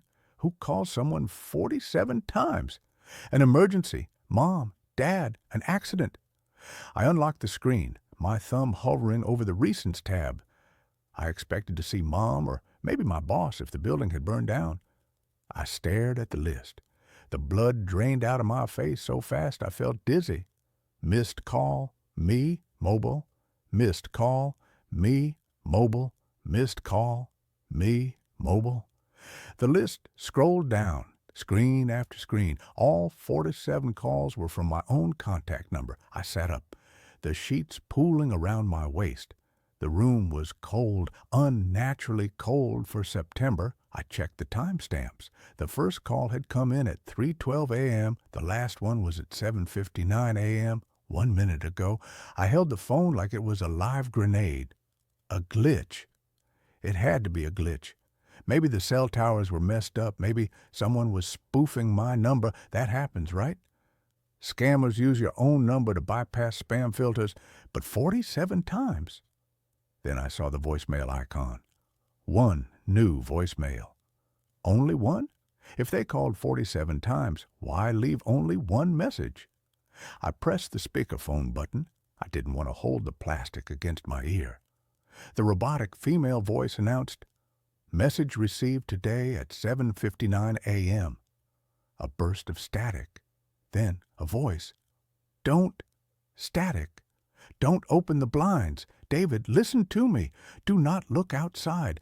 Do not leave the bedroom. They are..." Heavy breathing. "They are tracking the movement of your eyes. Lock the door, now." The message clicked off. I sat frozen on the edge of the bed. The voice wasn't a scammer. It wasn't a generated AI voice. It was me. It was my voice. But it sounded wrong. It was rougher, hoarse, like I had been screaming for hours. And there was a tremor in it, a hysterical edge that I had never heard in myself, not even when I broke my leg skiing, not even when my dad died. It was the sound of raw, unadulterated terror. "They are tracking the movement of your eyes." My gaze instantly darted to the window. The blinds were drawn, thank God, but there was a gap, a tiny vertical sliver of light where the slats didn't quite meet.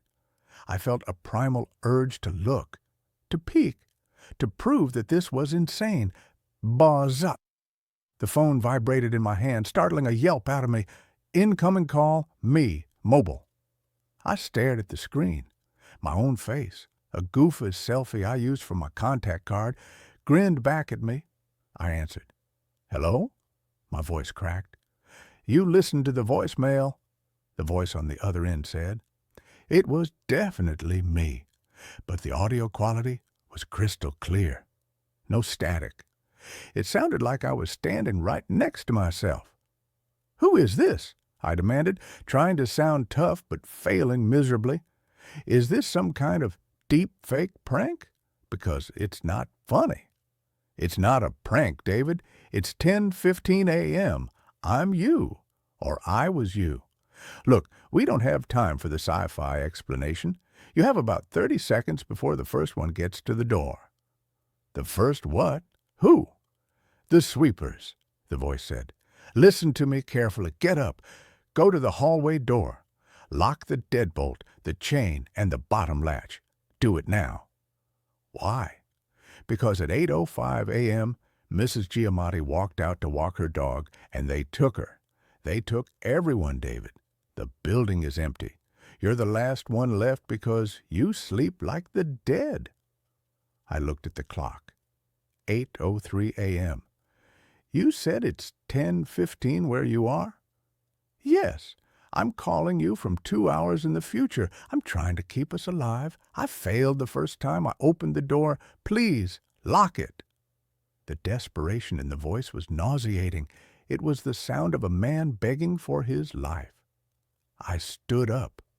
I didn't believe it, not really, but the fear was contagious.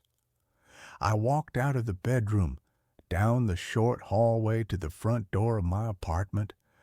I stared at the locks. The deadbolt was already turned. I always locked it. "The chain," the voice on the phone whispered, "and a bottom latch, the one you never use." I hesitated. Thump! A sound from the hallway outside. It wasn't a knock. It sounded like a wet sandbag being thrown against the wood. My heart hammered against my ribs. "Lock it!" I screamed at myself through the phone. I fumbled with the chain, sliding it into the groove. I kicked the bottom latch into place. The doorknob turned. It turned slowly, grinding the mechanism. Then a force slammed against the door. The wood groaned. The frame shuddered. If I hadn't done the chain and the latch, the deadbolt might have held, but the door would have bowed enough for what? "Open up, David." The voice from the other side of the door wasn't mine. It was Mrs. Giamatti's, but it was flat, monotone. "David, it is time for the walk. The dog needs to walk. Open the door." I backed away, clutching the phone. "Mrs. Giamatti?" "Don't answer her." My future self hissed in my ear. "That's not her. Not anymore. Go back to the bedroom. Quietly." I retreated, stepping softly on the hardwood. I went back into the bedroom and shut the door. "What is happening?" I whispered into the phone. "Is this an invasion? Zombies?" "Not zombies," future me said. "They're listeners. They mimic. They take the shape of the people they touch, but they need permission to enter. They need you to open the barrier. If you open the door or the window, they get in. Once they're in, they assimilate you." "Assimilate?" "It hurts, David. God, it hurts. I can still feel it happening to me right now. That's why I'm calling. If I save you, maybe I save myself. The logic is fuzzy. My memory is going, okay, what do I do? Call the police?" "No. The police came at 8:45. They're part of it now. You'll hear the siren soon. Don't look out the window." I looked at the blinds again. The urge to look was overwhelming. It was like a magnet pulling at my eyeballs. "Why 47 calls?" I asked. "Why didn't you leave a message earlier?" I tried. Future me sounded exhausted. "The signal. It's hard to reach back. The connection keeps dropping. And every time I call, I lose a little more of myself. I think this is the last time I can get through." "Okay. So what's the plan? How do I get out?" "You don't get out. Not yet. You have to wait for the shift." "The shift?" "At 11 a.m., the sunlight hits the fire escape at a specific angle. They hate direct UV. They retreat into the shadows of the hallway. That's your window. You have to go out the fire escape, climb up to the roof, and jump to the next building. The gap is 6 feet. You can make it." "I can't jump 6 feet." "You can when something with Mrs. Giamatti's face and a mouth full of needles is chasing you. You make the jump. I made the jump." "Wait," I paused. "If you made the jump, then why are you calling me? If you survived, why do you sound like you're dying?" Silence on the line. Then a heavy sigh. "I made the jump to the roof, but I didn't check the roof access door. It was open. One of them was waiting inside the stairwell. I got bit, David. I've been hiding in the utility closet on the roof for 2 hours, bleeding out, watching my skin turn gray. I'm calling you to tell you to check the door. Check the damn door before you run past it." My blood ran cold. "Okay, check the door. Got it." "I'm fading," the voice said.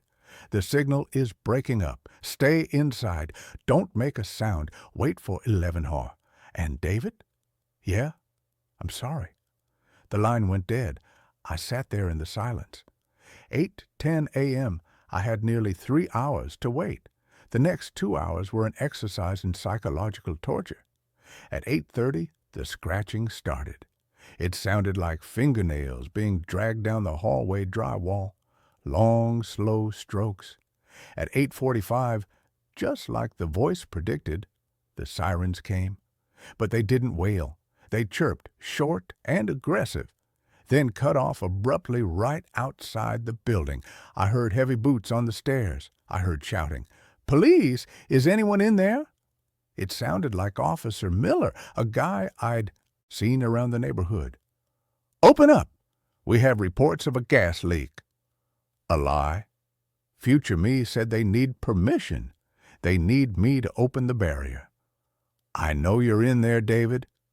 The voice changed. It shifted from Officer Miller's baritone to my mother's voice. "David, honey, please open the door. I'm scared." I clapped my hands over my ears. I sat in the corner of the room, curled into a ball, rocking back and forth. It's a mimic. It's a mimic. It's a mimic. At 9:30, the power went out. The hum of the refrigerator died. The room plunged into gloom.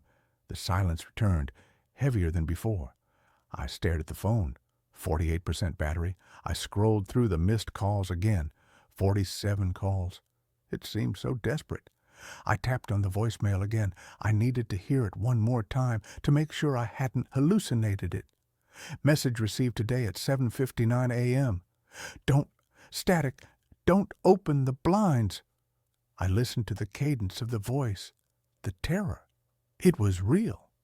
10:55 a.m. I stood up. My legs were stiff. I went to the window.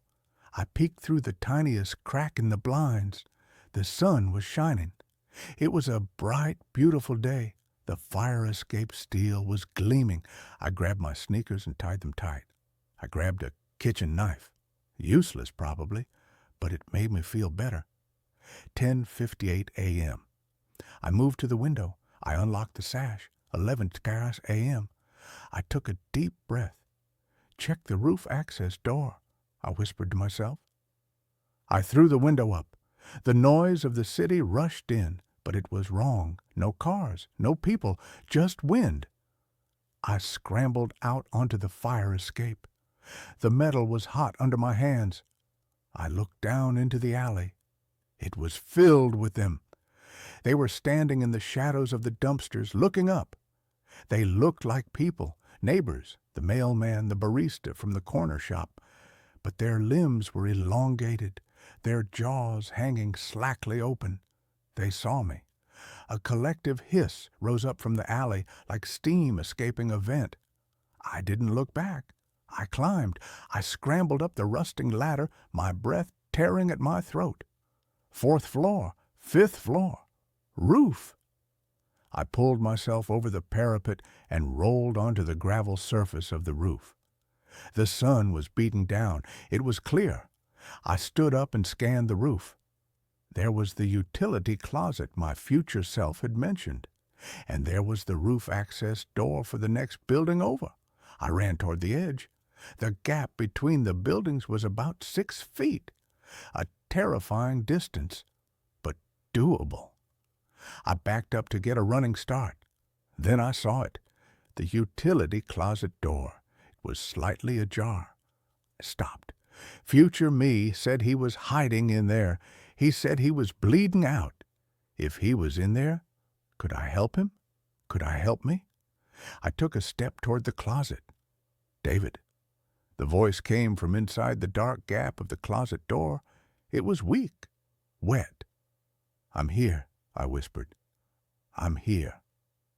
"Don't come closer," the voice rasped. I'm changing. I can feel my teeth moving. I can get you help. We can jump together. No, I can't move. Listen, did you check the door?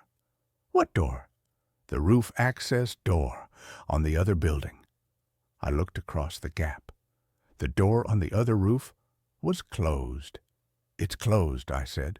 Good. The voice in the closet groaned. Good. Then you have a chance. I looked at the closet. I felt a surge of insane empathy. That was me in there, dying. I can't leave you, I said. You have to go. I turned and ran. I hit the edge of the roof and launched myself into the air. For a second, I was flying. Then gravity grabbed me. My feet hit the gravel on the other side. I tumbled, scraping my elbows, but I was alive. I was on the other building. I scrambled up and looked back. The door to the utility closet on my building swung open. A figure stepped out. It was me. But it wasn't injured. It wasn't bleeding. It was wearing my clothes, but they were crisp and clean.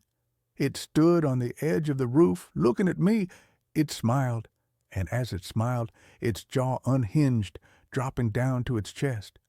It raised a phone to its ear. My phone rang in my pocket. I stared at the figure across the gap. I pulled my phone out. Incoming call. Me. Mobile. I answered it, staring directly at the monster that wore my face. Hello, I whispered. The monster on the roof didn't move its mouth, but the voice came through the phone, perfectly clear. You made the jump, it said. The voice wasn't raspy anymore. It was smooth, predatory. You lied, I said. You weren't dying. I lied about a lot of things, the voice purred. I told you to wait for 11 a.m. Do you know why? I looked around. The sun was high. Because at 11 a.m., the shadows on the west side of the building stretched just enough to cover the roof access door you're standing next to.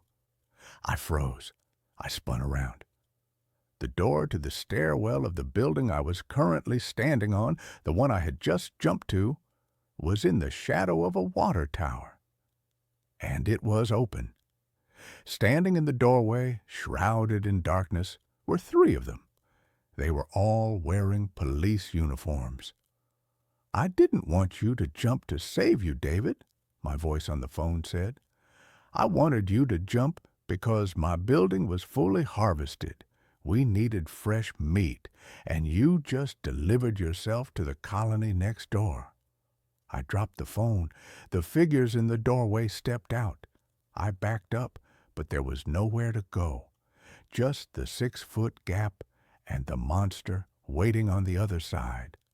The last thing I heard before they grabbed me was the sound of my own voice, echoing from the phone lying on the gravel. 48 missed calls, it laughed. Maybe next time, pick up sooner. The house was a gift from a ghost. Not a literal one, of course, but the ghost of a life I was supposed to have lived. It had been bought by my husband, Michael, a man who had loved the solid, tangible things of the world, the heft of an old book, the grain of reclaimed timber, the satisfying click of a well-made lock. He had bought it 3 weeks before a slick of black ice on a mountain road had turned our shared future into a singular, desolate present. He had seen the house, an old forgotten Victorian dowager on a cliff overlooking the sea, and had declared it the place where we would grow old, a beautiful, sprawling repository for our future memories. I, a forensic sketch artist, a man who made his living by giving faces to the faceless, was left to inherit a future I no longer had a partner for. My name is Elias Vance. For the first 6 months after the funeral, I couldn't bring myself to even visit the house. It sat empty, a monument to a future that had been canceled. But the lease on my city apartment was ending, and the thought of finding a new sterile space, a place untouched by Michael's memory, was somehow more painful than confronting the one he had chosen for us. So I packed my life into a series of sad brown cardboard boxes and moved to the ghost house.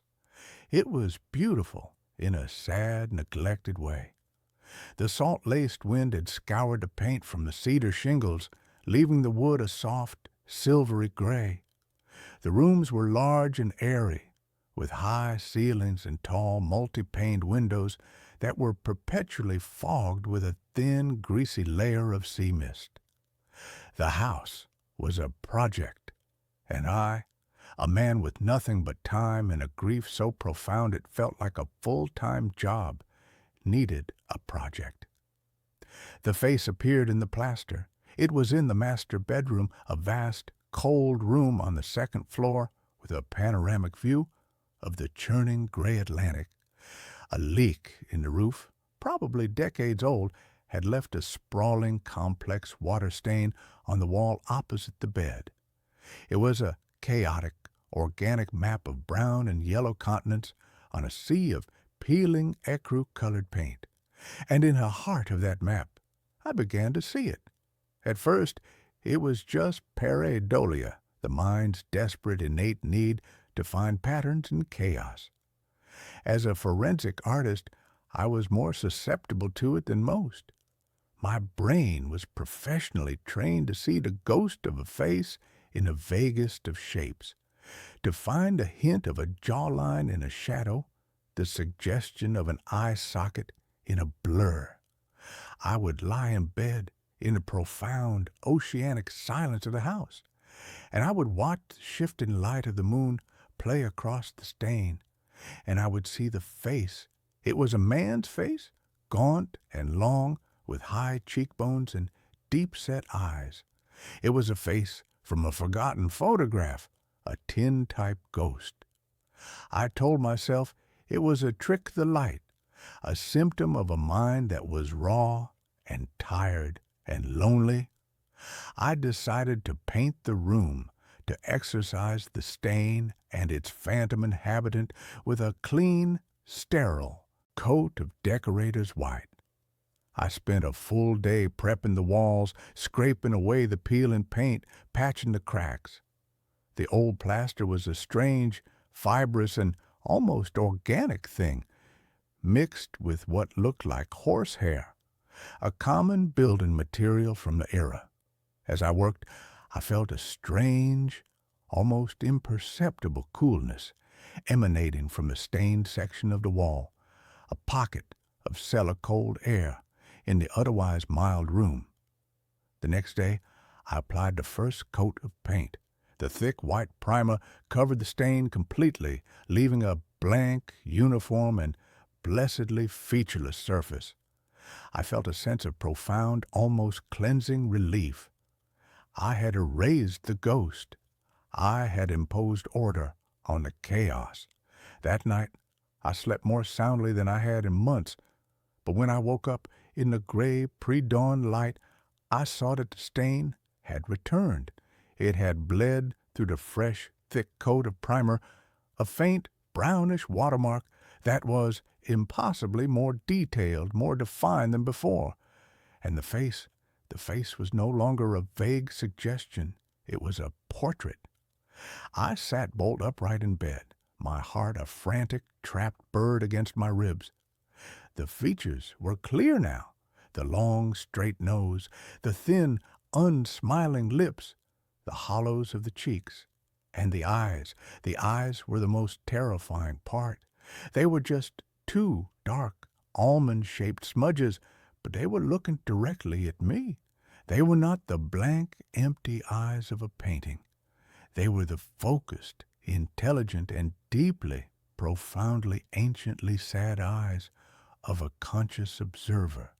My rational mind, a sputtering, dying engine, tried to offer up a scientific explanation, a chemical reaction. The specific mineral content of the water in the plaster reacting with the latex in the paint. It was a plausible, if unlikely, theory, but it did not explain the eyes. It did not explain the chilling and deeply personal feeling of being watched. I refused to be driven from my own bedroom. I was a man of science, of logic. I was a man who drew lines, who defined the world in shades of graphite and charcoal. This, this was just a problem of chemistry and perception. But the face continued to evolve.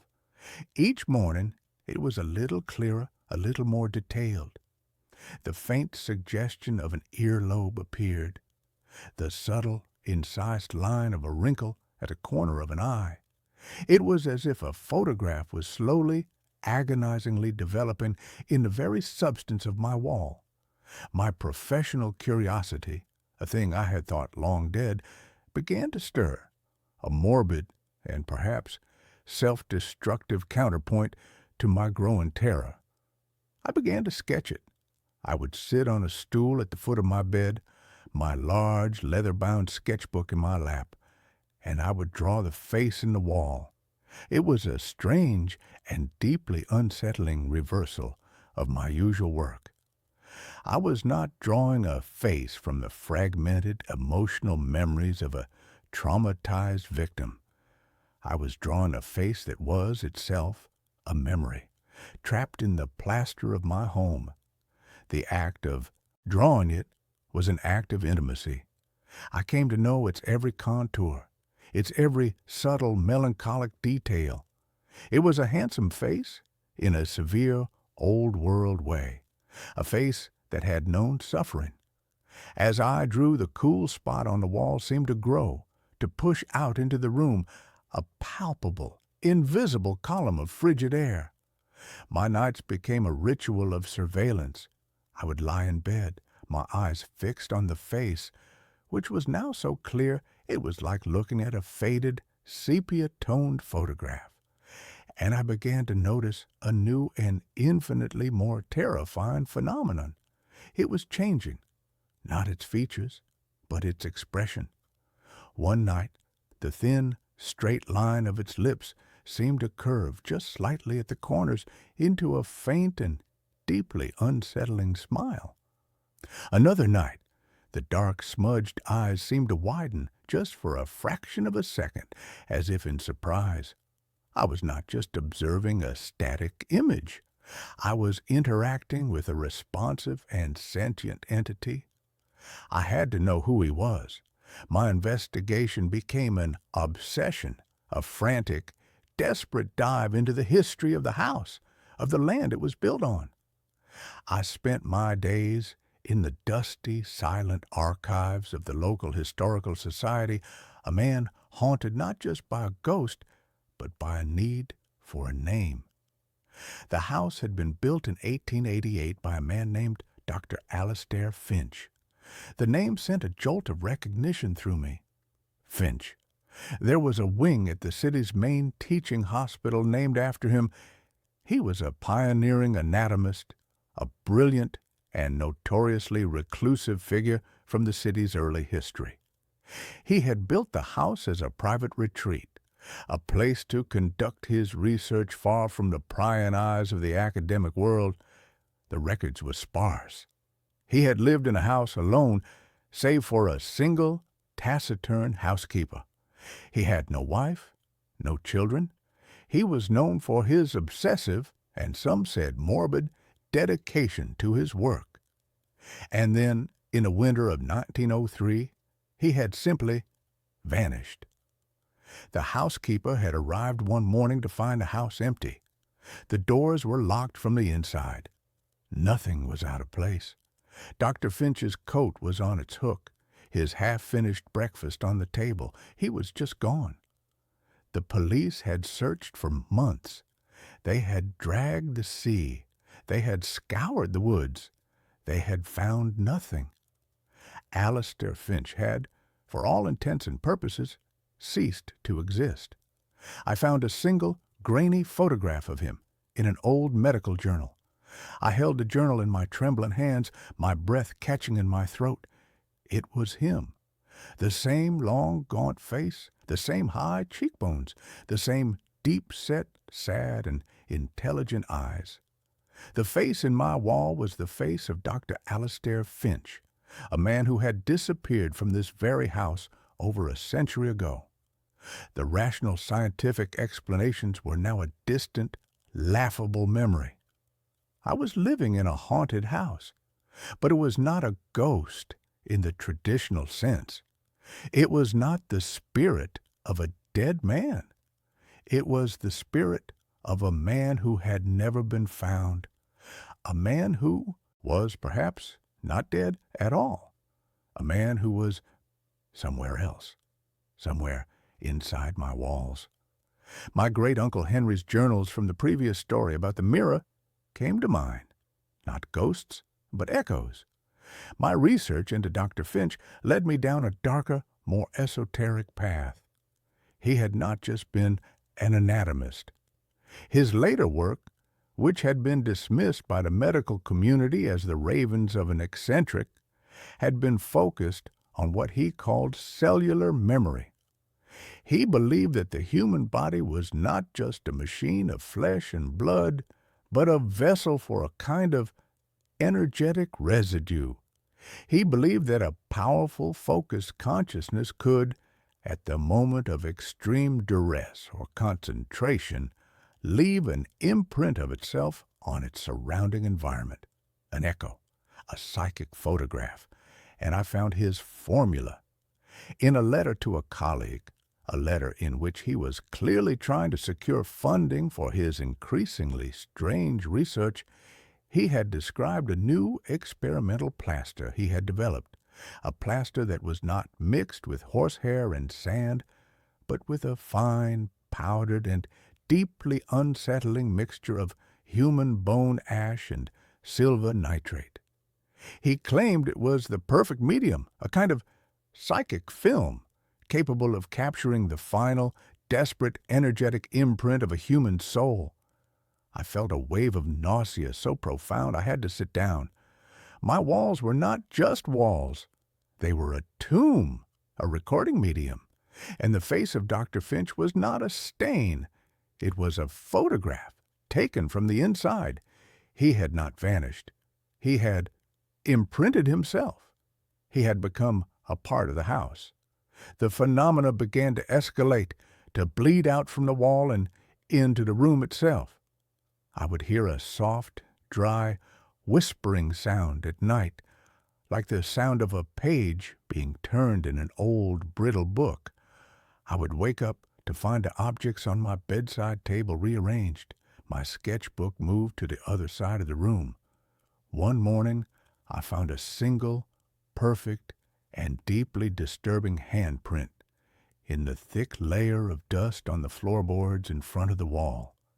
It was a long, slender hand, the hand of an academic, a surgeon, and it was as if someone had pressed their hand to the floor from the inside of the wall and the dust had settled around it. He was no longer just watching me, he was trying to reach me.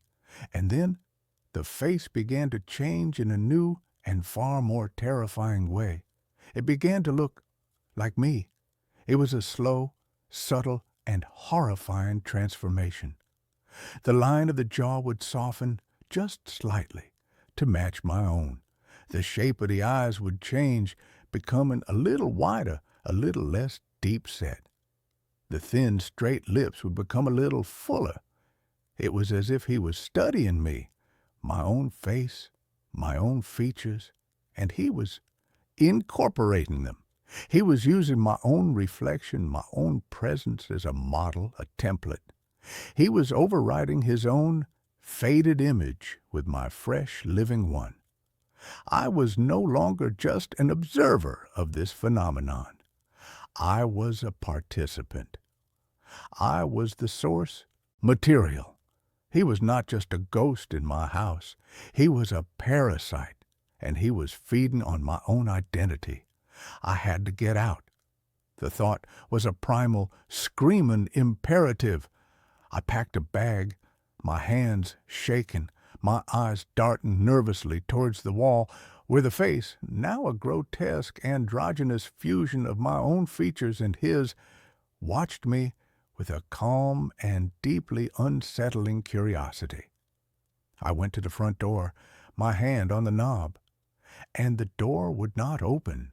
The old, heavy and well-made lock was frozen solid. I tried the back door. The same. The windows, the old sash-cord windows that had been painted shut for decades, were now as solid and immovable as the stone foundation of the house itself. I was trapped. The house, his body, would not let me leave. I was a prisoner in a house that was actively and intelligently trying to consume me. My last desperate hope was my sister, Sarah. She was a journalist, a hard-headed, cynical, and deeply practical woman who had always viewed my artistic temperament with a kind of affectionate pity. She was the only person I had told about the house, and she had, of course, assumed my strange behavior was just an eccentric and slightly morbid manifestation of my grief. She had promised to drive up from the city at the end of the week to check on me. I had my phone. I had a signal. I called her. My voice was a frantic, terrified mess. I told her I was trapped. I told her the house wouldn't let me out. She was silent on the other end of the line for a long moment. I could hear the deep, weary sigh of a woman who was convinced her brother had finally and completely lost his mind. "Okay, Elias," she said, her voice the calm, placating tone one uses with a frightened child or a lunatic. "Okay, I'm on my way. I'll leave right now. It will take me about 3 hours. Just try to stay calm. Can you do that for me?" 3 hours. It felt like a lifetime. I spent those 3 hours in a state of high alert, paranoid terror. I barricaded myself in the living room, as far away from the bedroom, from the wall, as I could get. The whispering was louder now, a constant, sibilant, and almost conversational murmur that was coming from all the walls at once. And in the whispering, I could hear my own name, Elias. And then the wall in the living room, the one that faced the sea, the one where Michael and I had planned to hang his favorite oversized abstract painting, began to change. The plaster began to ripple, to soften, as if it were turning from a solid to a liquid. And a new face began to emerge, a face I knew as well as my own, the face of my dead husband, Michael. It was a perfect, heartbreakingly perfect rendition of him. But his eyes were wrong. They were the same, dark, sad, and intelligent eyes as the face in the bedroom wall. It was him. It was Finch, and he was wearing Michael's face like a mask. "Don't you miss him, Elias?" the wall seemed to whisper, the voice a grotesque and deeply insulting imitation of Michael's own deep and gentle baritone. "It's so lonely here. We could be together, all three of us." The monster was not just trying to steal my face, it was trying to steal my grief. It was using my own most profound and deeply personal pain as a weapon against me. It was the ultimate violation. I screamed, a raw, ragged, and utterly hopeless sound of pure animal rage and despair. I picked up a heavy iron fire poker and I swung it at the wall, at the perfect, beautiful, and monstrous face of my dead husband. The poker hit the wall with a dull, wet, and sickening thud, as if I had struck a side of beef. The plaster did not crack. It bruised. A dark, ugly, purplish mark appeared, and the face of Michael contorted, not in pain, but in a slow and deeply, deeply satisfied smile. It was feeding on it. My rage, my despair, my violent and desperate and futile and grief-stricken and love-filled action, they were its food. My emotional energy was the very thing that was allowing it to break through, to become more real, more solid. I dropped the poker, my body going limp with the sudden, horrifying realization I could not fight it. Fighting it only made it stronger. I was in a cage with a monster, and the monster was feeding on my own desperate attempts to escape. I heard the sound of a car on the gravel driveway. Sarah, she was here. I ran to the window. Her small, sensible sedan was parked outside. She was getting out, her face a mask of worried determination. I banged on the window, but the sound was a dull, muted thud. The house was soundproofed from the inside now, too. She couldn't hear me. She went to the front door and knocked. I heard the sound, faint and distant. She tried the knob. It was locked. She called my name. I screamed it back. But my voice was a dead, flat thing in the silent, waiting air of the house. And then I saw it.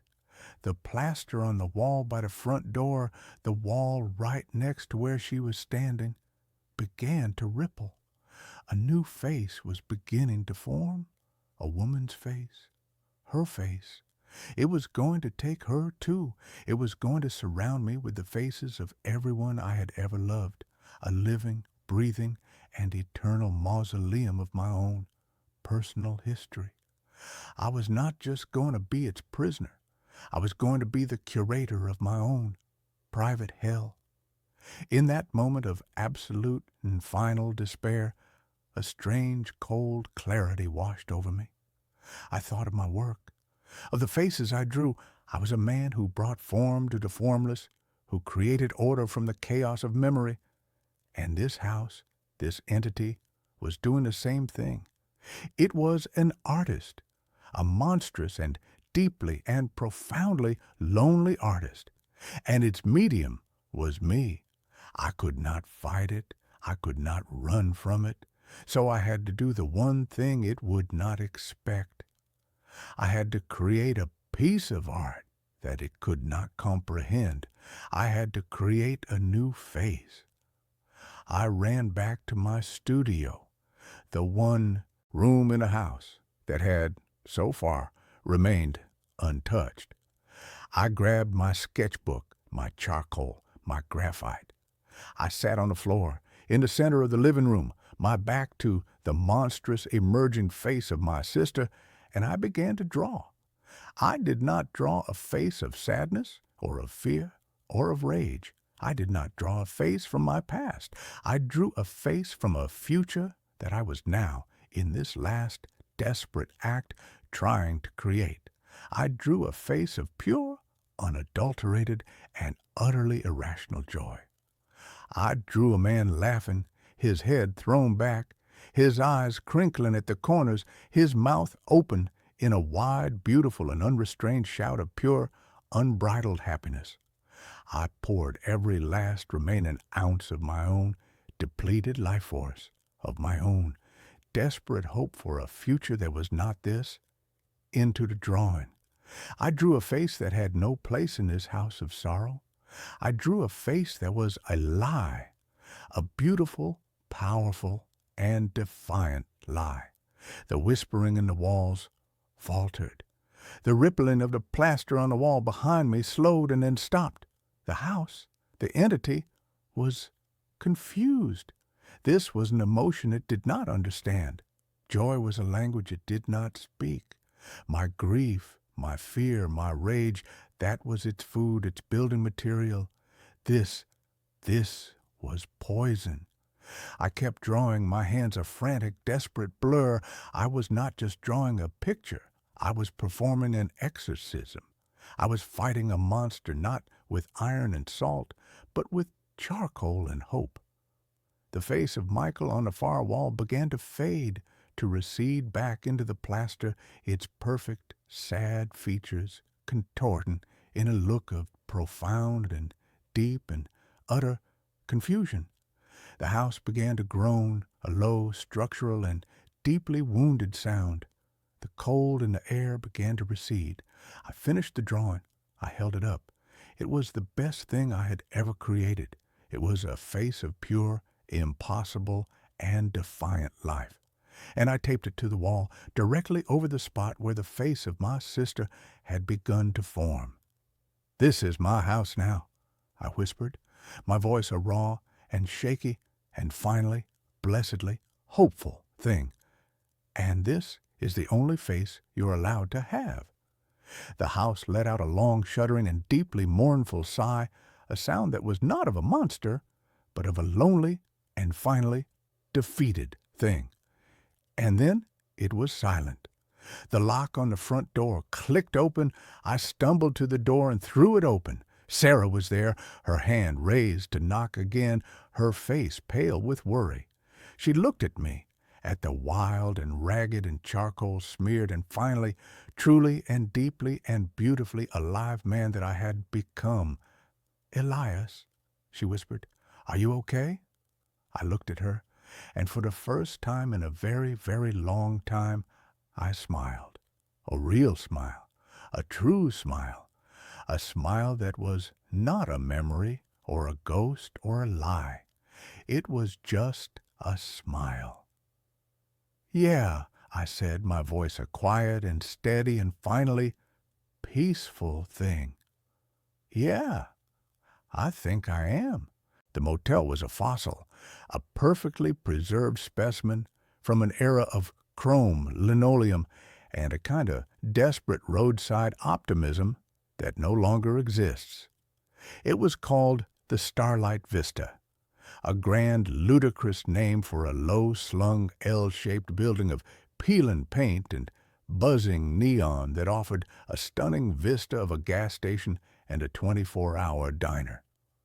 I was the night clerk, a post I had occupied for the past 6 years. My name is Arthur, and my life had become a long, quiet, and deeply repetitive night, punctuated only by the arrival of the occasional weary traveler or the distant melancholy wail of a train passing through the dark. The Starlight Vista was a place of ghosts, but not the spooky kind. It was haunted by the ghosts of salesmen with worn-out briefcases, of families on cross-country trips in wood-paneled station wagons, of lovers meeting for clandestine, lukewarm affairs. Every scuff on the floor, every cigarette burn on the Formica countertops was a small, silent testament to a life that had passed through and moved on. I was the curator of this museum of transient lives. My nightly ritual was as fixed and unchanging as the constellations. I'd make a pot of coffee that was strong enough to dissolve a spoon. I'd read the local paper with a kind of detached anthropological interest, and I'd check the reservation ledger. The ledger was the one anomaly in my otherwise predictable world. It was a thick, leather-bound book, its pages yellowed and soft with age, a holdover from the pre-digital era that the motel's owner, a flinty, unsentimental old man named Mr. Gable, refused to replace. And in that ledger there was the mystery of Room 9. Every single night, for as long as I had worked there, the entry for Room 9 was the same. A single, neat and unchanging line, written in a precise, slightly old-fashioned cursive, J. Corbin. No first name, no payment information, no check-in time. Just the name. The reservation was a permanent, unmovable fixture in the book. The first time I asked Mr. Gable about it, he had given me a look that was as cold and sharp as a shard of broken glass. "Room 9 is not your concern, Arthur," he'd said, his voice a low, gravelly rumble. "It's occupied, permanently. You do not knock on the door. You do not slide a bill under it. You simply leave it be. Is that understood?"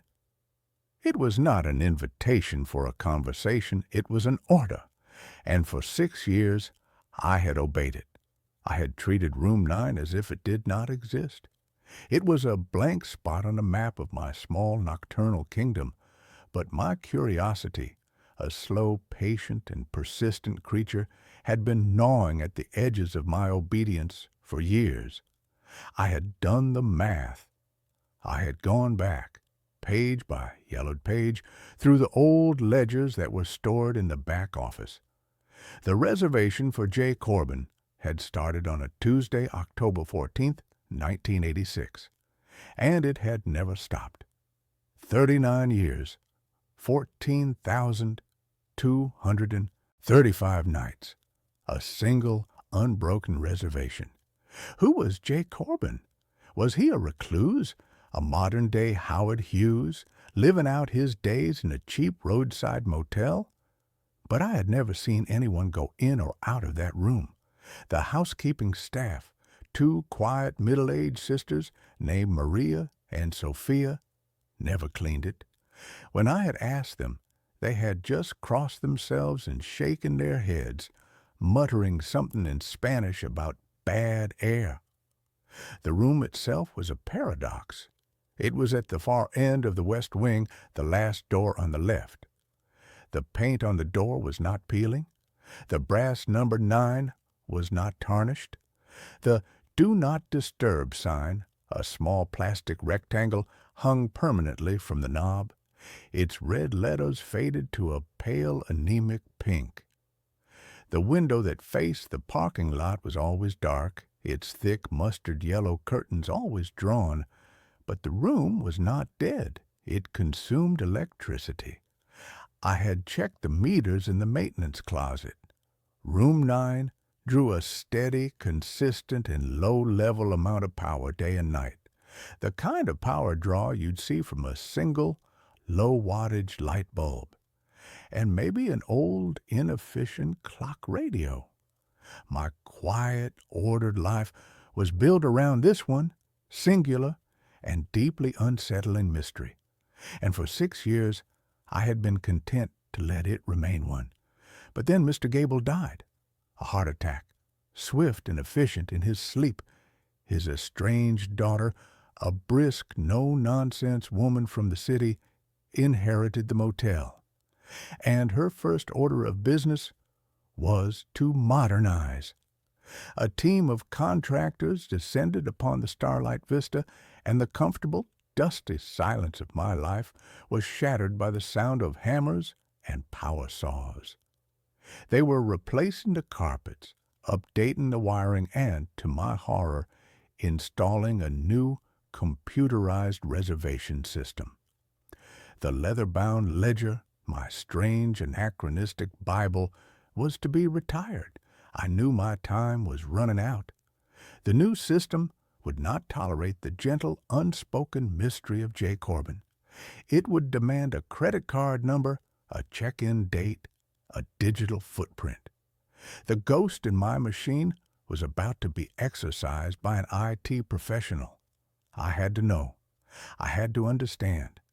Before the bulldozers of the 21st century paved over the one true and profound mystery of my life. The night before the new system was scheduled to go online, I made my decision. The contractors were gone. The motel was quiet, save for the hum of the ice machine and the snores of a traveling salesman in room 3. I took the master key, a heavy, old-fashioned brass key that I had never in 6 years had a reason to use for room 9. My footsteps echoed in the empty parking lot as I walked towards the west wing. The air was cold and still. The buzzing of the neon sign seemed to grow louder, more insistent, as I approached the door. I stood before it for a long moment, my heart a frantic, trapped bird in my chest. The faded "Do Not Disturb" sign seemed to mock me. My hand trembled as I slid the key into the lock. It turned with a smooth, silent, and well-oiled click that was deeply, profoundly unnerving. I took a deep breath, the air tasting of asphalt and impending revelation, and I pushed the door open. The room was not what I expected. It was not a dusty, forgotten time capsule. It was not the squalid den of a recluse. It was a waiting room. The room was immaculate. The bed, a standard motel-issue double, was made with military precision. The cheap polyester bedspread pulled taut, not a single wrinkle on its surface. The carpet, a swirling psychedelic pattern of orange and brown, was perfectly vacuumed. There was not a speck of dust on the faux wood headboard or the formica top of the small round table. But the room was not empty. On the table, next to a small bakelite lamp that was emitting a soft, warm, golden glow, was a single open book. And sitting in the room's only armchair, a worn vinyl monstrosity the color of a bruised avocado, was a man. He was old, but it was an age that was impossible to quantify. He was dressed in a simple, gray, and slightly old-fashioned suit. His face was a road map of wrinkles, but his eyes, a pale, washed-out blue, were clear, sharp, and utterly, completely ancient. He was not a ghost. He was solid. He was real. And he was looking directly at me. He did not seem surprised. He seemed patient, as if he had been waiting for me to open that door for a very, very long time. "Arthur," he said, his voice a low, soft, and impossibly tired sound. "You're early. I wasn't expecting you for another 17 years. I stared at him, my mind a screaming white noise chaos of disbelief. Who are you?" I stammered. "Are you Jay Corbin?" He smiled a faint, sad, and deeply weary smile. "In a manner of speaking, it's a professional name, a designation. You can call me Jonas." "What is this place?" I whispered, my eyes darting around the clean, sterile, and utterly soulless room. "What have you been doing in here for 39 years?" "Waiting," he said simply, "and working." He gestured to the open book on the table. I took a hesitant step into the room. The air was still and cool, and it had a strange, neutral, almost non-existent smell. It was like the air in a clean room, a place where the outside world was not allowed to enter. I looked at the book. It was a ledger, identical to the one I used at the front desk, and it was open to today's date. All the rooms were marked as vacant, except for one, Room 9, J. Corbin, and beneath it a new line had been added in the same neat and precise cursive. Arthur Penhaligon, 11:17 p.m., my name. I looked up at him, a cold, creeping dread, far worse than any simple, superstitious fear, beginning to seep into my bones. "What is this?"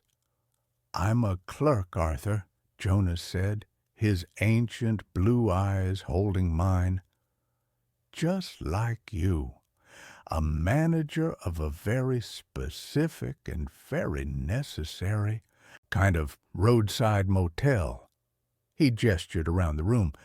"This isn't just a room, it's a layover, a transfer station, a place between the road you were on and the one you're about to be on."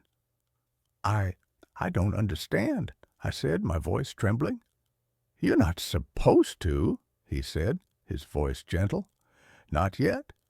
Your reservation isn't for another 17 years, but you've opened the door. You've checked in early. And the rules are very strict about early check-ins." My mind was reeling, trying to process the sheer cosmic impossibility of his words. This was not a man. This was something else. And this motel, my quiet, predictable, and boring little motel, was a part of it. "What are you?" I whispered. "I am the one who helps the lost find their way," he said. "The ones who die on the road. The ones who are untethered. A car crash on the interstate, a lonely heart attack in a room that isn't their own. A soul that has, for one reason or another, missed its exit. They get stuck in the static between the stations. This place, this room, is a beacon, a quiet, stable place in the storm. And I am the one who sits here and waits for them to find their way to the front desk. I thought of the thousands of lives that had passed through the starlight vista, the salesmen, the families, the lovers, and I thought of the others, the quiet ones, the ones who checked in and never checked out, the small, forgotten tragedies that are the lifeblood of any place that is built on the lonely, anonymous promise of the open road. "And what do you do with them?" I asked, my voice barely a whisper. "I check them in," he said.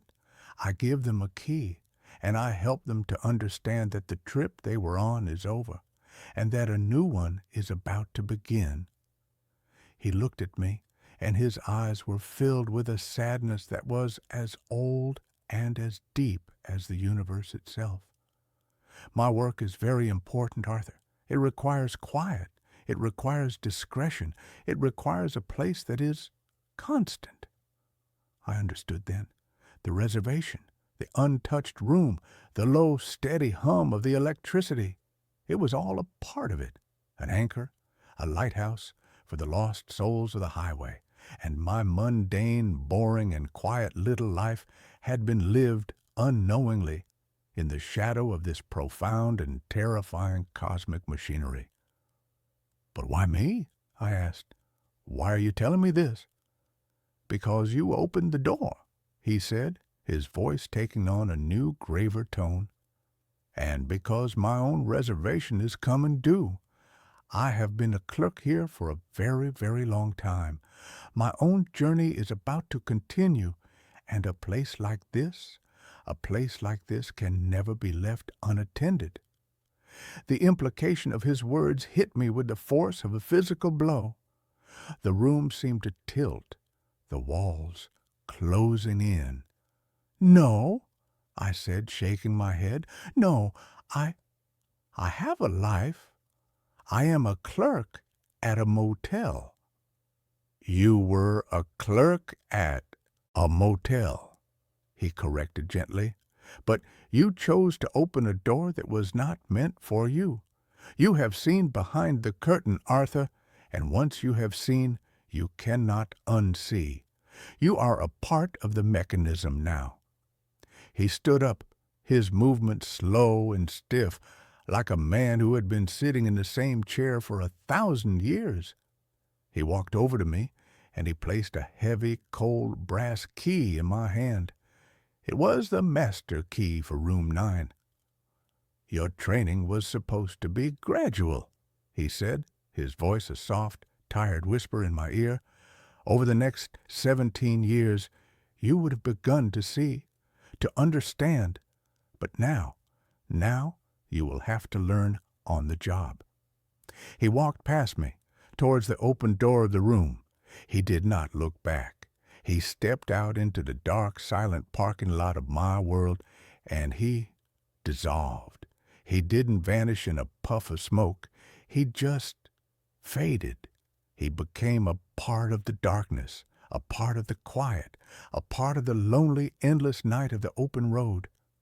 I was alone in the room, the clean, sterile waiting room. The book was still on the table, open to my name. The soft, golden light of the lamp was still glowing. I was the new clerk, the new manager, the new J. Corbin. I walked out of the room and pulled the door shut. It clicked with a soft, final sound. I hung the faded "Do Not Disturb" sign back on the knob. I walked back to the front desk, the heavy brass key in my pocket, a cold, heavy weight. The new computerized reservation system was installed the next day, but when the technician tried to input the data for room 9, the system crashed. They tried 3 times. Every time, the same result. The new digital world could not comprehend the old analog and cosmic truth of that room. In the end, they just left it alone, a single, anomalous, and permanent booking in a system that was otherwise perfect, a ghost in the new machine. My life is different now. It is still quiet, It is still nocturnal. I am still the clerk at a roadside motel. But I have a new set of responsibilities. I still make the coffee. I still read the paper. But now I also watch. And I listen. And sometimes, in the dead of night, a new guest will arrive. They will look confused and lost and afraid. They will not have a reservation, but I will know their name. I will check them in, and I will give them a key to a room that is not on any map. A quiet, clean, and peaceful room. A place where they can rest before they continue on their journey. I have 17 years until my own check-in. 17 years to be the quiet, patient, and necessary guardian of the lost souls of the Starlight Vista. It is a strange and lonely and sometimes terrifying job. But I have come to understand that it is also a profound and deeply and strangely sacred one. The road is long and the night is dark, and everyone eventually needs a place to rest, and I am the one who leaves the light on. I found a hidden room behind my mirror. Someone was living there. I inherited the apartment from my great-aunt Beatrice, a woman whose life had been a meticulous study in quiet routine right up until the point where she wasn't quiet anymore. It was a pre-war brownstone unit, 3 floors up, with impossibly high ceilings, crown molding that looked like carved icing, and a labyrinthine heating system that hissed and groaned like a sleeping dragon. The whole place smelled faintly of mothballs and old dry paper, and while it was beautiful, it was undeniably old, full of architectural secrets and the kind of strange permanent shadows that modern lighting couldn't seem to dispel. I moved in because the rent was non-existent, and because I, too, enjoyed the quiet routine that the building seemed to enforce. The apartment's master bathroom was particularly strange. It was large and overly ornate for a bathroom, featuring a clawfoot tub and a massive, antique-looking mirror that dominated the entire wall above the pedestal sink. The mirror was huge, framed in dark, heavy carved oak, and it was bolted directly into the plaster. It wasn't the kind of mirror you could simply lift and move. It felt like a fixture, a permanent portal in the room's history. I tried to clean it, but the glass had an inherent subtle distortion, a kind of rippling imperfection that made my reflection seem slightly warped, stretched, or sometimes just out of sync with my movements. I put it down to the age of the glass and the silver backing, but I always felt an unpleasant chill when I stood too close to it, a strange, localized cold spot that lingered no matter how high I cranked the radiator. It was that cold spot that first became a nuisance, and then a horrifying clue. I am a meticulous person, a creature of habit and order, and I hate inefficiency. The draft, or whatever it was wasting my heat. I started my investigation with a thermal gun, the kind used for home energy audits. The plaster wall around the mirror registered a consistent 72 degrees, the room temperature. But the exact center of the mirror, the focal point where my reflection's face usually was, registered a baffling 58 degrees.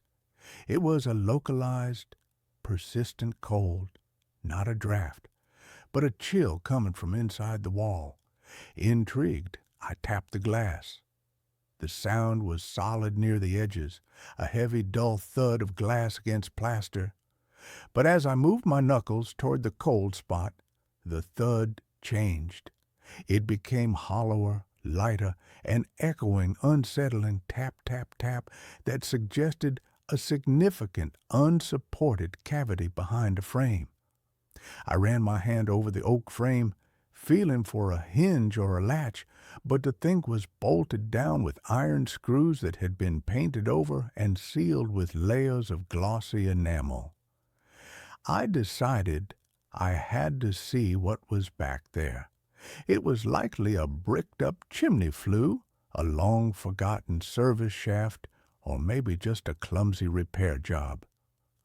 I told myself it was for the sake of energy efficiency. It took me 3 hours with a screwdriver, a utility knife, and a lot of swearing to chip away the paint and pry the decorative molding off the mirror's frame. The frame itself was held in place by 4 enormous heavy-gauge bolts sunk deep into the wall. As I loosened the last one, the massive mirror gave a shudder and pitched forward an inch, revealing a shocking amount of dust and grime and a thin, dark line of shadow between the frame and the wall. I slowly, carefully, lowered the mirror onto the bathroom floor, the glass reflecting the ceiling and the frantic, pale image of my own face. What was revealed was not a bricked-up flue, but an archway. It was a small, crudely cut opening in the plaster and lath, roughly the size of a man's torso, almost perfectly centered where the cold spot had been. The edges of the opening were ragged, showing the inner structure of the wall, but there was no plaster dust on the floor below it. That meant the opening had been there for a long time. The biggest shock, however, was what the opening led to. It didn't lead to darkness or a void or the back of a chimney. It led to a space that was clearly a room. I shone the flashlight of my phone into the cavity. It wasn't a standard crawl space. It was a narrow, elongated room, maybe 6 feet wide and 15 feet long, running parallel to the bathroom wall and extending into the dead space between my apartment and the building's main staircase, or maybe another unit. The walls were unfinished brick, and the floor was covered in a layer of old, fine, metallic-smelling dust, the kind that accumulates in forgotten, unventilated spaces. But the dust had been disturbed. There was a clear, swept pathway leading from the opening deeper into the dark. And then I saw the objects. The first thing I registered was a sleeping cot, a simple canvas military-style bed positioned in the furthest corner. It was neatly made, but the pillow was dented, the blanket slightly rumpled, a clear sign of recent use. Next to the cot, there was a makeshift shelf fashioned from a piece of old wood placed atop 2 stacked bricks, and on that shelf a few personal items: a small tarnished silver cup, a worn, paper-covered book that I couldn't make out the title of, and next to the shelf, tucked discreetly against the wall, a 5-gallon plastic bucket, presumably for sanitary purposes.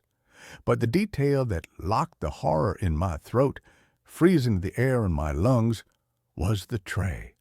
Placed near the opening, directly facing where the mirror had been, was a small silver-rimmed tea tray. On it sat a ceramic plate with half a tuna salad sandwich, neatly cut and covered with a piece of plastic wrap. It wasn't moldy. The bread hadn't gone stale. It had been left there at most a few hours prior. Someone was living here. Someone had been living here today. I took a step back, the phone slipping in my sweaty hand. The person who lived here was not a vagrant who had broken in. This room was an architectural anomaly, a permanent hidden space accessed through a secret hole in my wall, a hole that was covered by a massive, centuries-old mirror. The occupant had to have known the architecture, had to have a key, or an incredible talent for stealth. Then my eyes snapped back to the opening, and specifically to the inner side of the mirror frame that was now resting on my floor. I ran my fingers over the glass. On the side that had faced the wall where the archway was, there was a patch of clear, pristine glass about the size of a small window pane.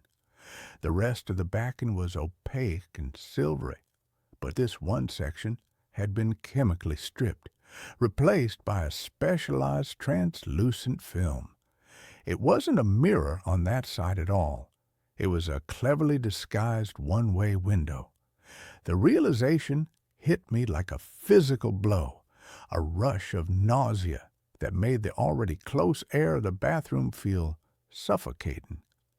I hadn't just been looking at my reflection for the past 2 months. I had been observed. Every morning, shaving, brushing my teeth, staring into the glass, I hadn't been alone. The person inside had been watching me, their cot positioned perfectly so that my face, my routine, the minutiae of my solitary life were their entertainment, their window to the outside world. The slight distortion I had always complained about was the result of the crude one-way film, not the age of the glass. The cold spot was their breathing, their body temperature, their proximity to the pain. I scrambled out of the bathroom, shutting the door and locking it with a desperate, frantic click of the cheap brass bolt. I called the police. When they arrived, they were skeptical. They were thorough, though, and they crawled into the space. They found the cot, the bucket, the shelf. But the sandwich was gone. The plate was empty, wiped clean. The book was closed and pushed further back on the shelf. The police found no finger-printable surfaces, no documents, no evidence of a crime beyond trespassing. They theorized it was a transient, a squatter who knew the old building's layout, who had been hiding there, and who had fled when I started removing the mirror. They taped off the area, filed a report that mentioned a likely unhoused individual, and left. I knew they didn't believe the part about the one-way mirror, suggesting I was overreacting due to the shock. I didn't replace the mirror. I couldn't. Instead, I boarded up the archway with 2x4s and several layers of drywall, sealing the opening with a thick coat of plaster, the smell of which was meant to replace the metallic dust I had smelled. I tried to convince myself it was over, that the person had fled the building, but the knowledge of the hidden room had irrevocably altered my reality. That's when the sounds began. They weren't coming from the sealed-up mirror room, or at least not only from there. They came from the walls, not the loud, familiar creaks of an old building settling, but soft, dry, insidious noises. A faint, rhythmic scrabbling like fingernails on dusty plaster, or the movement of a tiny animal, but too controlled, too deliberate to be a mouse. A soft, measured thump-tap slide, a sound that seemed to be traveling in the dead spaces between the joists, the service shafts, and the vertical pipes of the ancient heating system. I would be reading in my living room, and the sound would be directly behind the bookcase. I would be in my kitchen, and it would seem to emanate from the space between the cupboard and a wall. I realized the mirror room wasn't the person's only space. It was their observatory. Their home was the entire forgotten, hidden infrastructure of the building, a complex, dark network of architectural dead space that was only accessible to someone impossibly small, flexible, and utterly silent. They were living in the negative space of the brownstone like a parasite in the host's body, and my apartment was merely one visible surface of their sprawling, invisible habitat. The terror became an exquisite, personalized form of psychological torture. My things would be subtly moved. I would leave my wallet on the hall table and later find it pushed half an inch further toward the wall. I'd be certain I'd close the window latch before leaving for work, only to find it slightly ajar when I returned. One evening I reached for my toothbrush and noticed it was distinctly wet when I knew I hadn't used it for hours.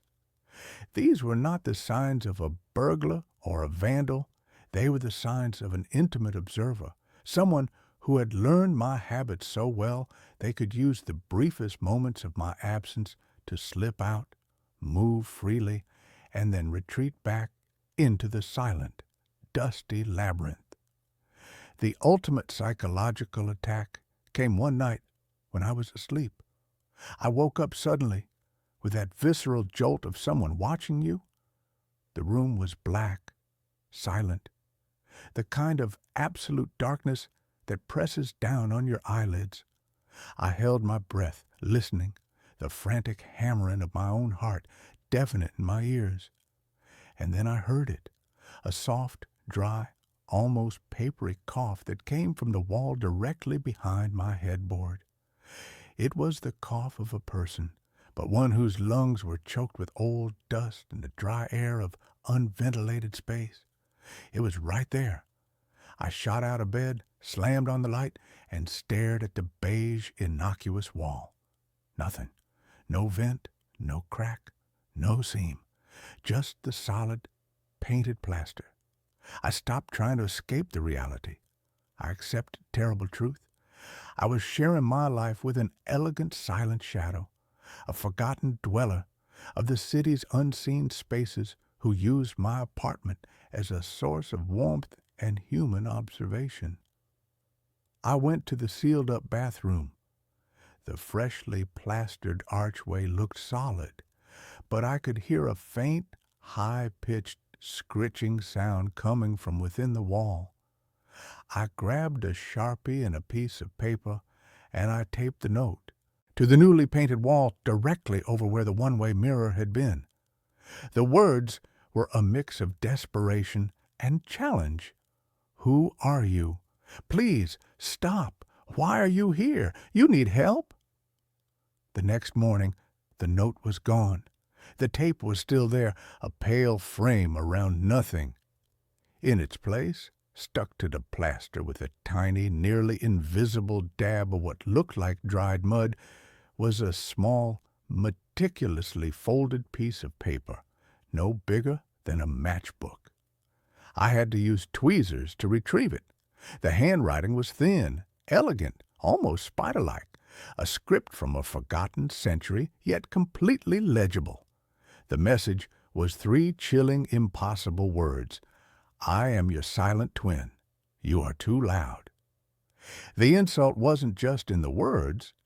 It was in the revelation that my life, my quiet life, was an intolerable racket to this person.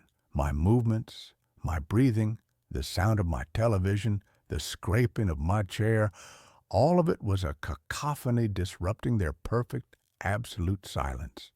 I knew I had to see them. I had to know what kind of human being could exist in such a space. I had to face my silent twin. That night, I waited. I set up my phone on a tripod with the flash off, recording video, and I sat on the floor of the bathroom, a blanket wrapped around me, a heavy wrench lying uselessly beside me. The main lights were off, the only illumination coming from the thin sliver of light beneath the door. Hours passed. The building settled. The heating system finally fell silent. I was a man of routine, and my routine was to sleep.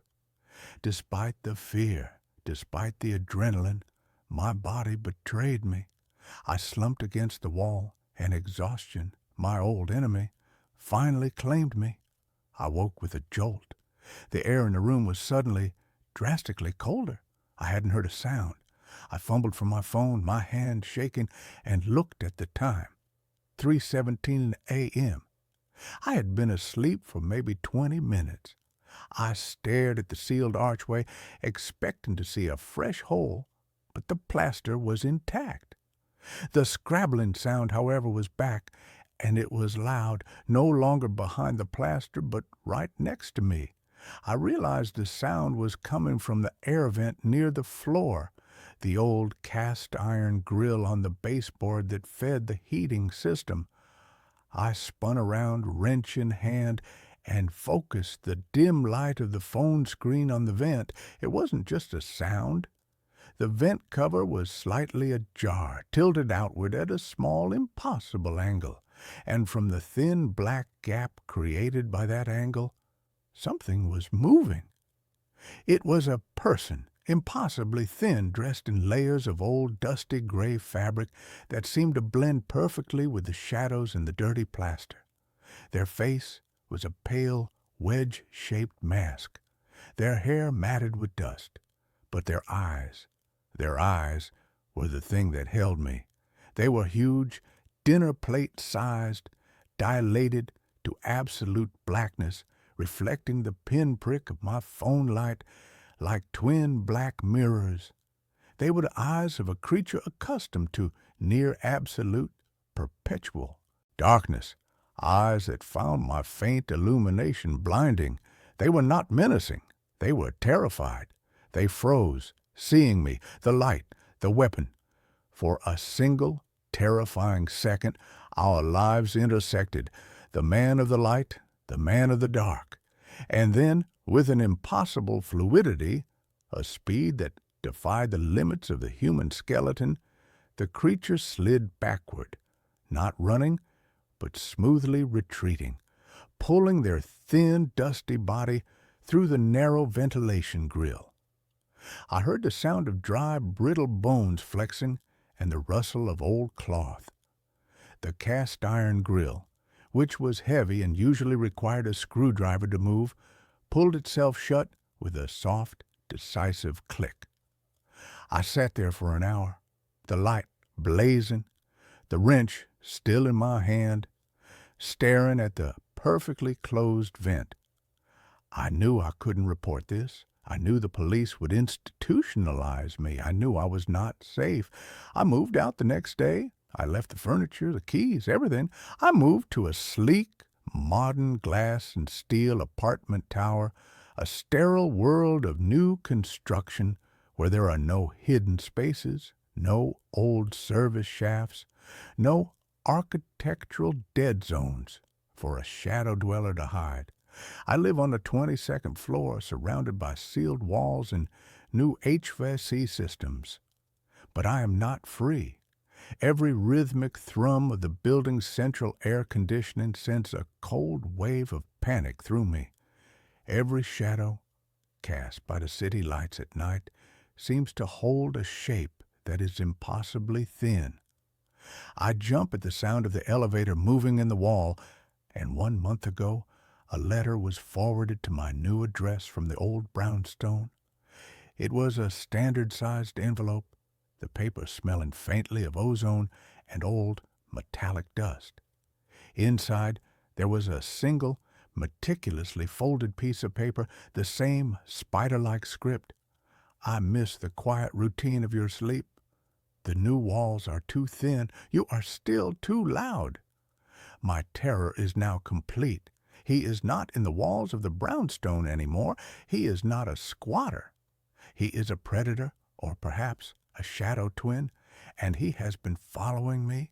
He has learned my quiet routine, and I know that somewhere in the dead space between the insulation, the vents, and the concrete of my new modern high-rise, there is a pair of black, dilated eyes watching me, waiting for me to be still enough, quiet enough, for him to slip out and finally introduce himself. And I know with crushing certainty that I will never be truly alone again. I joined a sleep study. Everyone else disappeared on night 3. The flyer was a small, unassuming rectangle of cheap, glossy paper, tacked to the overstuffed bulletin board in the graduate student lounge. It was a beacon of bland, institutional hope in a sea of roommate-wanted ads and free pizza for your soul campus ministry flyers. Participants needed for a study on the restorative effects of deep sleep, it read. The compensation was a number so ludicrous, so disproportionate to the task of simply sleeping, that it felt like a typo. $20,000 for a one-week inpatient study. To me, a Ph.D. candidate in theoretical physics, a man whose life had become a Sisyphean struggle to pay rent on a grad student stipend while simultaneously trying to solve the mysteries of the universe, that number wasn't just money. It was a lifeline. It was a year of ramen noodles and peace of mind. It was the ability to think about something other than the crushing weight of my own self-imposed and deeply intellectual poverty. My name is Simon. I have always been a man who believed in data, in quantifiable and observable reality. The world, to me, was a complex but ultimately solvable equation. I did not believe in ghosts or in magic or in any phenomenon that could not be explained by the elegant and sometimes brutal laws of physics. This, I would later realize, was a profound and deeply arrogant failure of my imagination. The study was being conducted by a private and vaguely sinister research group called the Somnos Institute. Their intake facility was a stark, minimalist, and deeply unnerving office in a downtown skyscraper, a place that smelled of expensive and probably toxic air freshener. The man in charge was a Dr. Elias Vance, a man with the cold, dead eyes of a shark and a smile that was a masterpiece of insincere corporate reassurance. He spoke in a smooth, practiced baritone, his words a soothing and utterly meaningless river of scientific jargon. The Somnus Protocol, he explained, his hands clasped on his large mahogany desk, is designed to isolate and amplify the theta wave activity in the brain during REM sleep. We believe that this specific frequency is the key to unlocking the human mind's latent and largely untapped potential for self-repair, for accelerated learning, for a kind of psychic decluttering, if you will. He made it sound like we were about to receive a deluxe neurological spa treatment. I and the other 4 participants were chosen for our unremarkable and deeply and profoundly and unsettlingly and strangely and beautifully and tragically and comically, and we were chosen for our normality. We were a motley but uniformly healthy and psychologically stable crew. There was Maya, a sharp, cynical, and deeply sarcastic law student. Ben, a quiet, gentle, and deeply introverted software engineer. Chloe, a bubbly and relentlessly optimistic yoga instructor. And Marcus, a former soldier, with a quiet, watchful, and deeply intimidating presence. We were 5 ordinary people, united by our shared and desperate need for a large and seemingly easy sum of money. The facility itself was in the sub-basement of the same skyscraper, a place that was accessible only by a private keycard-operated elevator. As the doors hissed shut behind us, sealing us in, I felt a familiar and deeply and profoundly and unsettlingly and strangely and beautifully and tragically and comically and a flicker of claustrophobia. The facility was a self-contained and windowless world of soft, ambient lighting, recycled and slightly metallic-tasting air, and a profound and deeply and profoundly and unsettlingly and strangely and beautifully and tragically and comically and a silence that was not the absence of noise, but the presence of a powerful and deeply and profoundly and unsettlingly and strangely and beautifully and tragically and comically, and it was a controlled silence. We were each assigned a small, comfortable, and deeply and profoundly and unsettlingly and strangely and beautifully and tragically and comically, and it was a sterile room.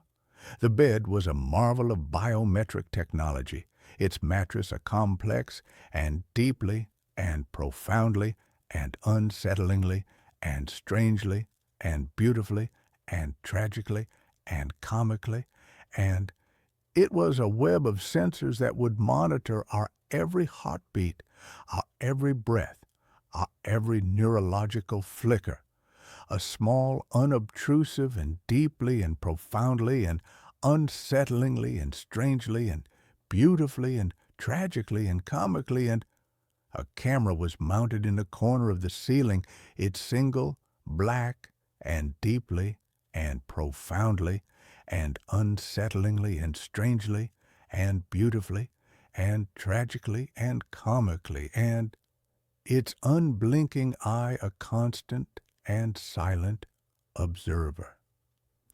The first 2 nights were a model of scientific and deeply and profoundly and unsettlingly and strangely and beautifully and tragically and comically, and a boring routine. We would eat a bland but nutritionally perfect meal in the communal area. We would undergo a battery of cognitive tests, memory games, and logic puzzles. And then we would retire to our individual pods to sleep, a thin and almost invisible IV line taped to our arms, delivering what Dr. Vance had called a proprietary theta wave enhancing amino acid solution. The sleep was incredible. It was a deep, dreamless, and profoundly and deeply and profoundly and unsettlingly and strangely and beautifully and tragically and comically, and it was a restful abyss. I would wake up feeling a clarity, a focus that I hadn't experienced since my undergraduate, and deeply and profoundly and unsettlingly and strangely and beautifully and tragically and comically, and my Adderall-fueled days. The others reported the same. We were sharper, faster, and our scores on the cognitive tests were improving at an exponential rate. The $20,000 felt less like a payment and more like a bonus for a life-altering and deeply and profoundly and unsettlingly and strangely and beautifully and tragically and comically, and a very expensive and very effective and very, very strange and very, very strange and very, very strange, and it was a good sleep. The change occurred on the third night.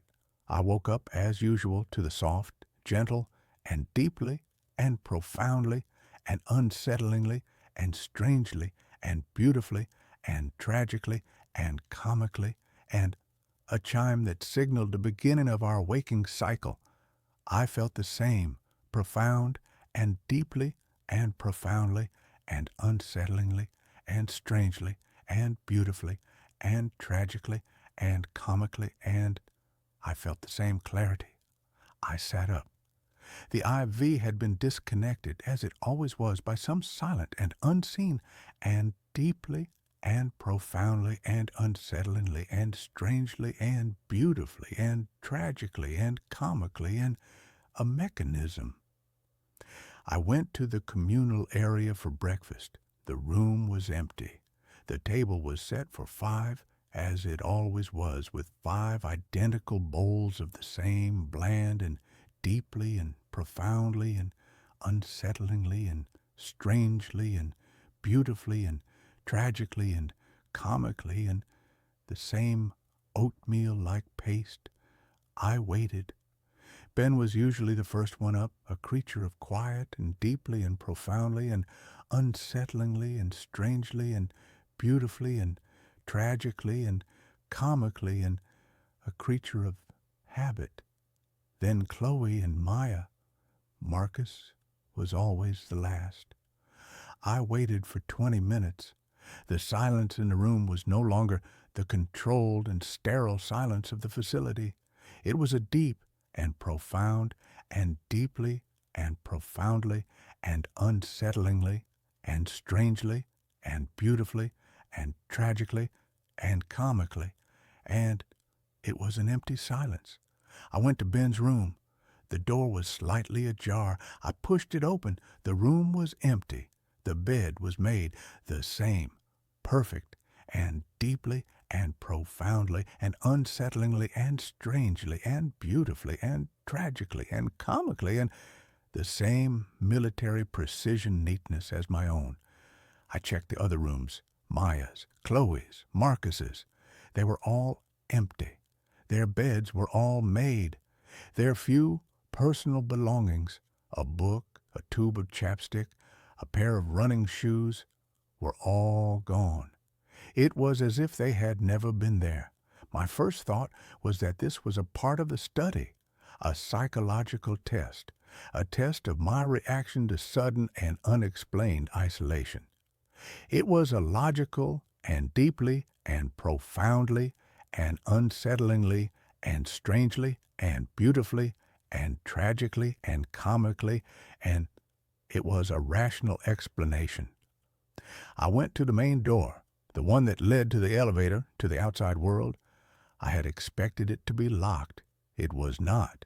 It opened with a soft and deeply and profoundly and unsettlingly and strangely and beautifully and tragically and comically, and it hissed open.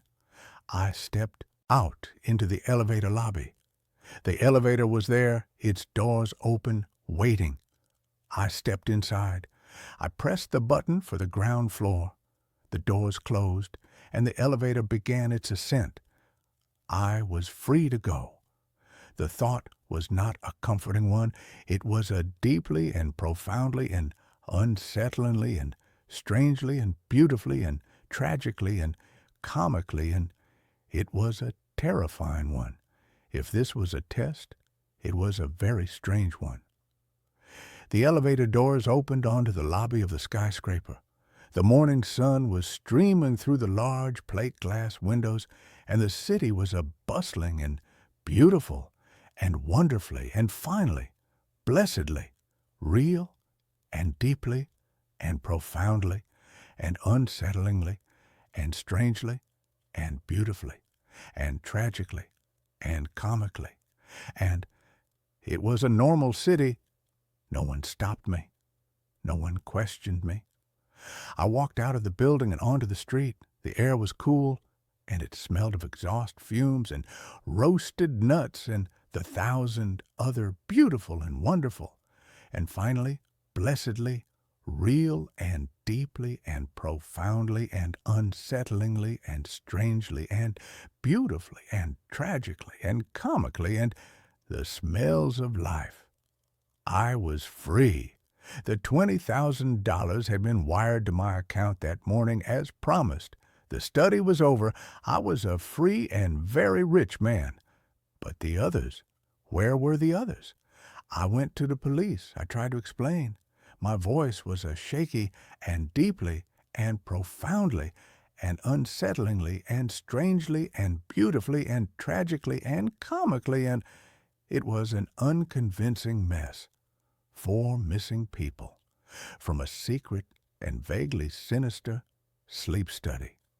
The officer looked at me with a mixture of suspicion and deeply and profoundly and unsettlingly and strangely and beautifully and tragically and comically, and he looked at me with pity.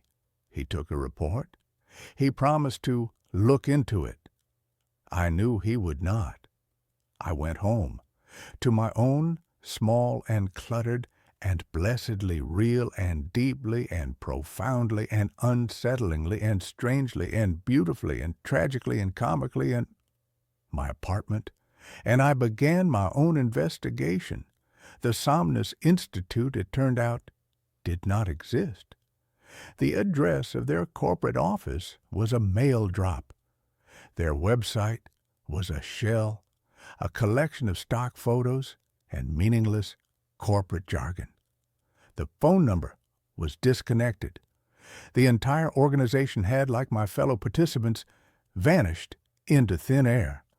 I was alone with the mystery, and with the $20,000, and with the strange, new, and deeply, and profoundly, and unsettlingly, and strangely, and beautifully, and tragically, and comically, and the new clarity in my own mind. The dreams started that night. They were not dreams in the traditional sense. They were visits.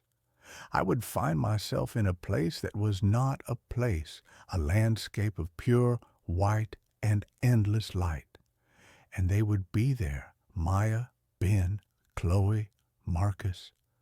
They were not ghosts. They were solid. They were real. But they were different. They were calm, serene. Their eyes, which in the real world had been filled with the usual human and deeply and profoundly and unsettlingly and strangely and beautifully and tragically and comically, and their eyes were now filled with a deep and profound and deeply and profoundly and unsettlingly and strangely and beautifully and tragically and comically and a placid and deeply and profoundly and unsettlingly and strangely and beautifully and tragically and comically and a peaceful emptiness. They would not speak to me. They would just be. They would be building things.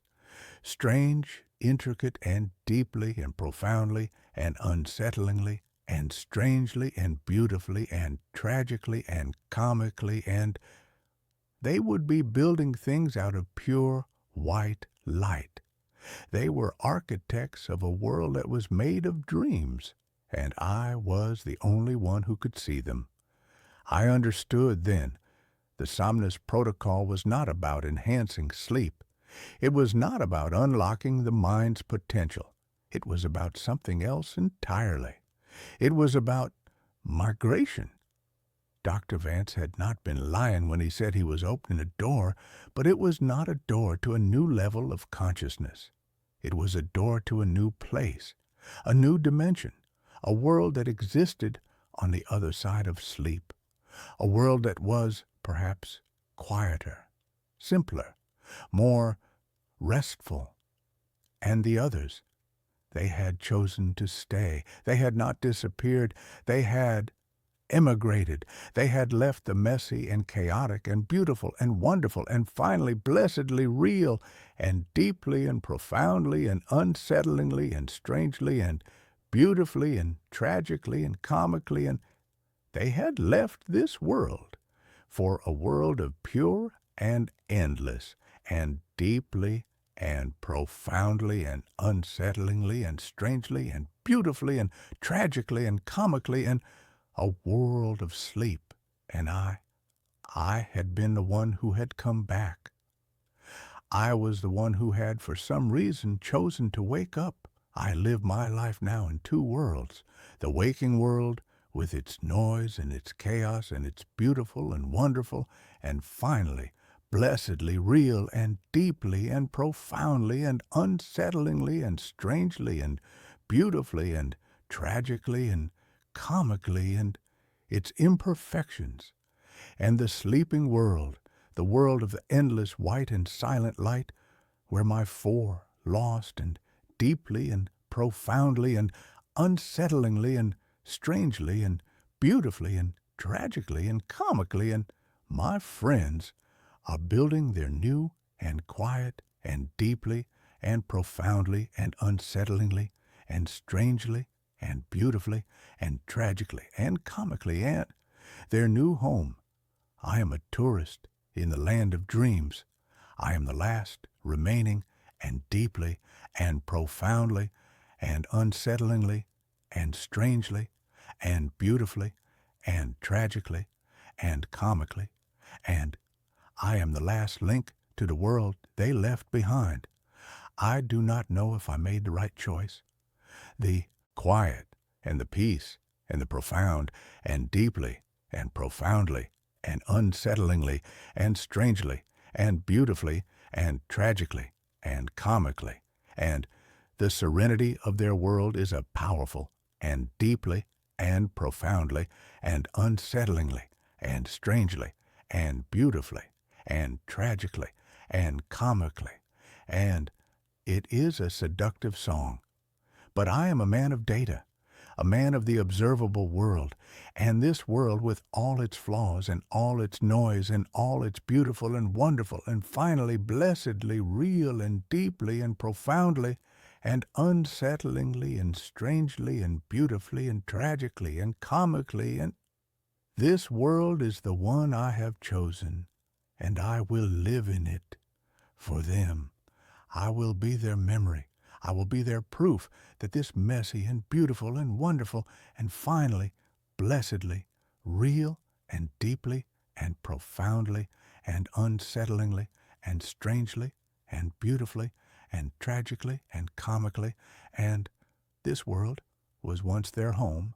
The new medication stops my nightmares. Now, something wants me asleep forever. I haven't slept in 72 hours. I'm currently sitting in my bathtub, wearing all of my clothes, with the cold water running over my legs. I have a safety pin jammed into the web of skin between my thumb and index finger. Every time my eyelids droop, every time the gray fog starts to roll in at the edges of my vision, I twist the pin. The pain is the only thing keeping me here. The pain is the only anchor I have left. If you're listening to this, if you're one of the people who saw my initial vlog about the clinical trial, consider this a retraction, a warning. Do not take the pills. Do not go to the Somnus Institute. If you have the bottle with the blue label and the white child-proof cap, flush it. Flush it right now. My name is Julian, and I was a chronic parasomniac. That's the polite medical term. The reality is that for the last 10 years, sleep has been a torture chamber. I didn't just have bad dreams. I had night terrors that were so visceral, so physically demanding, that I would wake up with scratches on my face and blood in my mouth. I dreamt of drowning in oil. I dreamt of being dissected by faceless surgeons while paralyzed. I tried everything. Melatonin, valerian root, prescription Ambien therapy, hypnosis. Nothing worked. The Ambien just made me forget the screaming, but my neighbors didn't forget. I was on the verge of eviction and losing my job as a data entry clerk because I couldn't focus on the screen without hallucinating spiders. Then I found the ad. It was a targeted ad on social media, one of those things that pops up after you've spent till 4 a.m. Googling how to surgically remove the sleep center of the brain. It said, the Somnus Institute, Phase 3, Clinical Trial, Eliminate REM Cycles, Sleep in Silence. It sounded too good to be true. Eliminate REM? That's where the dreams live. If you cut out the rapid eye movement, you cut out the monsters. I went in for the screening on a rainy Tuesday. The facility was in a brutalist concrete building downtown, the kind of place that looks like a bunker. The interior was sterile white. It smelled of antiseptic and lavender, a thick, cloying lavender scent that stuck to the back of your throat. Dr. Eris Thorne was the lead researcher. He was a man who looked like he hadn't blinked in a decade. His skin was pale, almost translucent, and his movements were slow, deliberate, like he was underwater. The drug is called Morphinex, he told me, sliding a waiver across the metal desk. It doesn't just suppress brain activity, Julian. It redirects it. It creates a chemical barrier between your consciousness and the subthalamic triggers of fear. It puts you in a state of suspended animation, No dreams, no movement, just void. Void sounds nice, I said. I signed the paper without reading the fine print. I would have signed a contract for my soul if it meant 8 hours of peace. He gave me a bottle, 30 pills, oval-shaped, Vanta Black. They absorbed the light. Take 30 minutes before bed, Thorne said. Ensure you are in a safe, locked environment. The sedation is absolute. That night, I took the first pill. I lay in bed, staring at the ceiling fan. I expected to feel drowsy. I expected that warm, fuzzy feeling you get from whiskey or Benadryl. That didn't happen. Instead, at exactly the 30-minute mark, the world just turned off. There was no transition, no drifting off. It was like someone pulled the power cord on reality. 1 second, I was looking at the fan. The next second, there was nothing. No light, no sound, no body. I wasn't floating, I wasn't existing, I was simply erased. Then, snap. My eyes flew open. Sunlight was streaming through the window. The birds were singing. I looked at the clock. 9 a.m. I had slept for 10 straight hours. I sat up. I felt incredible. My mind was sharp. My body felt light, energized. No grogginess, no lingering fear. I checked my sheets. No sweat, no tears. I checked my mouth. No blood. I cried. I actually sat there and wept tears of joy. It was a miracle. For the first week, life was perfect. I was crushing it at work. I cleaned my apartment. I started jogging.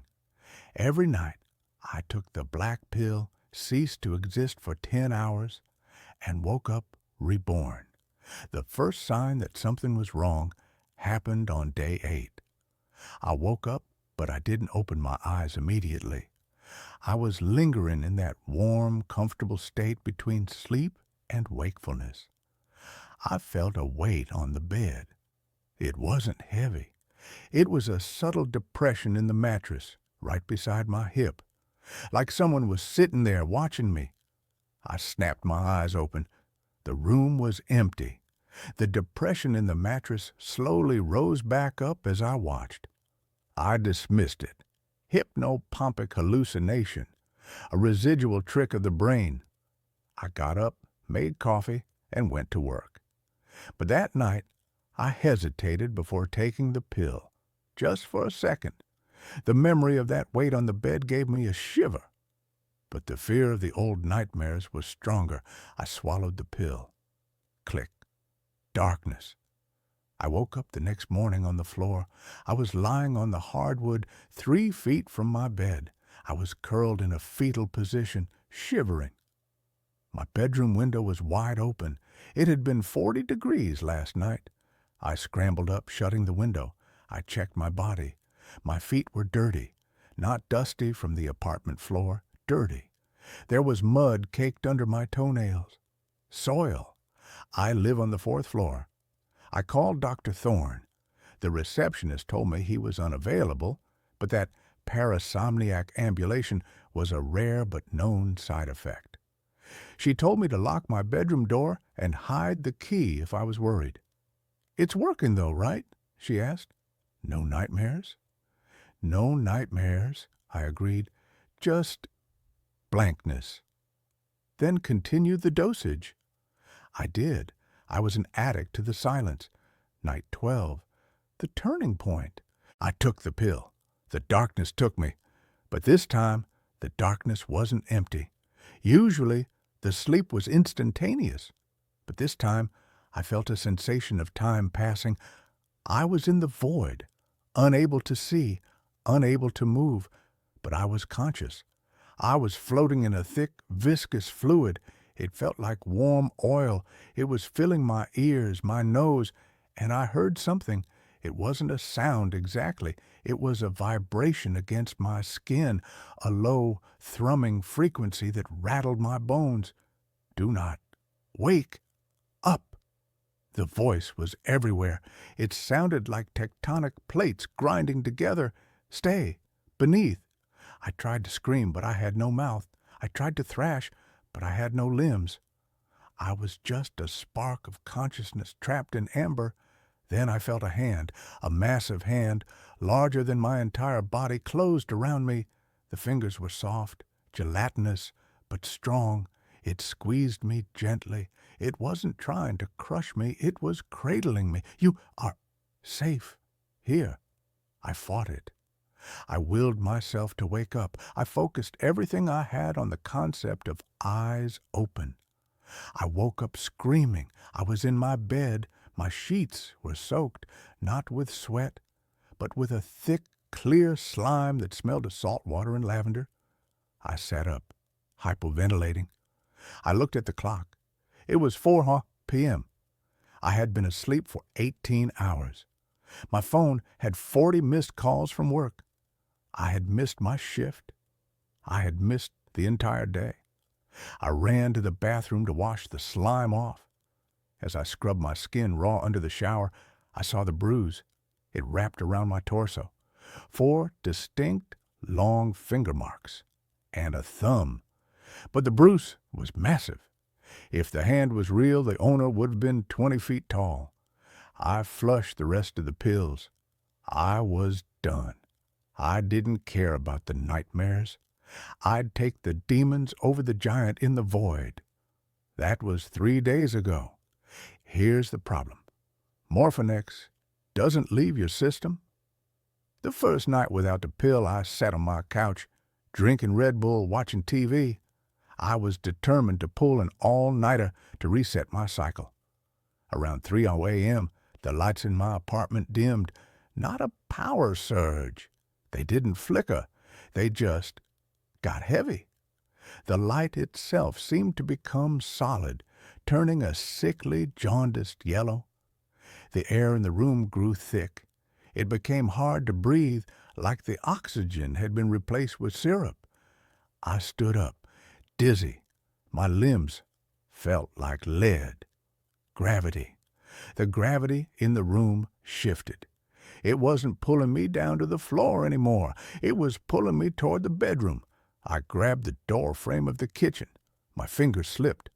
I was being dragged, my feet sliding across the linoleum toward the dark open maw of my bedroom door. "No!" I shouted, but my voice was muffled like I was shouting underwater.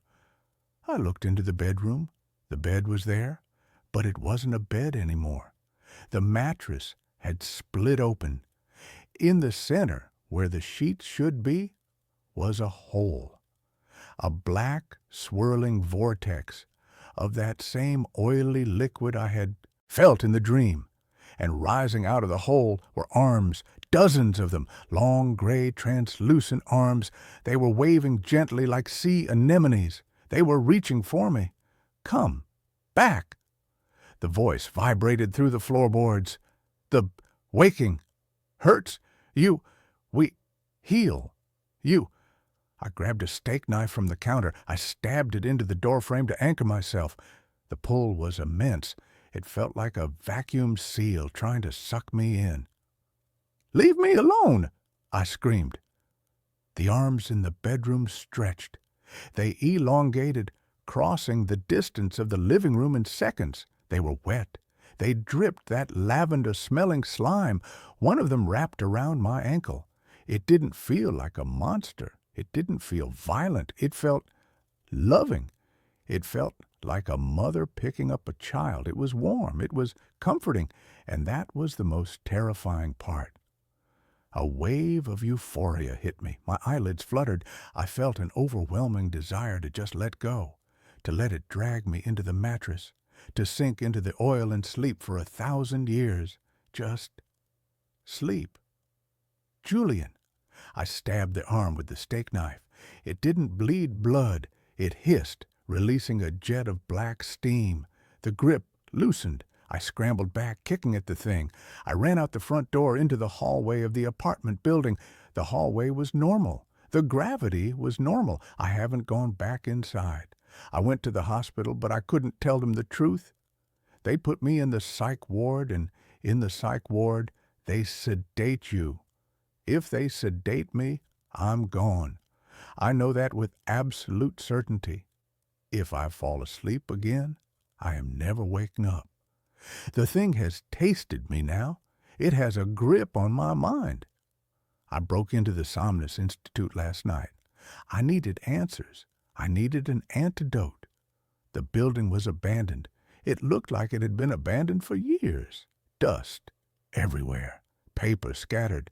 I found Dr. Thorne's office. I found his file on the Morphinex trial. It wasn't a drug trial.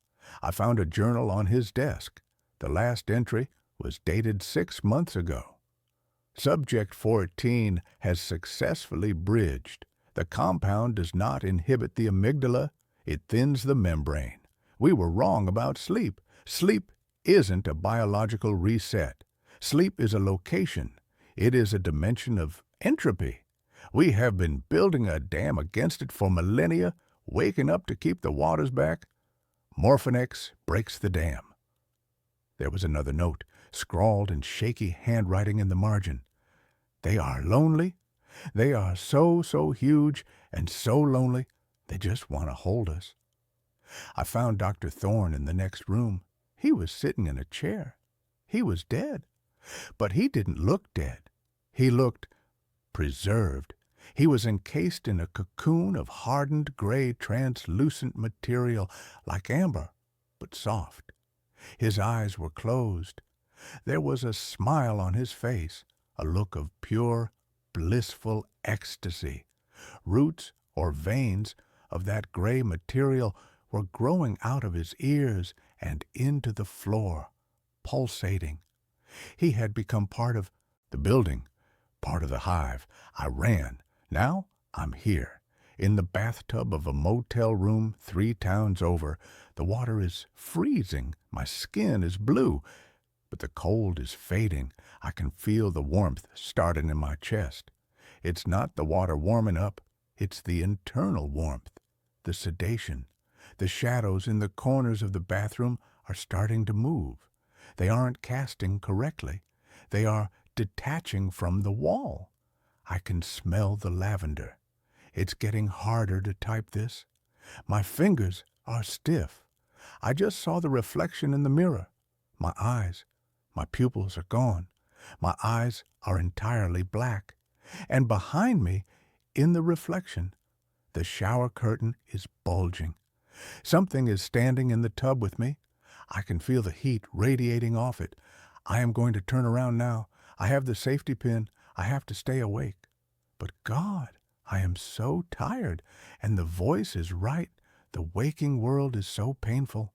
It's so cold and sharp and loud. Maybe just a nap. Just 5 minutes. The curtain is opening. It's beautiful. Good night. I streamed myself sleeping.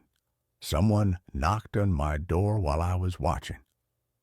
The idea was born, as most of my bad ideas are, from a potent cocktail of boredom, narcissism, and the relentless gnawing need for content. My name is Ethan, and for the past 3 years, I've been a mid-level streamer on a platform that rewards consistency over quality. My niche, if you could call it that, was ambient horror.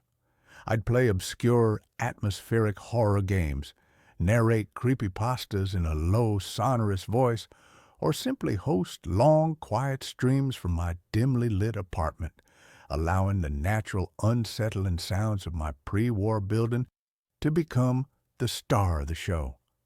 My audience was small but loyal, a collection of fellow insomniacs and weirdos who found a strange communal comfort in our shared digital loneliness. The concept was deceptively simple.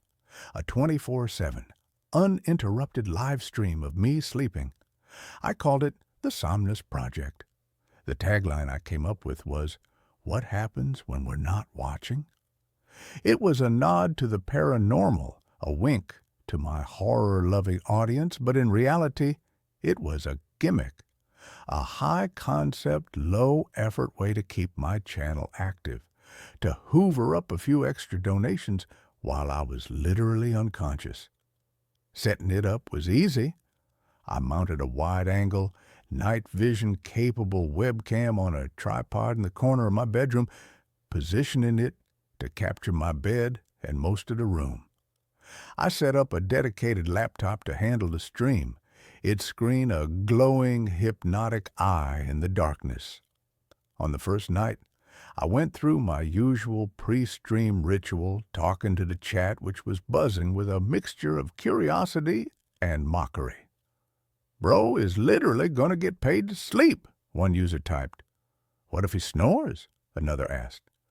"Hope a ghost shows up, LOL," wrote a third. I laughed it off, signed off with my usual, "Stay safe in the shadows," and went to bed. I fell asleep to the quiet hum of the laptop and the knowledge that a few hundred strangers were watching me drool on my pillow. It was a profoundly weird, quintessentially 21st century feeling. The first few days were a bust, paranormal-wise.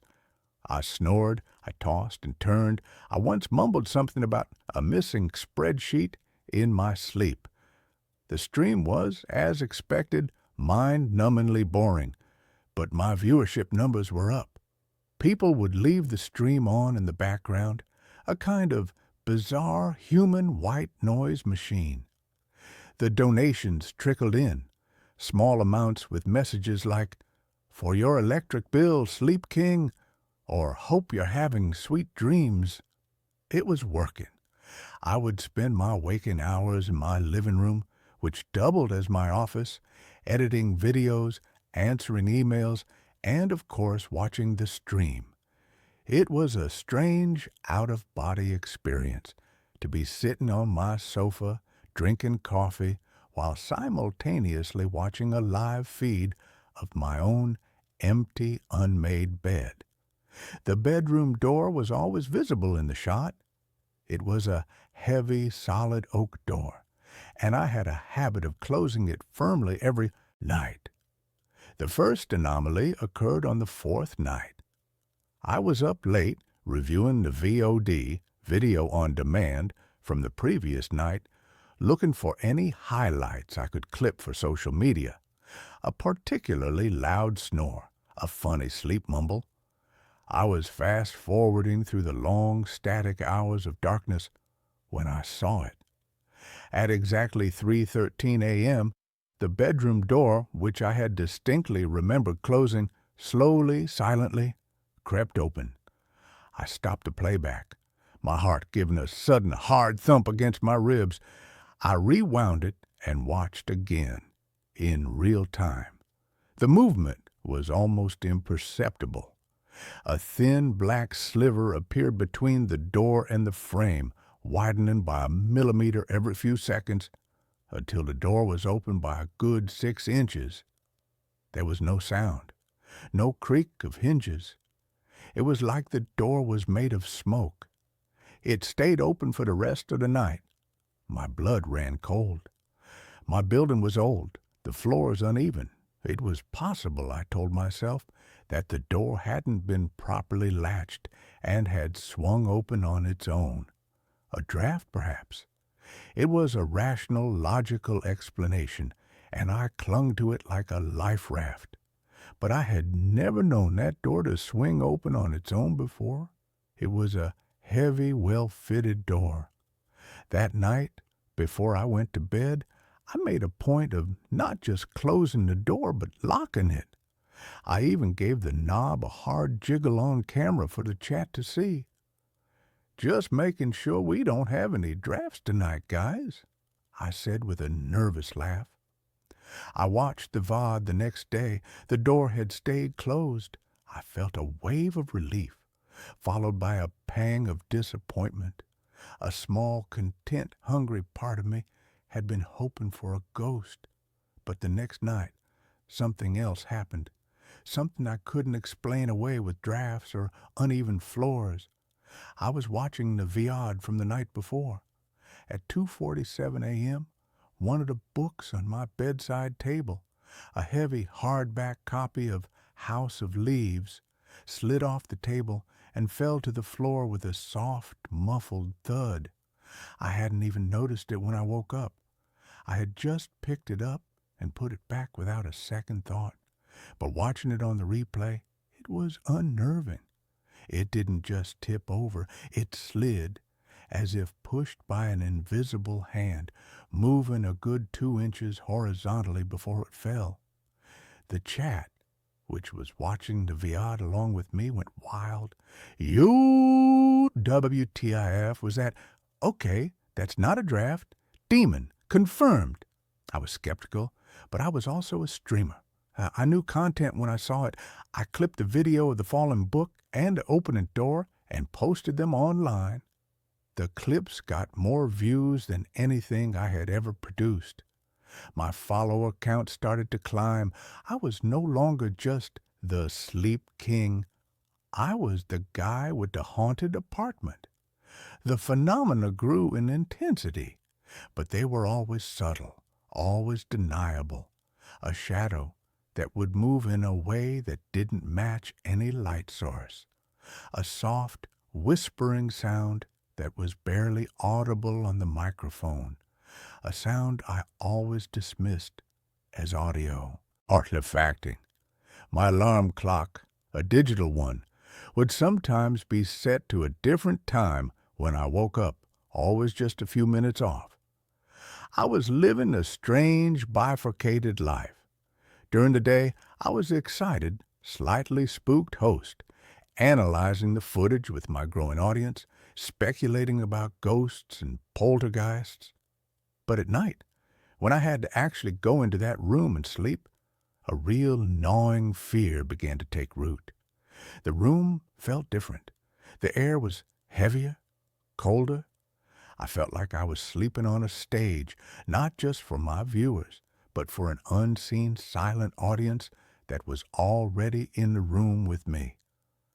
I started talking to it, not on stream, but in the quiet of the room before I went to bed. If you're here, I'd whisper into the darkness, give me a sign, a real one. It was a stupid, horror movie trope thing to do, but I couldn't help myself. I felt like I was losing my mind, caught between the performance of being haunted and the terrifying possibility that it was real. The real sign came on a Tuesday, 2 weeks into the Somnus Project. It was one of the rare nights I decided not to review the VOD from the night before. I had been out with friends, a brief, desperate foray into the normal world. I came home late, exhausted. I glanced at the stream on my phone. My bed was empty, the room silent. I went to bed, closed and locked the door, and fell into a deep, dreamless sleep. The next morning, I woke up feeling watched. It was a palpable, physical sensation, like the feeling of static electricity on your skin. I sat up in bed. Everything seemed normal. The door was still closed. The books were on the table, but the air was thick with a kind of resonant, humming silence. I went into the living room and pulled up the stream on my main monitor. I wasn't going to review the whole VOD. I was just going to check on something.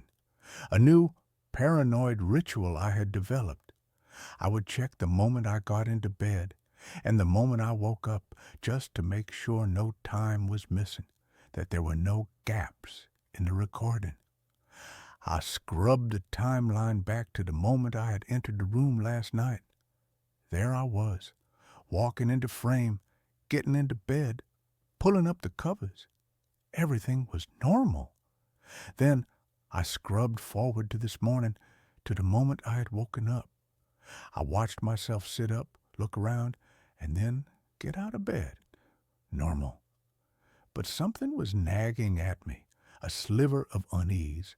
I decided to watch the whole night. On 2x speed, the hours flew by in a blur of me tossing and turning in the ghostly green-tinged glow of the night vision. The digital clock in the corner of the stream ticked by. 2 hours a.m., 3 hours a.m., 4 hours a.m. Nothing. And then, at 4:22 a.m., it happened. My sleeping form on the bed suddenly went rigid. Not the kind of stiffness from a bad dream, but an unnatural board-like rigidity. And then my body began to levitate. I stared at the screen, my coffee cup frozen halfway to my lips. It was not a hoax. It was not a trick of the camera.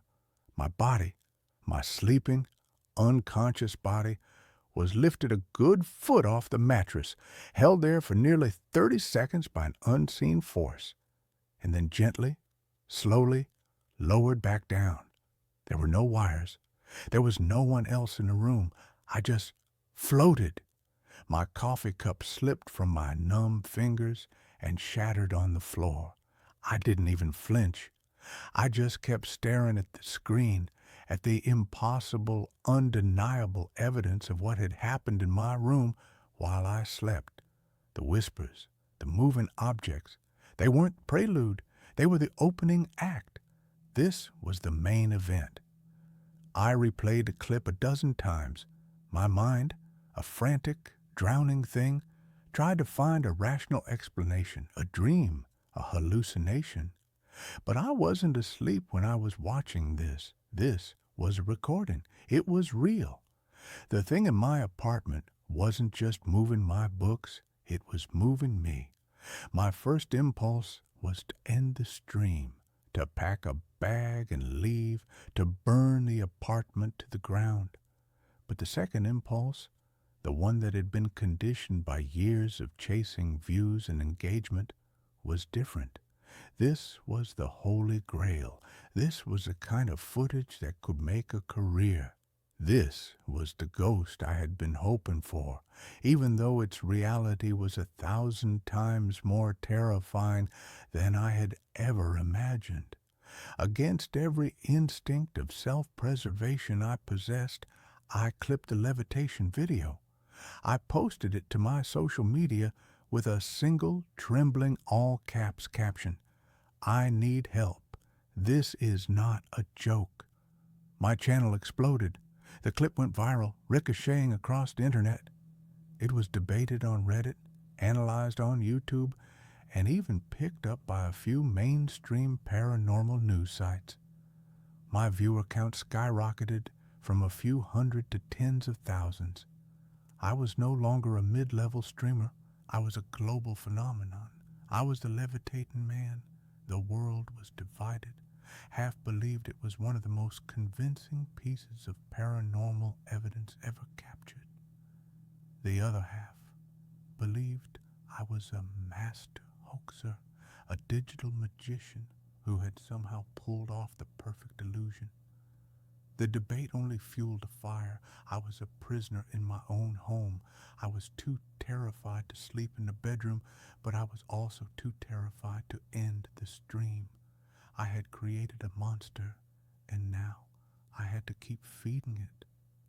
I started sleeping on the sofa in the living room, leaving the bedroom empty, a stage for whatever entity had taken up residence there, and the activity increased. Now that it had an audience, it began to perform. The door would be thrown open with violent force. The books would fly off the shelves. One night, the word "get" was scrawled on a wall in what looked like ash or soot. The next night, the word "out" appeared beside it. My life became a 24/7 horror show, and I was both the star and the sole terrified audience member in the front row. My mental state was disintegrating.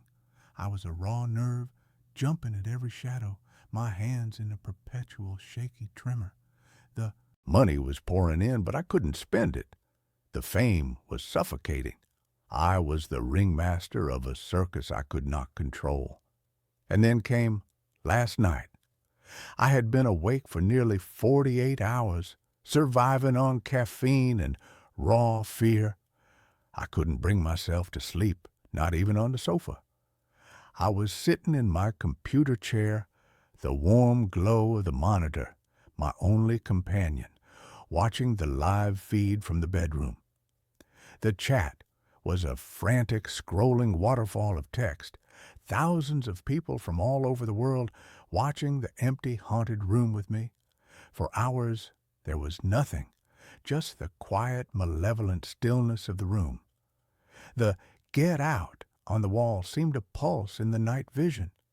And then, at 3:13 a.m., the same time the door had first opened a lifetime ago, a new phenomenon began. A knock. A soft, hesitant, three-beat knock. Knock, knock, knock. It was not coming from the bedroom. It was coming from my front door. I froze, my blood turning to ice. My apartment was on the 3rd floor. My neighbors were a quiet, elderly couple who were in bed by 9. No one ever knocked on my door this late. The chat exploded. Did anyone else hear that? Someone's at the door. Don't answer it, Ethan. I stared at the monitor, my heart hammering in my chest. I didn't move. I didn't breathe. The knock came again, louder this time, more insistent. Knock, knock, knock. It's probably a neighbor, I typed into the chat, my fingers fumbling on the keyboard. Loud music or something? But I knew it was a lie. My apartment was silent. And then I looked at the live stream feed from my bedroom, and what I saw made the world dissolve into a roaring, static-filled void in my ears. On the screen, in the live real-time feed of my bedroom, a figure was standing.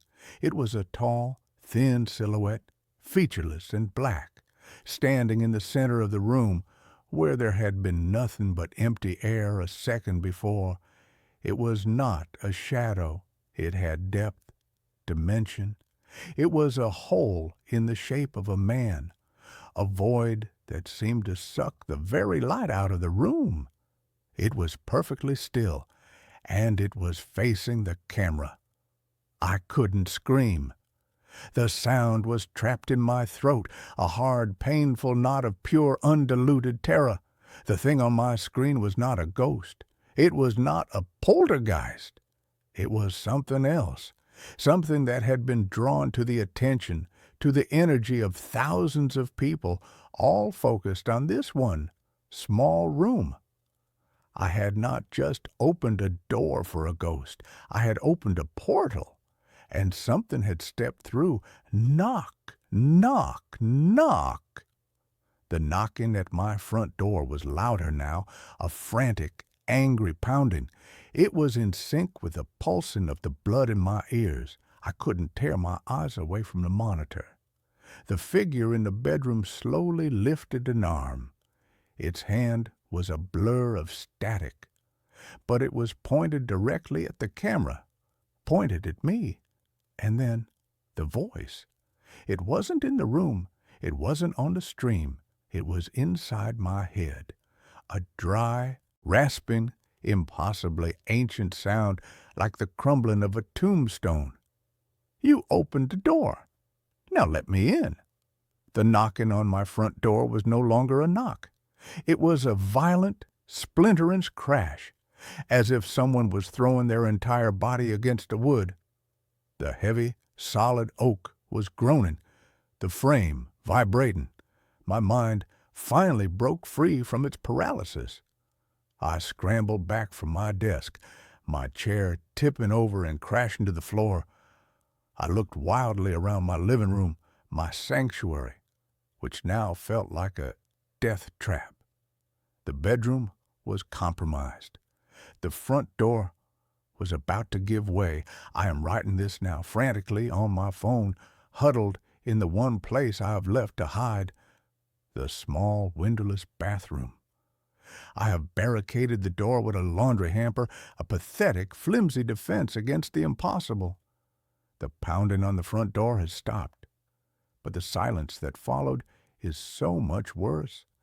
I can hear footsteps, soft, dragging footsteps just outside the bathroom door, and a low, whispering sound, a sibilant, multi-toned whisper that seems to be coming from all directions at once. It's the sound from the stream, the sound I had dismissed as an audio glitch. It is not a glitch. It is the sound of its voice. My phone is my only light. I have the live stream of my bedroom still open on the screen. The figure is gone. The room is empty again. But that's not a comfort. It just means it's no longer in there. It's out here with me. The doorknob of the bathroom is turning. Slowly, silently, I am watching it happen. My own reflection, a pale, terrified ghost in the dark screen of my phone. My Somnus project was a success. I asked the question, what happens when we're not watching? And I got the answer. Something wakes up, and it watches you back. And then it comes to visit. I created a viral sensation. I have millions of viewers now, but the content is no longer mine to control. The show is being run by my new silent partner. I am the final act. The lock on the door just clicked. The whispering is getting louder. I think I know what the final clip is going to be. The house was a repository of my father's silences. He had been a man built of quiet, thoughtful spaces, a linguist who spoke 7 languages but seemed to prefer the universal grammar of solitude. When he passed, he left me his only worldly possession of any real value. This house, a rambling 2-story salt box perched on a hill, overlooking a perpetually gray and melancholy sea. I, a freelance audio archivist, a man who made his living by cleaning the static from old recordings and coaxing the voices of the dead back into the digital light, came here to catalog the final, most profound of his silences. My name is Leo. For the first month, my life was a slow, methodical dance with dust motes and memories. I moved my professional life into his old study, a room on the ground floor that was the heart of his quiet kingdom. It was a beautiful, somber space, paneled in dark, almost black oak, with a large bay window that framed the turbulent slate-gray ocean like a living painting. The room was also, I quickly discovered, unnervingly soundproof. When I closed the heavy felt-lined door, the world outside, the sighing of the wind, the cry of the gulls, the rhythmic, percussive crash of the waves, vanished completely. The silence inside was absolute, a perfect, sterile vacuum. It was the ideal environment for my work, for listening to the delicate, fragile whispers of the past. It was during a late-night session, while meticulously restoring the audio from a set of 1940s wax-cylinder interviews, that I first heard them. I had my headphones on, my ears tuned to the subtle imperfections of the recording, filtering out the hiss and crackle. I paused the playback to make a note, and in the sudden, manufactured silence of the headphones, I heard it. It was a voice, a man's voice, faint and muffled, as if coming from a great distance.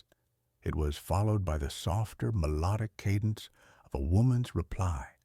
It was a conversation, and it was coming from directly beneath my feet. My first rational thought was of my neighbors, a retired couple who lived a good quarter-mile down the winding coastal road. Sound, especially low frequencies, can travel in strange ways at night. But the quality of the sound was wrong. It wasn't the ambient, indistinct murmur of a distant television or a conversation from another house. It had a strange, contained, proximate quality. It sounded like it was happening in the cellar, right under the study floor. I took off my headphones. The voices were gone, swallowed by the profound sound-dampening effect of the room itself. I put the headphones back on, the foam cups creating a seal around my ears, and the voices returned, a river of faint, unintelligible whispers flowing just beneath the surface of the silence. The next day, I explored the cellar. It was a damp, stone-walled space that smelled of brine and old earth, filled with the usual detritus of a long life, rusty garden tools, stacks of old newspapers tied with twine, a fleet of my father's meticulously crafted ship models, their sails yellowed and brittle. I stood directly beneath the study and listened. Nothing. Just the faint, rhythmic drip of condensation from a pipe. The sound, whatever it was not coming from the cellar. It was contained somehow in the space between the study's floorboards and the cellar's ceiling. My professional curiosity, a beast that had been sleeping soundly for months, was now wide awake and ravenous. I was a man with a unique set of tools for a unique problem. That evening, I brought my equipment into the study. I took a sensitive contact microphone, a small metallic disc designed to pick up vibrations directly from a surface, and placed it on the wide oak planks of the floor. I plugged it into my preamplifier, put on my best pair of studio-grade headphones, and slowly, cautiously, turned up the gain. The sound that flooded my ears was so clear, so shockingly, impossibly clear, that I almost ripped the headphones from my head. It was not one conversation. It was a multitude. It was a cacophony, a babel of human voices, dozens of them, maybe hundreds, all speaking at once. They were overlapping, intertwining, a complex, layered tapestry of sound. I could hear men, women, and children. I could hear laughter, weeping, and shouting. I could hear a dozen different languages. Some I could vaguely recognize. A snatch of what sounded like Russian, a phrase that had the melodic lilt of Italian, and many more that were completely alien to me. I sat there, frozen in my chair, for what must have been an hour, an eavesdropper on a phantom city that was holding a perpetual chaotic party in my floor. It was not a recording. It was live. The conversations ebbed and flowed with a natural, unscripted rhythm. It was as if I had pressed a glass to the floor of my world and was hearing the muffled, chaotic sound of another entire world, just on the other side. My first theory was a scientific one. I was picking up stray radio signals. The old, unshielded wiring in the house, combined with the specific atmospheric conditions of the coast, was acting as a massive crude antenna, and my sensitive audio equipment was simply amplifying the effect. It was a plausible, if strange, explanation, but the more I listened, the less plausible it became.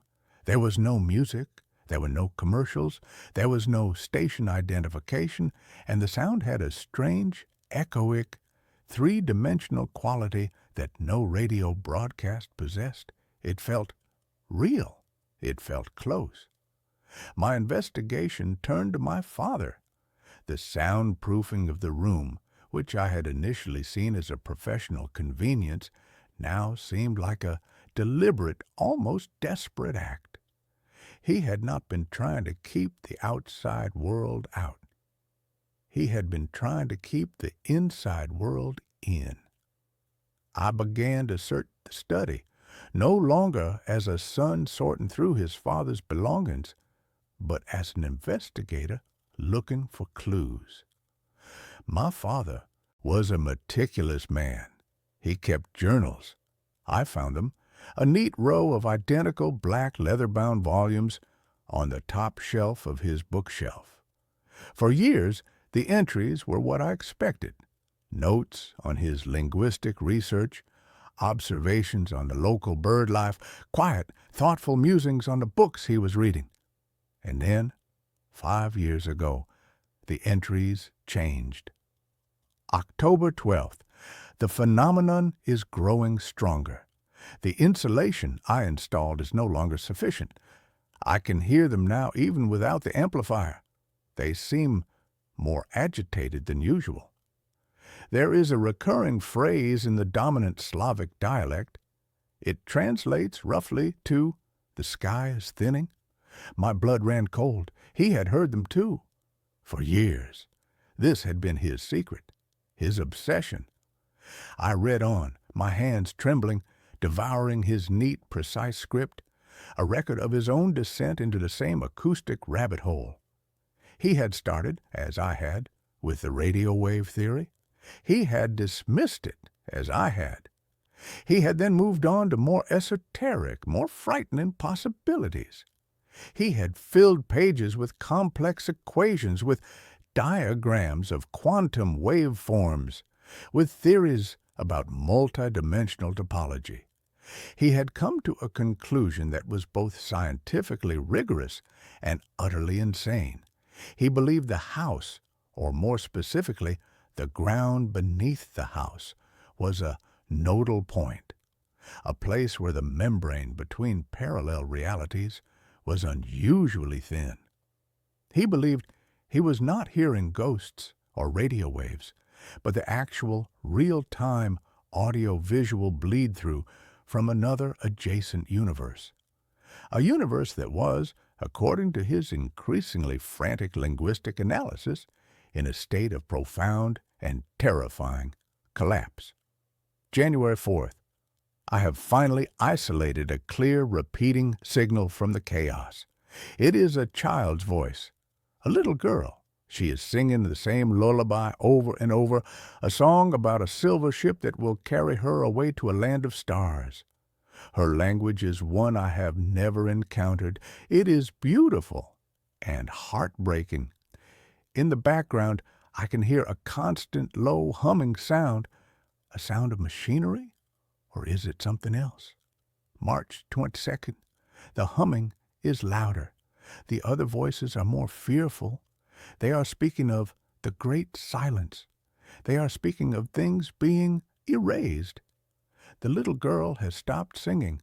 All I can hear from her signal now is the sound of her quietly, desperately weeping. I felt a profound, chilling empathy for my father. I had always seen his quiet, solitary life as a choice, but now I understood. He had not been a recluse. He had been a warden, a silent, solitary guardian of a terrible secret knowledge, a man who spent his nights with his ear pressed to the floor of his reality, listening to the sounds of a dying world next door. The voices began to change for me too. My presence, my focused, amplified attention seemed to be affecting them, or perhaps it was affecting the barrier between our worlds. The conversations became clearer, and they began to show an awareness of me. I was recording one night, trying to isolate a single, clear conversation from the babel, when I heard a man's voice, speaking in clear, unaccented English, say, with a chilling conversational clarity, "The listener is back. Be quiet. He can hear us." The hundreds of voices, which had been a constant, chaotic river of sound, abruptly stopped. A profound, absolute silence fell on the other side, a silence that was infinitely more terrifying than the noise had been. I sat there, frozen, my own silence a mirror of theirs. We were two worlds, holding our collective breath, suddenly, terrifyingly aware of each other. Then a single voice broke the silence, a woman's voice, old and cracked with grief. "Can you help us?" she whispered, her voice seeming to come from a spot directly beneath my chair. "Please, it's so cold here, and the silence has taken everyone." I ripped the headphones from my head, my heart a frantic, trapped bird in my chest. I scrambled back from my desk, my chair tipping over and crashing to the floor. This was no longer a passive experience. I was not just an observer, I was a participant. They knew I was here, and they were asking for help. My father's journals became my Bible, my roadmap. He had been working on a device. He called it a resonance amplifier. It was a complex array of copper wiring, quartz crystals, and old vacuum tubes, all connected to a central gramophone-like brass horn. He had built it in the cellar, directly beneath the study. His notes on it were frantic, almost unhinged. He believed that just as he could hear them, they could, faintly, hear him. He believed that by creating a sympathetic resonance, he could establish a clearer, more stable channel. He wanted to speak to them. He wanted to understand. But his final entries were filled with a terrible new fear. August 9th. I have made a terrible mistake. The amplifier works too well. I spoke to them. I established a connection with a man who called himself a physicist. He told me of their world, a world like ours, but one where a single subatomic experiment in the 1950s had gone wrong. It had created a flaw in their reality, a kind of entropic, sound-eating void that was slowly, inexorably expanding and erasing their world. The great silence, it is not a metaphor, it is a literal thing, a wave of absolute nothingness that is consuming their universe. And he told me something else. He told me that our world, our reality, is like a tuning fork to them.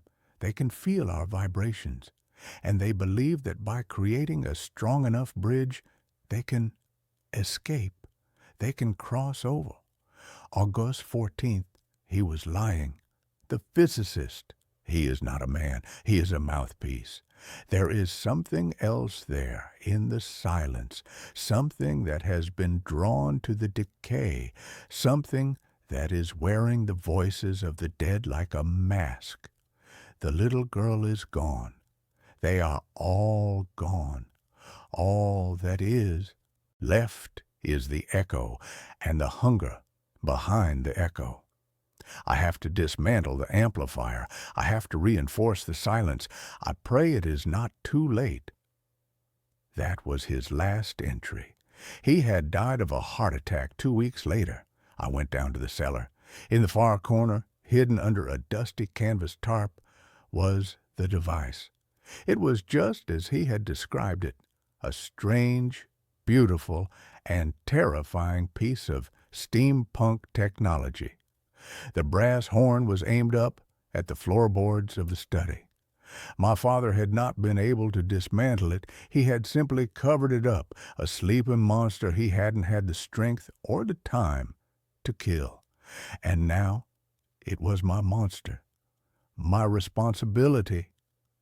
The voices from the floorboards were no longer pleading for help. They were demanding it. They were using a new tactic, one that was far more insidious, far more cruel. They were using my own memories against me. I began to hear my mother's voice in the mix. She had died of cancer when I was a teenager, and the sound of her voice, so perfectly, achingly real, was a knife in my heart. "Leo, my love," she would whisper, "I'm here. I'm not gone. I just slipped into the wrong room. Help me get back. Just open the door a little wider." I knew it was a lie. I knew it was a trick. It was the entity, the great silence, the hungry echo, using the stolen voice of my mother as bait. But the emotional, irrational, grief-stricken part of my soul did not care. It wanted to believe. The physical manifestations began. A fine gray dust, like pulverized sound waves, started to seep up through the floorboards of the study, coating everything in a thin, lifeless layer. The temperature in the room plummeted, and the air took on a strange, metallic, ozone-like smell. The silence in the house was no longer a peaceful absence of sound. It was an active, aggressive presence, a presence that was trying to erase the natural ambient noise of my world. The ticking of the grandfather clock in the hall grew fainter. The cry of the gulls outside the window sounded thin and distant, as if coming from behind a thick wall of glass. My world was being muted. I knew I had to make a choice. I could flee. I could abandon the house, leave the monster to its slumber, and pray that the silence never learned how to open its own door. Or I could stay and fight. I could finish the work my father had started. I could become the new warden. The decision was made for me one night when the voice of my father came through the floorboards. Not the old, tired man I had known at the end, but the strong, vibrant man from my childhood. "I'm proud of you, son," the voice said. "You were always the strong one. You can do this. You can fix this. Just turn it on. We can all be a family again." It was the one thing he had never said to me in his life, the one thing I had always longed to hear, and the lie was so perfect, so beautiful, that it almost broke me. But it also gave me the strength I needed. The thing under the floor was not just a monster, it was a thief. It had stolen the voices of the dead, and it was wearing my own personal grief like a Sunday suit. And I was going to take it back. I went down to the cellar. The air was colder than ever, and the humming from the amplifier was now a low, expectant thrum. It was active. My own emotional turmoil was feeding it, priming it. My father's notes had been filled with his attempts to create a stable, two-way channel. But his final frantic scrawls were about the opposite. He had been trying to create a sonic counterpulse, a wave of focused, chaotic, real-world sound that would, he theorized, disrupt the resonance and permanently collapse the fragile bridge between the worlds. He had been building a bomb made of noise, but he had never had the courage or the time to detonate it. I found his schematics.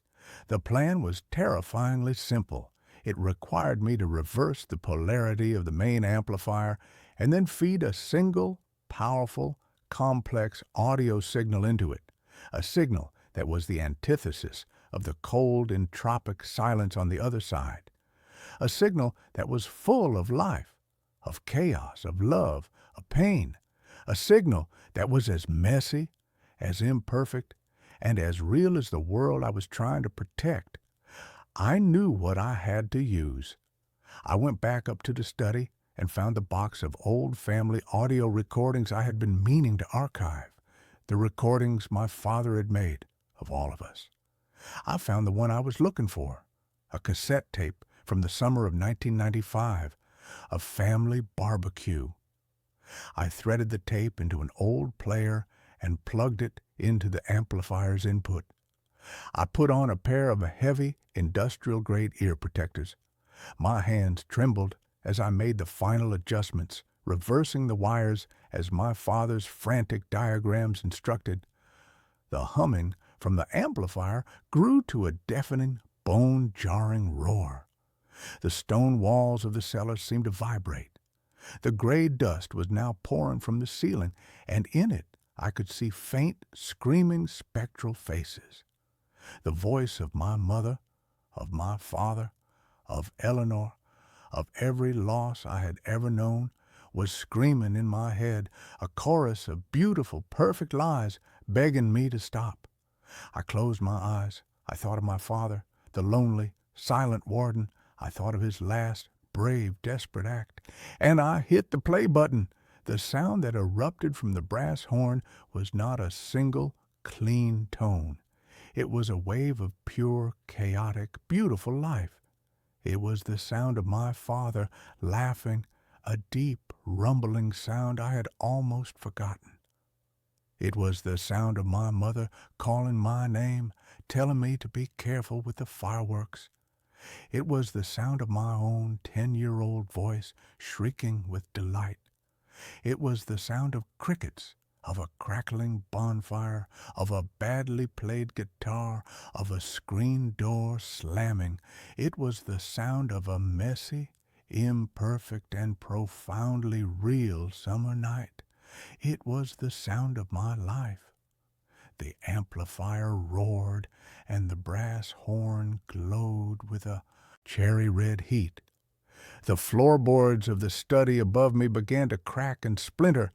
A high-pitched, unearthly shriek, a sound of a million static-filled voices, rose from the ground, a sound of a thing in its death agony. And then, with a final, explosive boom that threw me back against the far wall, the amplifier overloaded and went silent. The silence that followed was different. It was a real silence, a simple, empty, peaceful silence. The cold was gone. The pressure was gone. The dust had settled. I took off the ear protectors. I could hear the faint, distant, beautiful sound of the waves crashing on the shore. The noise of my world had returned. I went upstairs. The study was a wreck. The floorboards were a splintered, buckled mess. In the center of the room was a jagged, dark hole leading down into the cellar. But the oppressive, soundproof feeling was gone. It was just a room again, a room with a beautiful view of the sea. I live in my father's house now. I have become its new guardian. I repaired the floor, and the room is my studio again. The work I do now feels different, more meaningful. I am no longer just an archivist of the dead. I am a curator of the sounds of the living. I know that the other world, the silent, hungry world, is still out there, on the other side of an infinitely thin but now blessedly stable wall, and I know that the silence in this house is not an absence. It is a victory. It is the sound of a door that has been closed. It is the sound of a battle that was won, not with weapons, but with a noisy, imperfect, and beautiful memory. It is the sound of my father's legacy. It is the sound of peace. My dog barks at an empty corner. Yesterday, something barked back. I own a rescue mix named Buster. He's 70 pounds of nervous energy, mostly boxer and maybe some pit bull, with a chest like a barrel and a bark that rattles the single-pane windows of my rental house. I've had him for 3 years. I know his sounds. I know the mailman is here bark, which is rhythmic and dutiful. I know the there is a squirrel on the fence bark, which is high-pitched and frantic, and I know the I am lonely whine. But for the last month, Buster has developed a new sound. It's a low guttural vibration that doesn't quite leave his throat. He does it while standing rigid, his hackles, the fur along his spine, standing up like a razorback boar. And he only does it at the corner of the hallway, right where the corridor turns left into the master bedroom. There is nothing there. It's a blank stretch of beige drywall. No electrical outlets, no vents, no windows, just paint and shadow. At first I thought it was mice. I live in an old craftsman in the Pacific Northwest. The damp gets in, the wood rots, and critters find a way. I called a pest control guy named Miller. He came out, crawled under the house, checked the attic, and tapped the walls. "Dry as a bone, buddy," Miller told me, wiping cobwebs off his hat.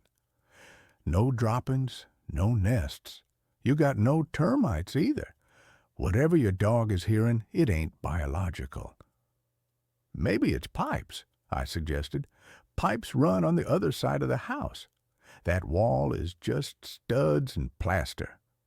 So I ignored it. I tried to anyway, but living with a 70-pound dog who treats a patch of wall like a portal to hell wears on your nerves.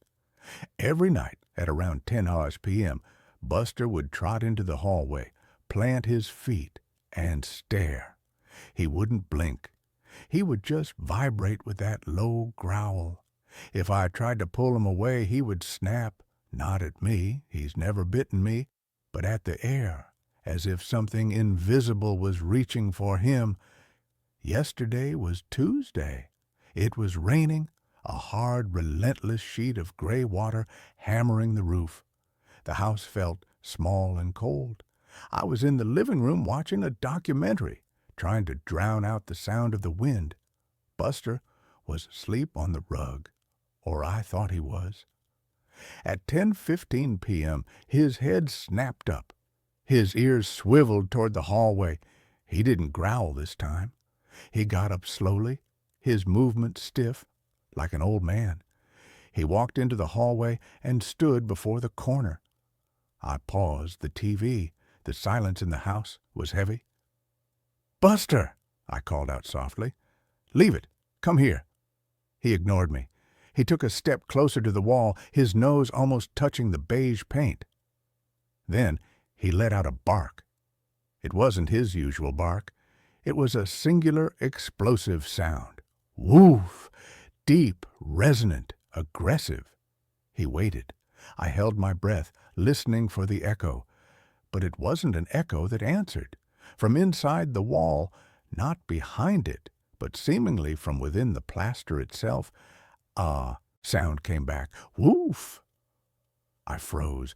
My blood turned into slush in my veins. The sound was wrong.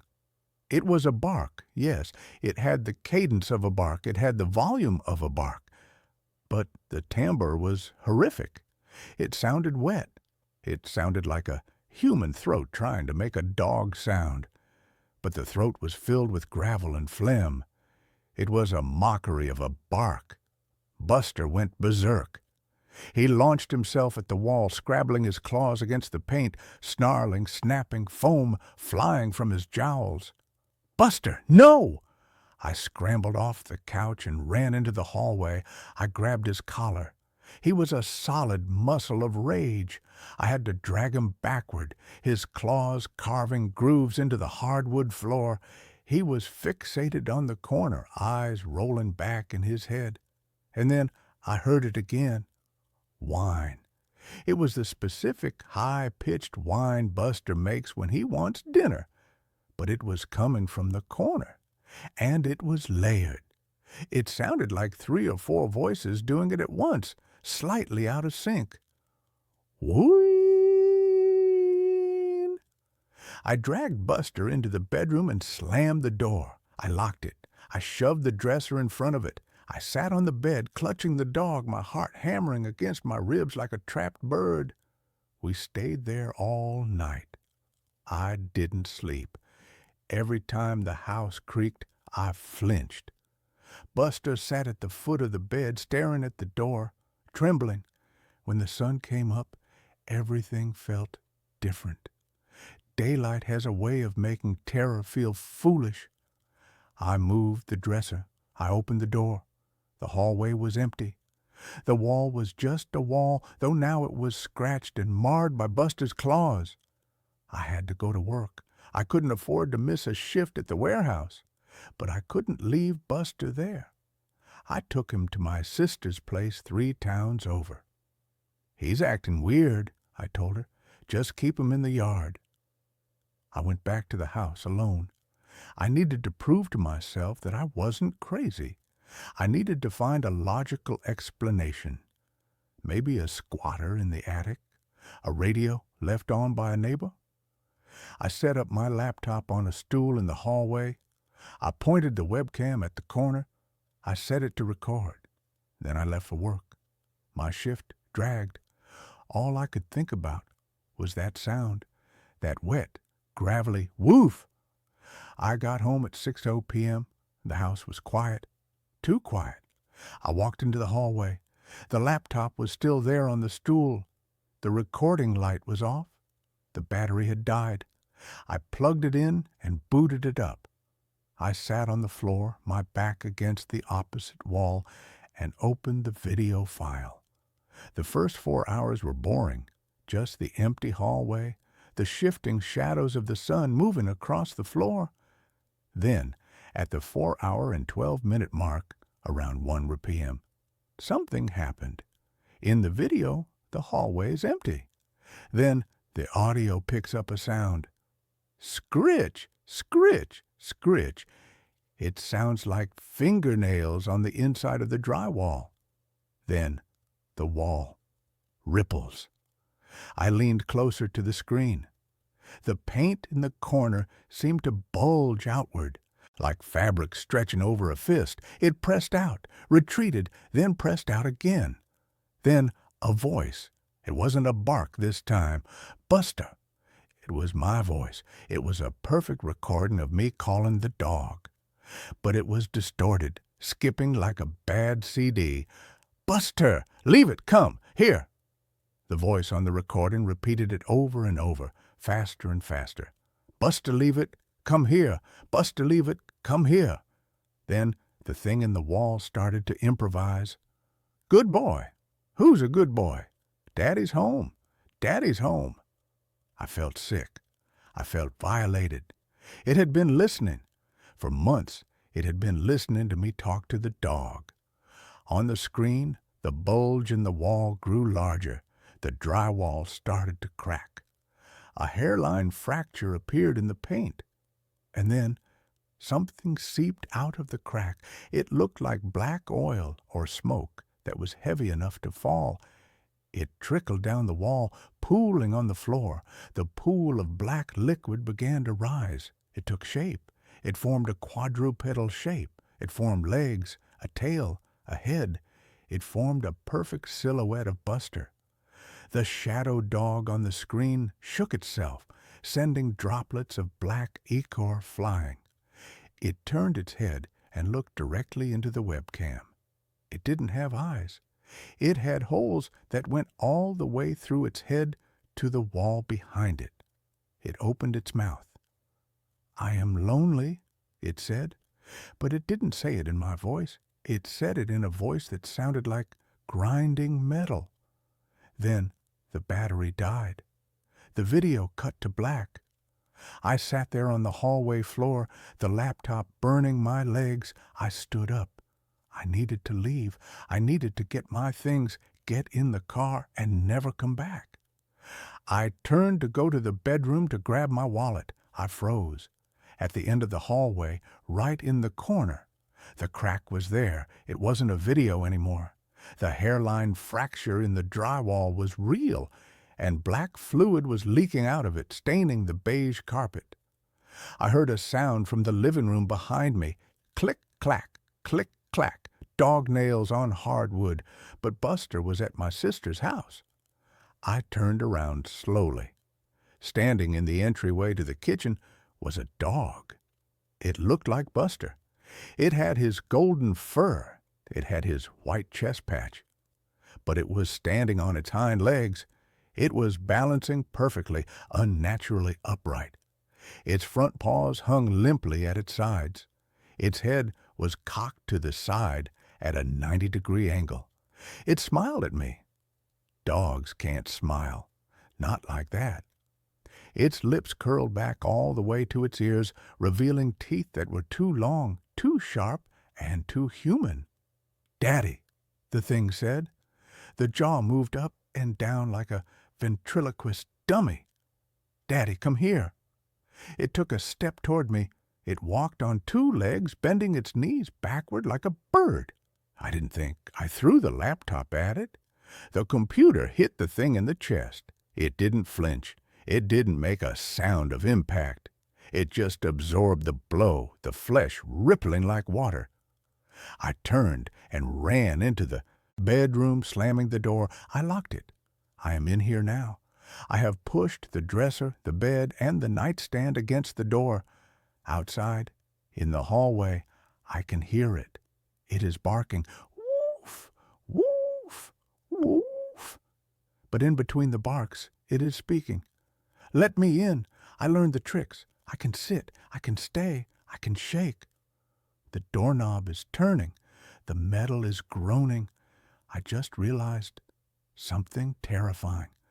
I sent my sister a text an hour ago telling her I was coming to pick up Buster. I just got a reply. What do you mean?